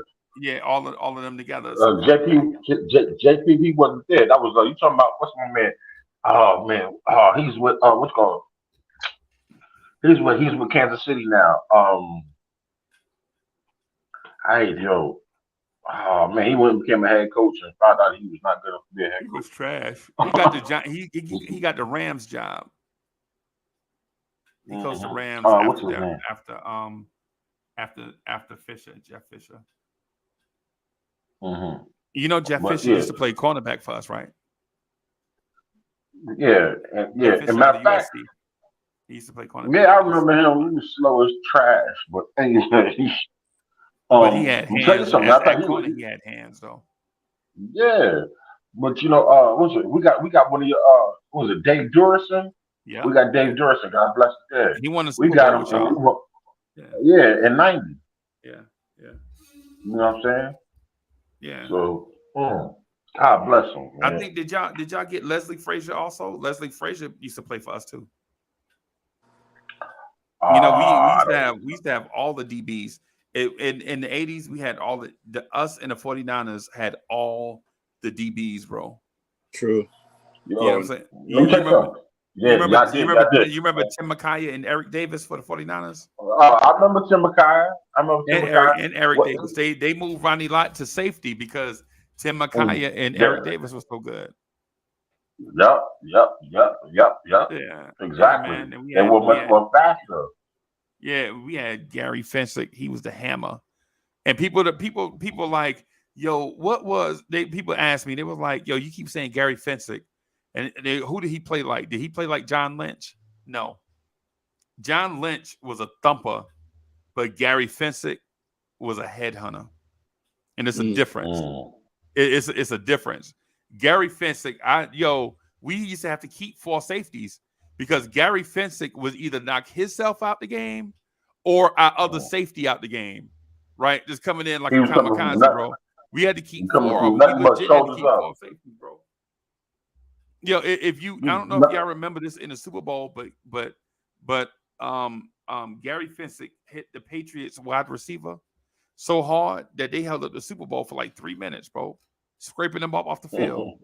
They had to come. They legit had to come get a blade and scrape them off the field, bro. He hit Craig James in the hole, bro.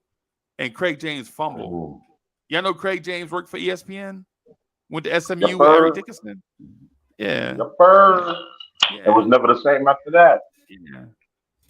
Yeah. That's why he became a commentator. But if I could compare Gary Fensick to somebody, I would say Gary Fensick was probably like Chuck Cecil. Yeah, I remember Chuck Cecil? The safety from the Houston Oilers and Green Bay Packers. Yeah. Wow. He was like that except crazier. Like he was like that except Gary Fensick was like Ronnie Lott without hands and speed. Gary Fensick was like he could run, but he wasn't fast like Ronnie Lott. Like Ronnie Lott wasn't blazing fast, but Ronnie Lott could run, right? But Gary Fensick, man. I saw Gary Fensick hit Mark Bavaro so hard that Mark Bavaro turned around and walked the wrong way. Mark Bavaro was walking to our huddle, and they had to turn him around and go back to his huddle, bro. I'm telling Gary Fensick was that dude, bro. I'm telling you. These are the Bears keep safeties like that, bro. Like Mark Carrier, you know what I'm saying? Multiple-time Pro Bowler. Gary Fensick, headhunter. And y'all not Bears fans, but I'll tell y'all who the most famous safety y'all probably remember. Y'all probably remember a dude named Mike Brown out of Nebraska. Used to play for us. When our defense used to score 2 touchdowns a game. Back when we had Alex Brown and them, like we'll pick one back when our defense had Peanut Tillman on it.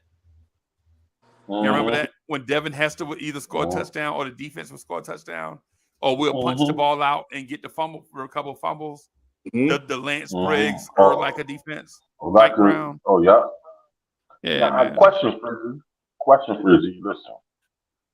Now, I got to ask a real serious question. You know, because you didn't kick the can about the Giants all down the road.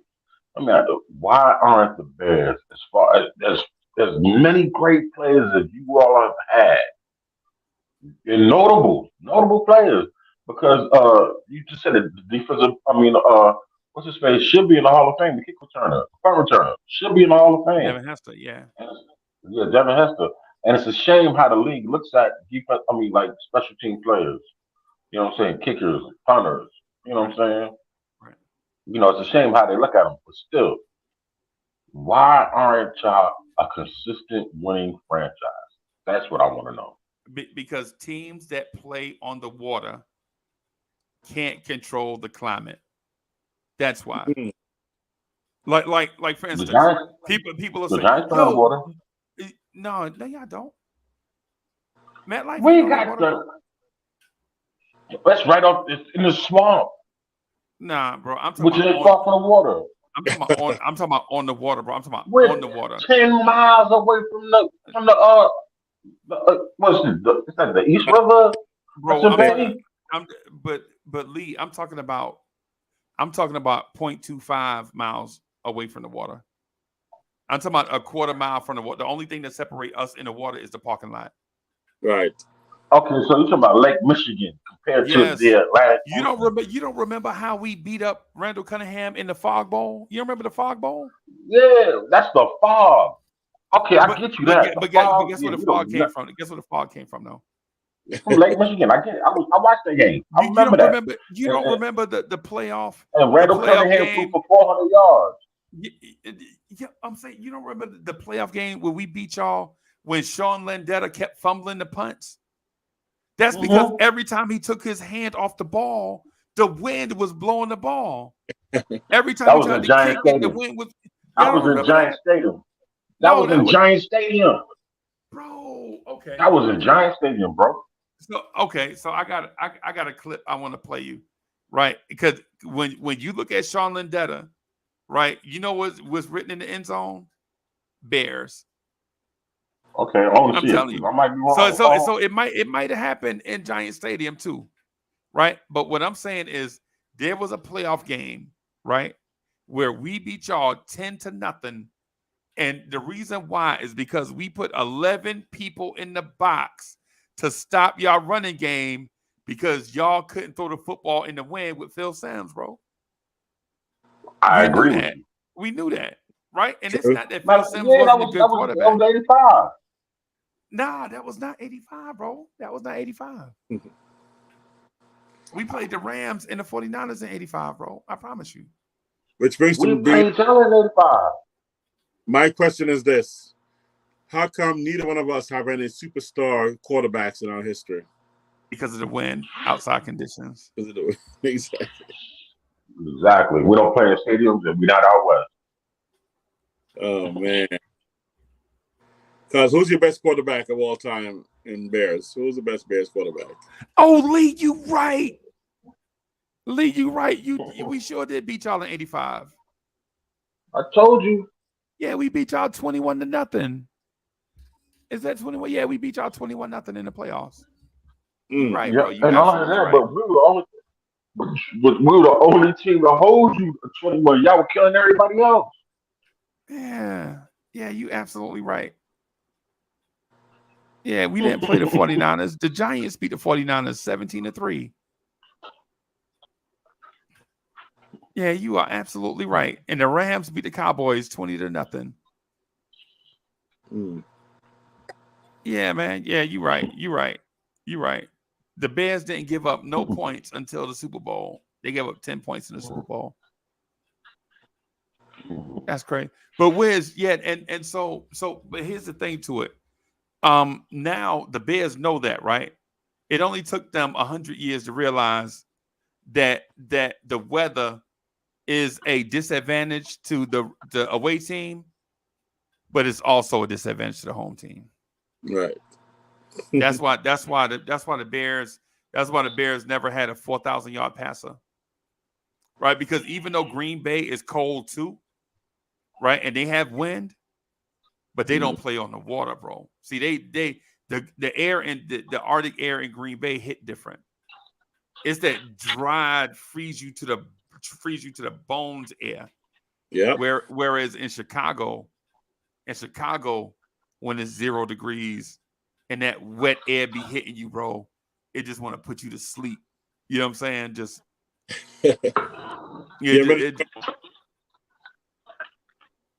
okay. My man, bro. I went to Chicago, so I left boot camp. It was January of '82 or something. So we had a layover in Chicago. Okay. And all I had was my uniform and then trench coat. But I thought I was layered. Properly. Right. So let me go see the Sears Tower. It's supposed to be tall. New Yorker, right? Empire State Building and stuff. Right. And let me go take a look at the Sears Tower. Man, I don't know. I stepped out of the whatever they call it, subway-like thing. Right. Whatever they want to call it. It's not real. Like I think they call it L's up there. Yeah, L's. But I was a block away from Sears Tower, and I started walking, and I was about maybe 190 at the time. But I almost got picked up off my feet by the wind. Yeah. And I said, okay, something is wrong here. Then I saw people leaning, and they'd duck into alleyways and they'd walk and lean. So they kind of, and I said, about half a block I went, and my bones were almost cracked. I said, you know what? I'm going back. I turned around. I was half a block from Sears Tower, and I turned around. The wind wouldn't let me take another step. So Bro, I'm telling you. Right back, and I said, okay, I don't need to see it. I said I was never going to Chicago in the winter again. That was the coldest day of my life. Yep. That wind is crazy. Crazy, bro. Yeah, it's crazy. Oh my God. Close to the bone. Bro. That's why they call it, but the wind off Lake Michigan is crazy in the winter. So yeah.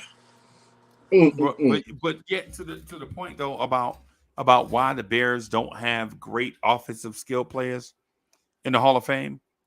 When you look at the Bears, not still players. I'm asking why you can, with all those great players that you had over the years, how come y'all cannot win more than as many championships? And you said the weather. Yeah, no, it's the climate, not just the weather, because it get cold anyway. I was, we went to the Charlotte Panthers game, bro, last year or 2 years ago, one of them years, last year or 2 years ago, bro. It was 6 degrees in Charlotte, 6 degrees in Charlotte, North Carolina, bro. It get cold everywhere, but in Chicago, it's a different cold, bro. Yep. Like when you in an open area, you can't hide from the wind that's coming in off Lake Michigan, bro. And then when you think about it, you're like, well, why won't Chicago? Yeah, playing outdoors is what teams should do, right, bro? Teams up north, if you notice, the Lions stopped playing outdoors in the 80s, bro. They moved into the Pontiac Silverdome in 81, right? The Purple People Eaters, they played outdoors, bro. Right? They played outdoors, right? 70. But you see, they moved indoors, bro. And the only reason why the Packers can't move indoors is because they don't have a private ownership. They have a public ownership. And so, public money is not going to fund a brand new state-of-the-art dome stadium for Green Bay to play in. You know what I'm saying? They just don't have that kind of money. They just going to keep retooling and retooling and retooling. I'm here to tell you, bro, I wouldn't be surprised if the Redskins moved into a dome, bro. You know what I'm saying? Like the retractable dome type situation where they can host a Super Bowl. But because think about this. Think about this. Think about how bad the Cincinnati Bengals and the Cleveland Browns were. And then think about how they moved. I remember how they were. Both teams, them, the Steelers, and the Bengals used to all be on the river. Matter of fact, one of them was called Riverfront Stadium. Right? And Baltimore, the Colts. All called the Colts. Yeah. And you notice they moved away from the water and their team started getting better. Bro, when you play on the water, bro, it's crazy. It's crazy. It's too unpredictable, bro. Like the Giants are a tough team, right? The Giants are a tough team. I think we played y'all in the playoffs in, I can't remember the year. It was 1 year we played y'all. We beat y'all by a field goal. It was snowing. Walter Payton caught a swing pass and with like 30 seconds left and got the first down and went out of bounds, and our kicker came on the field and kicked the clinching field goal against y'all. Right? That was like 83, 84. Yeah. And the Giants was looking at us like, y'all lucky. We gonna be good. Teams like y'all not gonna be getting away from us. The only thing about that is we were only a year or two ahead of schedule from y'all. You know what I'm saying? Because remember, y'all went 16 years without making the playoff, or 19 years without making the playoffs, like from 63 to like 81 or something weird, right? And so with us, we went like 11 years without, like the year that Gale Sayers and Buckets retired. We missed the playoffs, and we didn't make the playoffs again until Mike Dicker's second year Mm. as the coach, right? And so we was only 1 year ahead of schedule of y'all, right? Kind of like, if I can compare it to NBA basketball, kind of like how I feel the Celtics are ahead of the Knicks. Like they only one step ahead of us, right? In theory, right? In theory, they probably like one step ahead of us. But y'all was like trying to y'all were like trying to make this like the Bears y'all rivalry, because even though we didn't run similar schemes, right? Like the Bears were trying to get. Remember, they brought Mike Ditka in to diversify the offense because we were all defense and no offense, and so the defense used to intimidate the offense all the time. Every time the offense make a mistake, you know what I'm saying? Prasajic could not Prasajic, whatever. Not he was the Giants quarterback, the trash quarterback we had in the 70s. He couldn't even come off the field because he felt like his life was threatened. Remember, he had a fake injury. He like had a hamstring injury. He wound up being out for like 2 years because he was scared. Oh, scary ass. But we had Vince Evans, number 8. Vince Evans was our quarterback then. The first real scrambling, throwing, athletic type quarterback, right? And so y'all was like trying to make it like the rivalry with y'all, but the Redskins was kicking y'all ass. And so I'm like, y'all worried about us? We worried about the Vikings. The Vikings kicking our ass. Y'all worried about us. We can't beat the Vikings, and y'all can't beat the Redskins because the Redskins messed around and got John Riggins, and then they drafted George Rogers. Well, I mean not George Rogers, but I forget the Art Monk. Yeah, you know who I saw? You know who I saw the other day? I saw Charlie Brown. Wow. Get out here. You know who Charlie Brown? Remember the Redskins used to have a receiving call called the Fun Bunch? Remember when one receiver scored a touchdown and they used to all get in the end zone and do like this and jump and do the high five? I saw him the other day downtown. Art Monk, Charlie Brown, and what was the other one name? It was one more cat. They had, and then they tried to reincarnate that with the other ones. What's your guy name? What's the brother who played for Grambling? Doug Williams. Doug Williams. Jesus Christ. Yep. But yeah, Art Monk. Is Art Monk in the Hall of Fame? Yes or no? No. Yes, I think he is. He's not in the Hall of Fame. He's that's a shame if he's not. Yeah. He should be. But I think it was, I'm looking for the names. Yeah, Don Warren, Art Monk, Charlie Brown, Alvin Garrett. Some of these people I can't remember, but I know Charlie Brown for a fact. Yeah, definitely. They had after Charlie Brown, they had Ricky Sanders. Oh geez, I forgot, man. They had a bunch of dudes.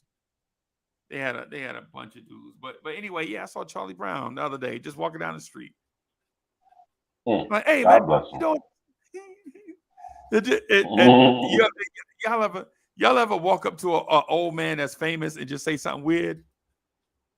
So Wiz, that's what I did, right? I did. So I walked up to him, right?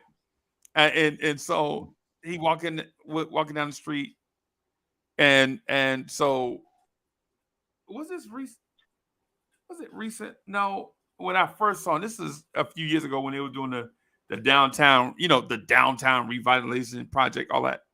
He's walking down the street. I'm like, hey man, what you doing walking down the street? He's like, minding my business.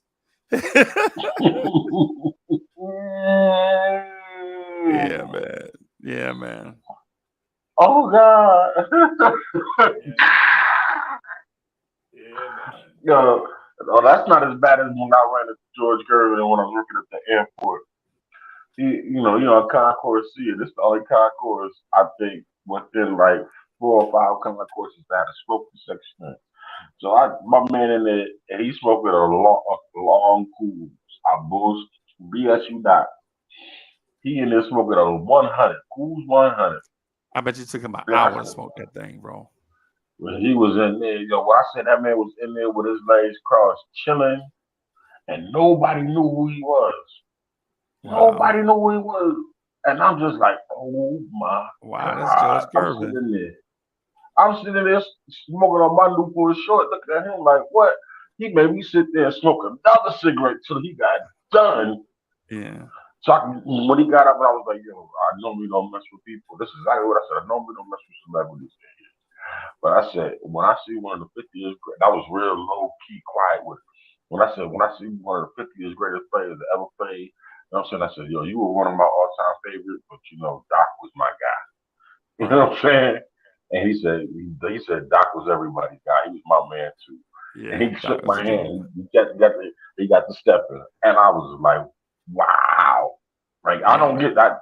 And when I say I don't get starstruck, bro, I don't see Uncle Luke come through there, Dale Davis, Michael Orr, uh, Rick Ross, Juvenile.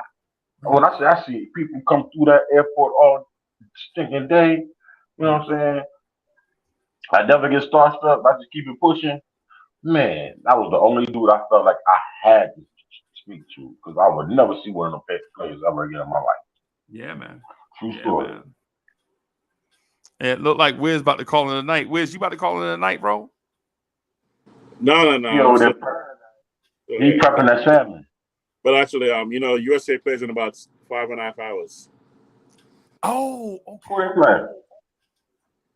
playing? I think they're playing. Let me tell you. I forgot that. They're playing New Zealand. Okay. Is it going to be on ESPN or not ESPN? Is it going to be on NBA Network or is it going to be on Fox? ESPN 2. Oh.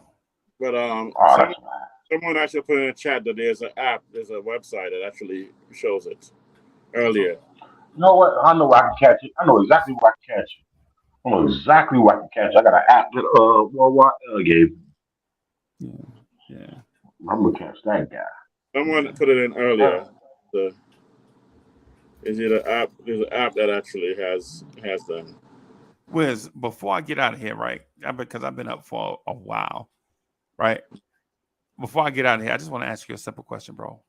Trap, here go. Go ahead. Is a game without a ball a sport? Wow. Is chess a sport? That's Is martial arts are martial arts sports? Yes. Well, okay. Yes, martial arts. My brother would debate about chess being a sport because your brother think he good too, don't he? Your brother think he good at it. Lee, his brother think he good at chess, bro. Yeah, he got a little something. Okay. If he eating all of it, I ain't mad at him. But is a game without a ball a sport? No, that's what I want to, because people say, man, bowling ain't a sport, right? But I honestly think bowling is a sport, bro. It's a sport of skill. Yeah. You don't have to be the greatest athlete to bowl, but it's definitely a sport. Shoot, baseball was a sport, and back in the early '90s, late '90s, you didn't have to be in the best shape to be a baseball player. Right. Come on, man. Remember some of the first basemen we used to look at? You know what I'm saying? Some of the pitchers used to come out there. Come on, these cats wasn't taking you know what I'm saying, their bodies serious. They were relying on straight talent. Just a talent. Just a talent. Just a straight talent. Yeah. I just so they arm gave out. I just wanted to ask. I'm sorry, man. I just wanted to ask Wiz that to see if I'm spending too much time thinking about stuff that don't matter. Right? Is it like, look, because what I found is scientists say that chess drives your heart rate more than driving a Formula One car. Right. And then when I think about it, and then because I was thinking Formula One a sport? It is. Wow. Because all you're doing is taking a basic skill and doing it fast. And they also that's reaction though. Endurance. There's some endurance to it. Actually, both of them have certain endurance levels. Right. You know, Right. I don't know about chess, but all right. Is track and field a sport? Is marathon a sport? Right. It's basically Checkers? doing it fast, right? As soon as it's walking. Right. Because the thing is there a clear difference between competition and sports? There we go. I don't know. It depends on how you're competing, because now I'm looking at chess as more of a strategy, and you're constantly switching and changing and coming up with a new strategy, but also there's ploys in it. You know what I mean? I think I'm the best at it. Versus, man, you probably are, bro. I think when it comes to chess, I definitely know I'm the best chess player coming out of just originated from the New York tri-state area. Now there might be others from around the world that might be better, but if you're talking about just like Jersey City, that area, like that 50-mile area, from like Jersey City to maybe Connecticut area, down to like maybe South Jersey area, I think I'm the best. You smart. Trenton. You was a Bobby Fischer. Yo, why Wiz always be laughing at us, bro? Wiz always be laughing at us like he knows something we don't know. Yeah, I got someone who we want to hear challenge that. Just one person. Like who? Whoa. I don't know. This is the first black grandmaster ever, highest ranked black player ever in history. Happens to have my last name. Oh boy, here we go. Oh man, here we go with imaginary people, bro. He about to say he about to say some Sesame Street name. So every sport is a competition of sport, is it? Would you say that? Robert. Yeah. Every sport is a competition, but not every competition is a sport. Is that what you're saying? I'm not sure. I need somebody that's smarter than me to help me out on this. Okay. That's why I'm asking the question. Because if you just go, because you can go by definition, right? You can go by definitions and standards, and it don't really tell you nothing. All it says is a whole bunch of mumbo jumbo. Tennis a sport? I'm sorry? Tennis. Of course. Yes. Is ping pong? Ping pong or table tennis? Is it the same? Yeah. Yeah, but they're both of them sports. Is shuttlecock? Badminton? You said shuttlecock. It's not a ball. Yeah, it's just a little shuttle. Yeah, but it's not a ball. The little what do you call it? A bird? What do you call it? You know, you call it right. You should call it shuttlecock. That's exactly what he said. That's what I was like. Okay. I was bugging when he said it first. Yeah. It's not a ball though, is it? Yes, I think it takes the place of a ball. It replaces the ball. Okay. Yeah. So it by implied meaning it's a ball. The same thing with hockey. It's not a ball, it's a puck, but yes. Right. Okay. It takes the place of a ball. Okay. Interesting. Is baseball a sport? Yes. Yeah, I would say. What about archery? Is archery a sport? There we go. Yes, it's a sport of skill. Yeah. Because if you say archery, I'm also going to say fencing is a sport. Right. A sport of skill. Yeah. A lot of that's muscle memory. Right. Right. Because you can't say archery is not a sport and then because that leads the way to gymnastics being eliminated. Mm-hmm. And gymnastics, in my opinion, is definitely a sport. Yes, it is. My brother was a gymnast. That's so funny. I just checked Simone Biles' score today at the Championship. Dominating as usual. Who's that? Simone Biles. You heard about her? Who's that? You talking about Simone Biles. Yeah, a gymnast. She does some gymnastics things. She can flip a little bit. Okay. Yeah. Gold medalist. She actually when she met my brother, she was like, You're a grandmaster in chess?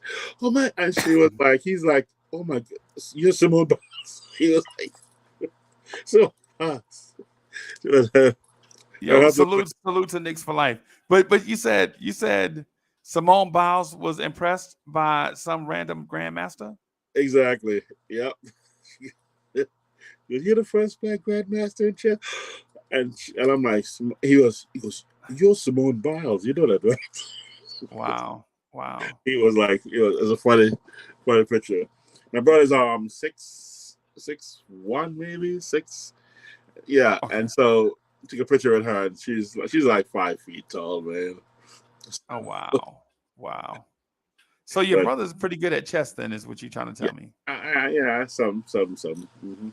I bet you he can't beat me in fantasy football, though. Probably not. I'll get. Yeah, bro, I'm unstoppable in fantasy football, bro. I just, man, listen, in fantasy football, bro, I just kick butt and chew bubble gum.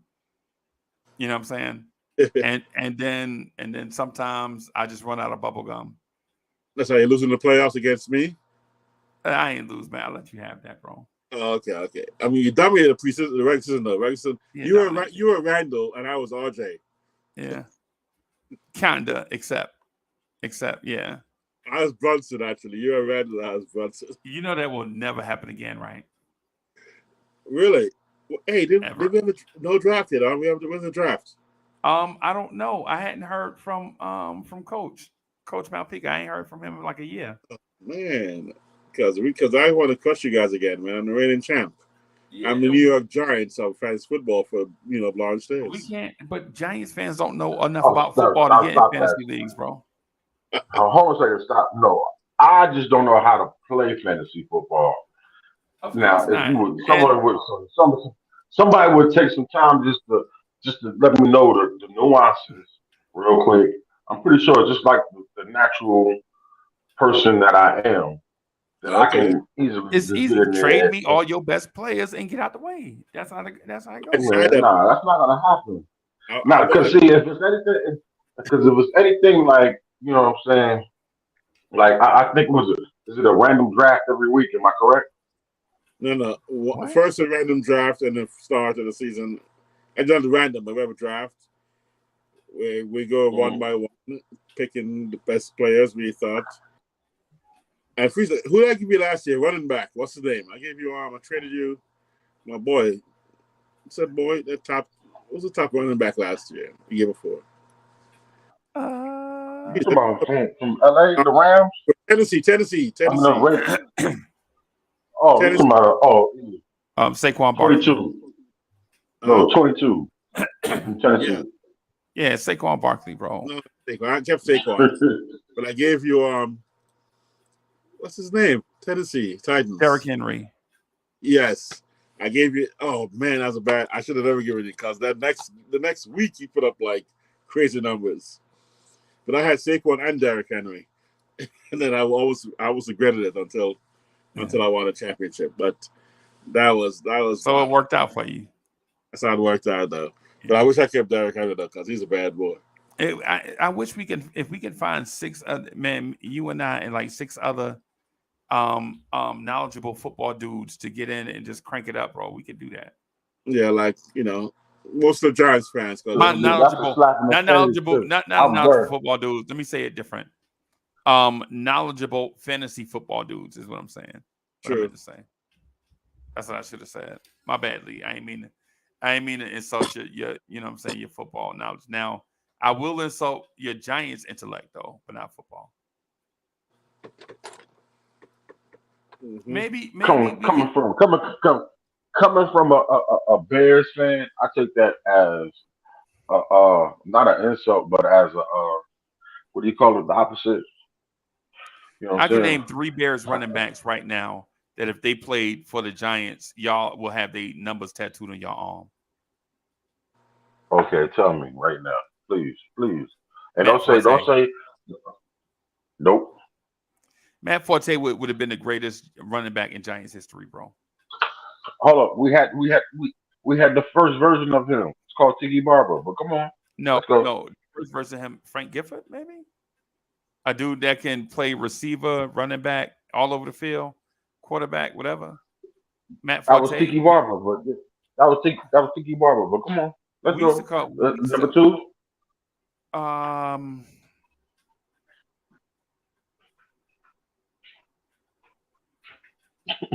Red Grange. Oh, come on, man. He a Hall of If Fame you had to running go back. back that far, He a Hall of Fame you running just, back, bro. I mean, dude, oh, come on, man.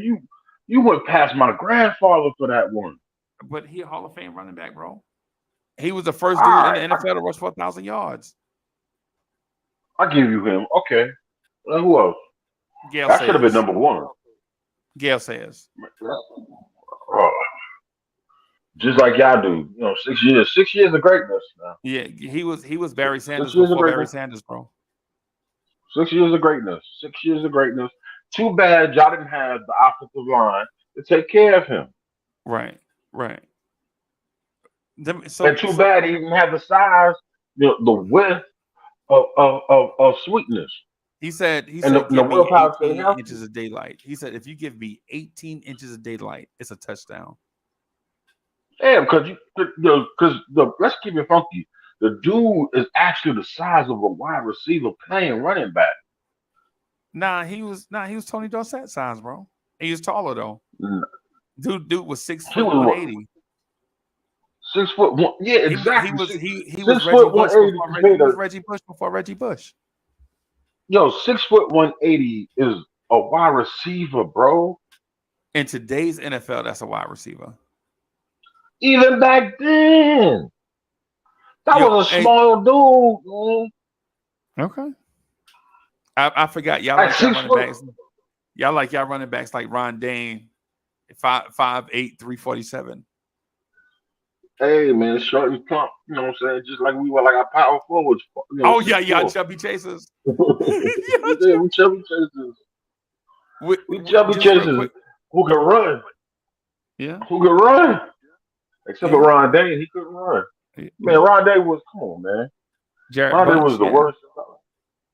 Jared Bunch, okay, cool, but you still ain't never mentioned what's my man name? He wouldn't Charles Wade, and that was one dude who should have never. If he would have stayed healthy, he had a neck injury.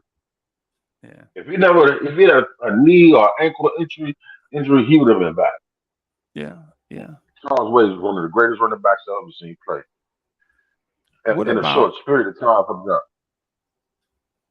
Yeah, him and Kent Graham and Amani. Kent Graham was a wide quarterback.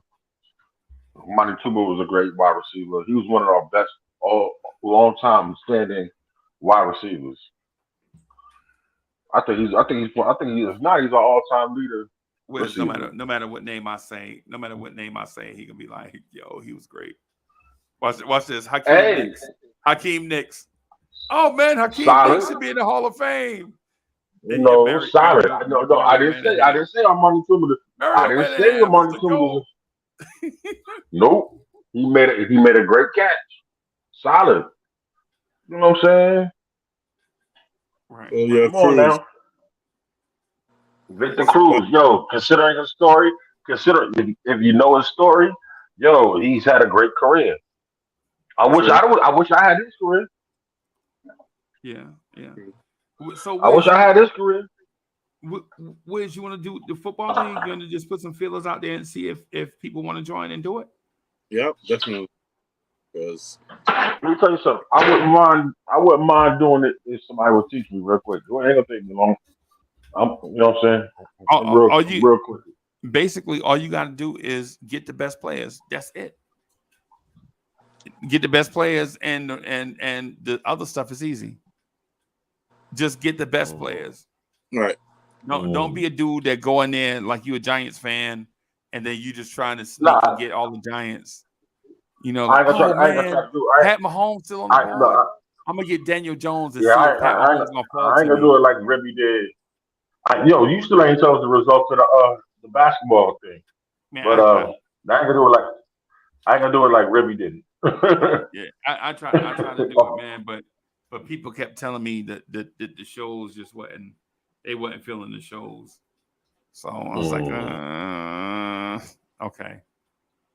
Why y'all doing that when we could be talking about Tom Thibodeau rotations? Seriously, that was dope the year before last. Well, this year. It was dope. Yeah. It was dope. I'm just saying. Yeah. But if people want to argue over, spend 2.5 hours arguing over Tom Thibodeau's rotations, which probably ain't going to change until we get rid of Tom Thibodeau. Right. No, it ain't going to change. But Wiz, you know what? How about I set up a fantasy football league, and then we just do a show like put it on the Lawrence Tears homepage, and just let them fill it up. Right, let them fill it up.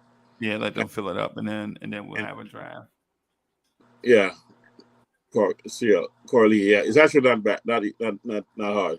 As long as you stay up to date on, when teams are, who's playing when, injury reports stuff, and just put the guys in. And then once in a while, this guy get lucky in a hot player.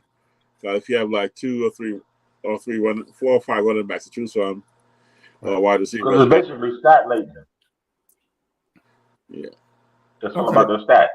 It's all stats. Yeah. Yeah. Cool. And just don't be in my division, because I blow teams out during the regular season, bro. I ain't gonna lie. He does. I be putting the boot to teams in the regular season. Like, you know what I'm saying? It'd be embarrassing. Like no lie. If you be in the league with me, bro, it seemed like my quarterback always be the quarterback every week that be on ESPN. Mm-hmm. The highlights. What are your QBs? Who are your QBs last year, Prison? Huh? Did you have Lamar? Yeah. Who had Lamar? You had Lamar? I had Lamar, and then Lamar got hurt. That's why I lost in the playoffs. Remember? Oh, that's right. Yeah. So because we put them hands. But the Giants put them hands on Lamar. Yeah. We fantasy ends like game 13 is the end of the season, and then the last 2 games is where the playoffs happen. Games 14 and 15 or something like that. Yeah.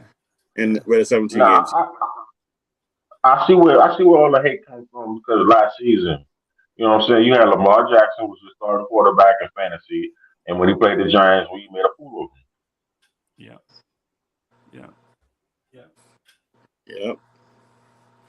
I didn't know Richard Cruz went to the Bears in 2017. Yeah, he was a good vet too, bro. Yeah. He was a great vet. We knew he was washed up, but he was a great vet. Right. Yeah, he was a great vet for us. Victor Cruz, yeah. He was a great vet for us. We knew that he wasn't an NFL receiver, but how many years we kept him? 2? I think we kept him like 2 seasons, right? No, just one. Yeah, just 1 season. Okay. They helped him get his what you call it? You got to be in the league 5 years, 6 years in order to, what I'm saying, get like 75% of your pension. Yeah. Yeah. I think we beat the Giants in 2017 also with Victor Cruz. No, you didn't. I'm gonna Google it just for. Me, I'll apologize on the air. If I'm wrong, I'll apologize on the air. If I'm wrong, I'll apologize. So let me see. 2017 NFL Shy versus NYJ results. NYG. Yeah, y'all did. Y'all sure did. Y'all beat us 22-16. Whoa. Man, we was 2-8. That's why y'all beat us. What aren't y'all like 2 and something? Yeah, y'all beat us 2 years in a row. I can't even. Y'all beat us 2 years in a row. That's still better than Hey, RJ. man. 2-8 is better than 1 for 10. Yeah, that's true. Stop it. Stop it. Stop it. Stop it. You wrong, man. You gonna get off my nephew, man. Oh man. Well, hey y'all, I'm Yo, gonna get out of here so I can get some sleep. Right. Yes, And yeah, we were talking this 5 hours. Lee, what I was trying to tell you is that Darrell Revis is a better defensive player than Lawrence Taylor. That's what I was trying to get to. No, he's not. No, he's not. Darrell No, he's Revis was more dominant at his position than LT was at not. his No, he wasn't. position, bro. No, he was not. No, he was not. Yes, he was, bro. Yes, he He was. was a shutdown. He Darrell shut down Revis half was the better field, than but Dion at his position, bro. what? Oh. Yeah. Yo, stop it, man. You Darrell tripping. Revis. Yes. Come on, bro. What are you talking about? Look here, man. Deion Sanders, yo. First of all, you had to. Deion Sanders shut down the whole side of the field. That's why he made defenses great. That Hey, was man. my same argument. Yo, he made the Atlanta Falcons defensive line look good when they were trash. And don't even He throw made it. Jesse Tuggle. He made Jesse Tuggle a Pro Bowler. Jesse Tucker was good before that, though, bro. Don't even Stop mention it. Dion's other skill set. Return wide receiver, Yeah. basically football player. That's what he was. No, I'm not giving him no props to the wide receiver. I'm not gonna give him no props to the wide receiver. No, he Because didn't. he wasn't that much of a, he wasn't that type of threat. He couldn't run a route. Why? Because he caught 4 touchdowns against the Giants. You mad? Nah, he did not catch no 4 touchdowns. Because he burned our best corner. He burned our best corner. No, man. Number, Hold on a second. Stop it. Stop who it. was number Stop it. 31 No, it's for not the even about Giants? Who was number 31 for the Jason Giants? Sehorn. He keep Jason getting burnt. Sehorn. Check Jason Sehorn. Okay. Yo, yo, man. Man, wait till we get off air real quick, man. Wait till we get off air. I'm gonna say what I want to say to you because I'm trying to stay within the guidelines. I ain't trying to have you boot me forever. So. Sehorn. Yeah, man. We got to keep it Disney. What's the name? Sent me the thing the other well, it's Saturday morning now, so YouTube sent me the thing. Thursday the other evening. day. Yeah, like Thursday. Or they might have sent it before that. I just didn't read it. But they're like, yo, the reason why channels don't be getting like the views and all that stuff and the advertising dollars is because they're not advertiser friendly. So I understand. What I figured we do is do one Disney channel and then one Cinemax channel. You know what I'm saying? that way we can have that conversation. Showtime after dark. Yeah. So we can because the thing is we be wanting to challenge like on Vibes, bro. I just legit be wanting to like challenge people's intellect. It's not like I want to pick on people, but I do want to stoke the fire some so that we can have a more enlightening conversation. Or you know what I'm saying? And yeah, but that's channeled to a certain demographic. So you know what I'm saying? That's different compared to this demographic we're trying to reach. So with that said, it's understood, and I get your point. I'm crystal clear on it. You see me? I'm totally PG up in my mouth. Yeah. So, and I hope people don't be offended by it, man. But you know how it is. We got to go by the house rules. If YouTube say that's what the rules are, then it's. I can't just walk in. I can't walk in this house and put my feet on the couch like. Yeah, we can't walk in this castle and be like that, bro. We gotta be respectful. Oh, no doubt, no diggity. I get it. Yeah, because we're trying to do something really major with this. Not to say that we're not trying to do it with the other channel, but this channel just in a different way. Just in a different way. Hey, Wiz, so do you have a topic for Vibes tomorrow? Oh, that's a great question. Oh man. Oh, that's not off the top of my head. Okay. That's a good one. Okay. Yeah, I have conspiracy theories too. I know. Was okay. Round 3. I can't get to the thing with the conspiracy theory thing is the conspiracy theory shows start off And one because okay, so if it's a conspiracy theory show, then we shouldn't be talking about facts, right? Or right, if something is an established fact, like for instance, if you have a conspiracy theory and you back up the theory with facts, that's one thing. But you know, talking about things that are already proven facts, that's not a theory. Then that go against what the whole title of the show is and the theme of the conversation. Right. So, you know, and I mean, and you know, we want to deal with facts. I just want to make sure if we say conspiracy theory on a thumbnail and a title, then people that tune in to see conspiracy theory, they actually get conspiracy theories. Like for instance, for those of y'all that don't know, we did a show just real quick before we get out of here. I said on the show over there that I believe in aliens, but I don't believe in dinosaurs. And I couldn't even get into my bag about why. Right? I couldn't even get into my bag about why because we started talking about religious beliefs. You know what I'm saying? And no disrespect to religious beliefs, man. I know people going, you know, come at me and be like, man, Uncle Freezy, why you hate Christians? I don't hate Christians. I love Christians. I'm a Christian. He's a Christian. Yeah. So I just wanted to, you know, I just wanted to get Wiz's thoughts on why people believe in fake dinosaurs, bro. Wiz, you believe in dinosaurs, bro? I think they existed. Yes. So hey, let me ask you this. Why then today the biggest mammals, the biggest animals on the planet don't even have legs, bro?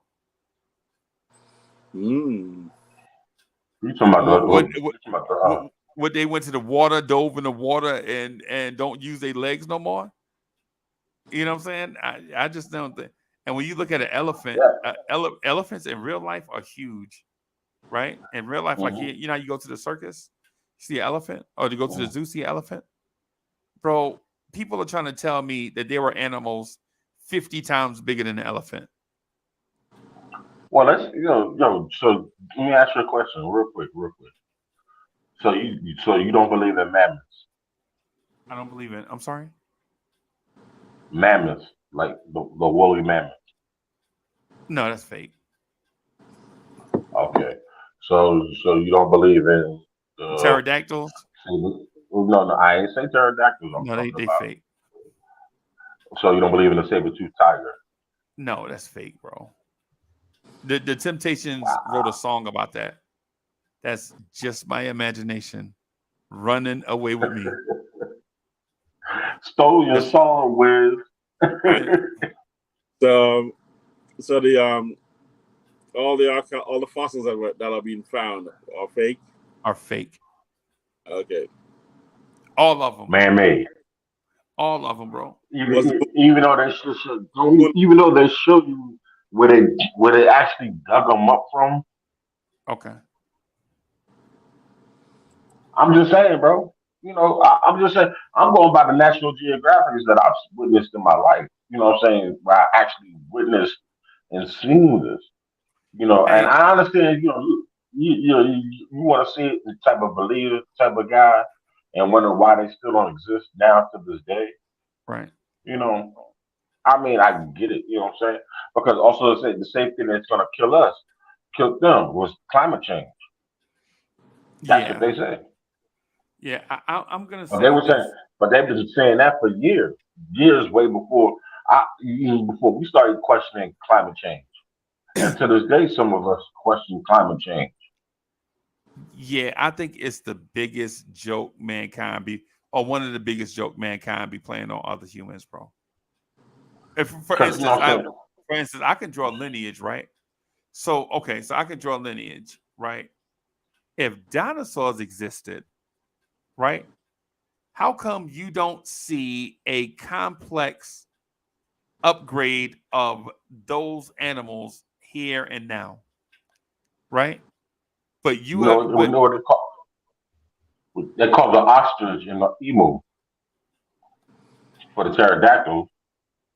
Bro, but see what I mean? They got you, Lee. They got you, Lee. They got you thinking. They got you thinking in a straight line, bro. What I'm saying is No, go ahead, bro. No. I'm just saying because just like for the same reason, I question if we ever really went to the moon. I question it. I'm Wiz, not and for saying. that reason, we can't do the conspiracy theory show. Right? You see how I was Wow. just about to explain why dinosaurs don't exist, and he talk about people on the moon. That's why. That's what I was saying. I'm just saying. I'm just saying. All due respect. That's the reason why we can't get. I Because bet you. I was gonna explain why I think the way Please I think, explain it. and he talking about dudes on the moon. I get it. I get it. Right. What I was gonna say is this: if everything evolves to be a better version of the previous generation, called natural selection, right? If natural selection exists in all elements of everything that evolves, right? In natural selection, for instance, our ancestors started off with a bag, right? They started off with a bag, like a skin or something. Maybe they got a pelt from an animal, right? And they wrapped it in a way where they could keep things in it, right? Whether it was babies or fruit or animal or hunting utensils or Just whatever, basic tools. and they can drag or whatever it is, they drag it with them, right? Then it evolved into something that slid, and then evolved into something with skids, and then it evolved into jets. Like you could legit see transportation Evolution. evolve. It evolved over time. Go from like a bag that you used to pull behind you with all your stuff, right? The next thing you know, you look up in the sky and it's airplanes and all that stuff. And I'm fast forwarding, right? But people are telling me that dinosaurs evolved into dogs that pee in your living room because they can't wait to go outside. They're not smart enough to hold their pee until they go outside. What kind of mess is that, bro? It don't even make sense. Am I wrong? Like think about if a dinosaur was the apex predator and they evolve, wouldn't you necessarily see some type of evolution in dinosaurs? Now, if they rendered extinct by a comet that hit Earth and killed all life forms that were too big were bigger than a certain size, they then had to. But Wiz, that's the story. That's the story you've been told. That's the story we've been told. All of us have been told that, bro. That. We're told that they went extinct, bro. So that you won't go back and look. I mean, some of this stuff, like who's to say other humans didn't inhabit this planet and then they didn't go extinct? That's another thing. Or left the planet, maybe. Or left the planet, bro. Yep. Or Cro-Magnon. Or left the planet. Right. You know, Cro-Magnon, what do you call it after the Cro-Magnon? Oh man. Who's to say another human species was here before us, and we're not the alien species that came and took over their planet? Right? Like think about this. When you read the Bible, right? When you read the Bible, you ever wonder when you read the Bible, it's like you know, it's Adam and Eve, and then they had sons, and then Cain and Abel went out and got married. Well, who did they get married to? Exactly. You know what I'm saying? Like little stuff like that, little gaps in time or whatever. Like the minor but major details. The minor but major details, yeah. But then somebody gonna tell me that an animal the size of the Chrysler Building, an apex predator, roamed the earth and they was everywhere, and then a comet came and wiped them out.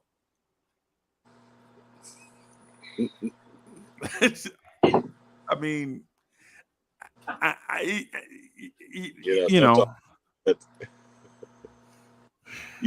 not here to argue with you, brother. I'm not here to argue with you, brother. I'm not gonna agree nor disagree. I'm just gonna say that you know what I'm saying. There's certain things make me question. I didn't say that I didn't believe, but I have major questions.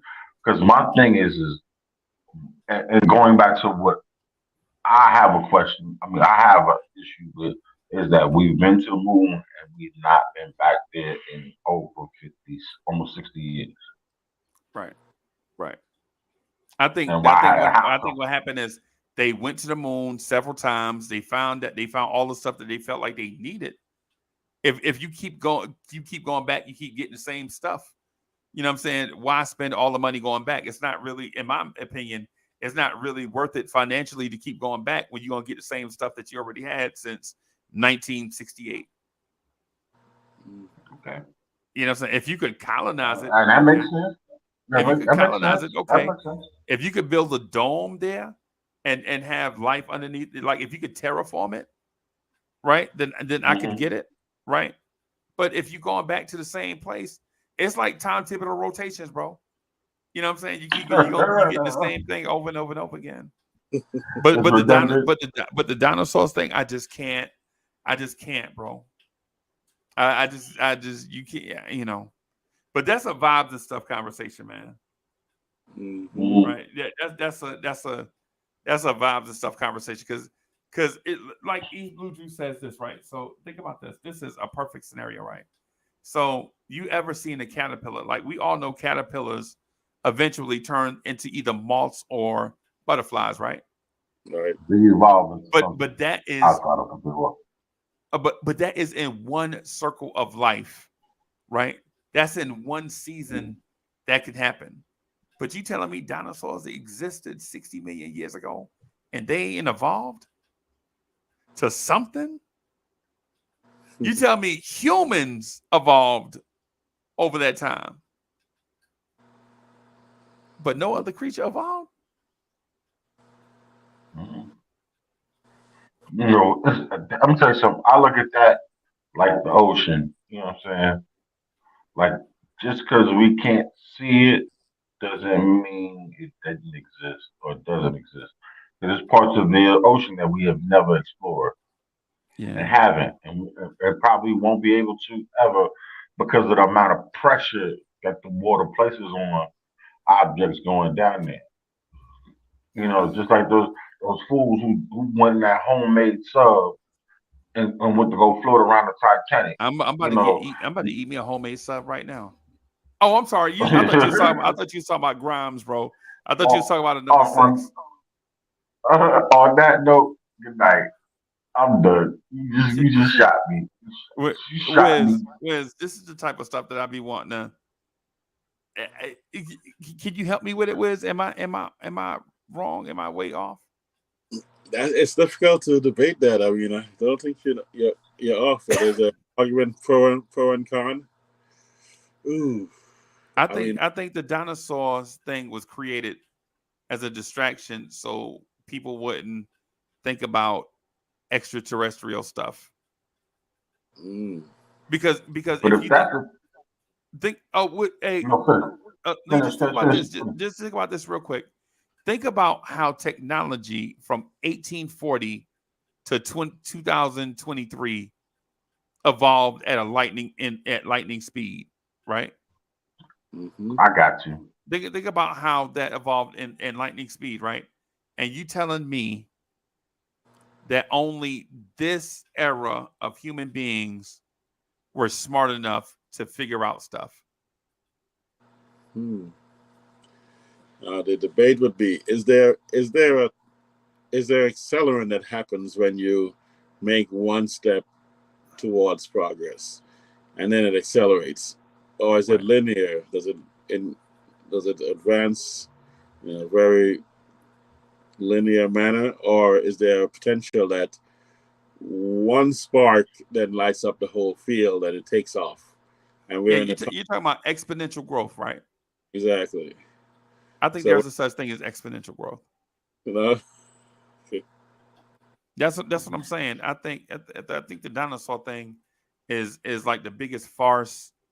I don't come on, man. You can't tell me that aliens don't exist when humans, as rudimentary as we are, don't even use 40% of our brain capacity, right? Have figured out all these things on the verge of creating a new race of beings using artificial intelligence, right? Like that's the fear. Like the human beings are about to create another race of beings called artificial intelligence, Yep. right? But you telling me that the only this era of humans that are existing are smart enough to create certain stuff, and that other animals or whatever you want to call us are the only ones that are evolved enough intellectually. Mhm. We about to Lee. Think about this, Lee. Think about this. Walk in your living room and say, "Hey Alexa, throw on some Keep Sweat," right? And I don't have that, but I get that. Alexa But will I get play. that. Alexa will not only play Keep Sweat, but she will answer you. She'll say, "Sure, Corey."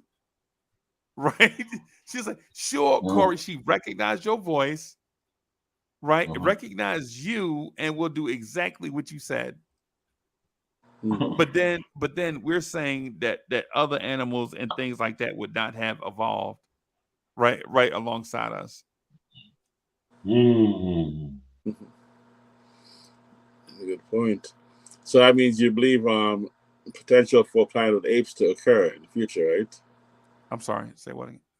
Planet of the Apes, that the possibility of that should be the process where at some point in time they become intelligent enough to do certain things that we do. Yeah, probably. And you Yeah. also believe more in alien life form than the existence of dinosaurs, right? I think dinosaurs are fake. But aliens are more likely. Yeah, Sure. definitely. Okay. I think human beings are fascinated with the word big. If you tell somebody something big, when you say super, when you say humongous around people, they get fascinated, bro. Mm. Yeah, they and then Wiz, this is how I know that dinosaurs aren't never existed, right? Look at humans, and I know this is a weird late night conversation on a Knicks channel, but whatever. Right? When look at humans and look at how all human beings you've ever seen in your life, even identical twins, are different. Right? Mm-hmm. Every being you see is different, right? Evolution. You see, I mean, think about this. You see the darkest skinned person you ever saw in your life have like blue eyes or green eyes or something, like blonde hair, red hair, brown hair. You see Mm-hmm. humans, are 5 foot tall, 6 foot tall, 7 foot tall, right? Awful. Right. And then you say, well, a big comet hit the earth and the dinosaurs couldn't figure out a way to survive. Don't, bro. I taught science, bro. I know the earth gets hit all the time. Right? The earth gets hit all the time, bro. You can't fool me with some of that stuff, bro. Mm. You know what I'm saying? Yeah. So the earth didn't have an atmosphere back then? Well, how did it trap water? Mm. Because gravity holds it, right? But the atmosphere also pushes it down. That's why the escape velocity is 80,000 feet per second. That's what you have to do to get off of Earth. Not just because gravity is holding you, because you can easily get up out of your chair, jump in the air. You can escape gravity easily, but your atmosphere is also pushing down the other way to keep you in, right? So, yeah, Wiz. Yeah, well, but anyway. Anyways, man, I ain't mean to talk you out of death, man. I'm gonna get off this thing and go fix me. Nah, If we good, do, bro. probably should follow up with that on vibes and stuff, because the existence of either early civilization on planet Earth that was more advanced than we are. Especially when you look at the pyramids and how they were made, and you can't figure out how they were so precisely made in the way they were made. Right. A lot Right. of stars, and then the possibility of us having left, or other life forms having left, or us being a new arrival and wiped out the other species. Yeah. Because I heard that are before. basically humans are basically a virus, right? We are destroying other species and destroying other things that are going extinct. So maybe we actually hunted the dinosaurs into extinction rather than a comet doing it, and rather than admitting that we have shut down most of the other life forms on this earth that's bigger than us, except for elephant that was useful. Anyone that posed a threat, we wiped them out, and now we're taking over the planets. 1 billion people every decade, right? Yeah. And I'm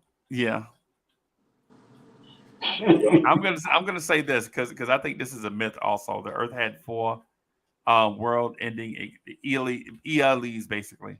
What I'm gonna say is there were not 4 ELEs. What I'm gonna say is that the previous group created a new race, and that new race extinguished the old race. How about that? And we're about to repeat history, huh?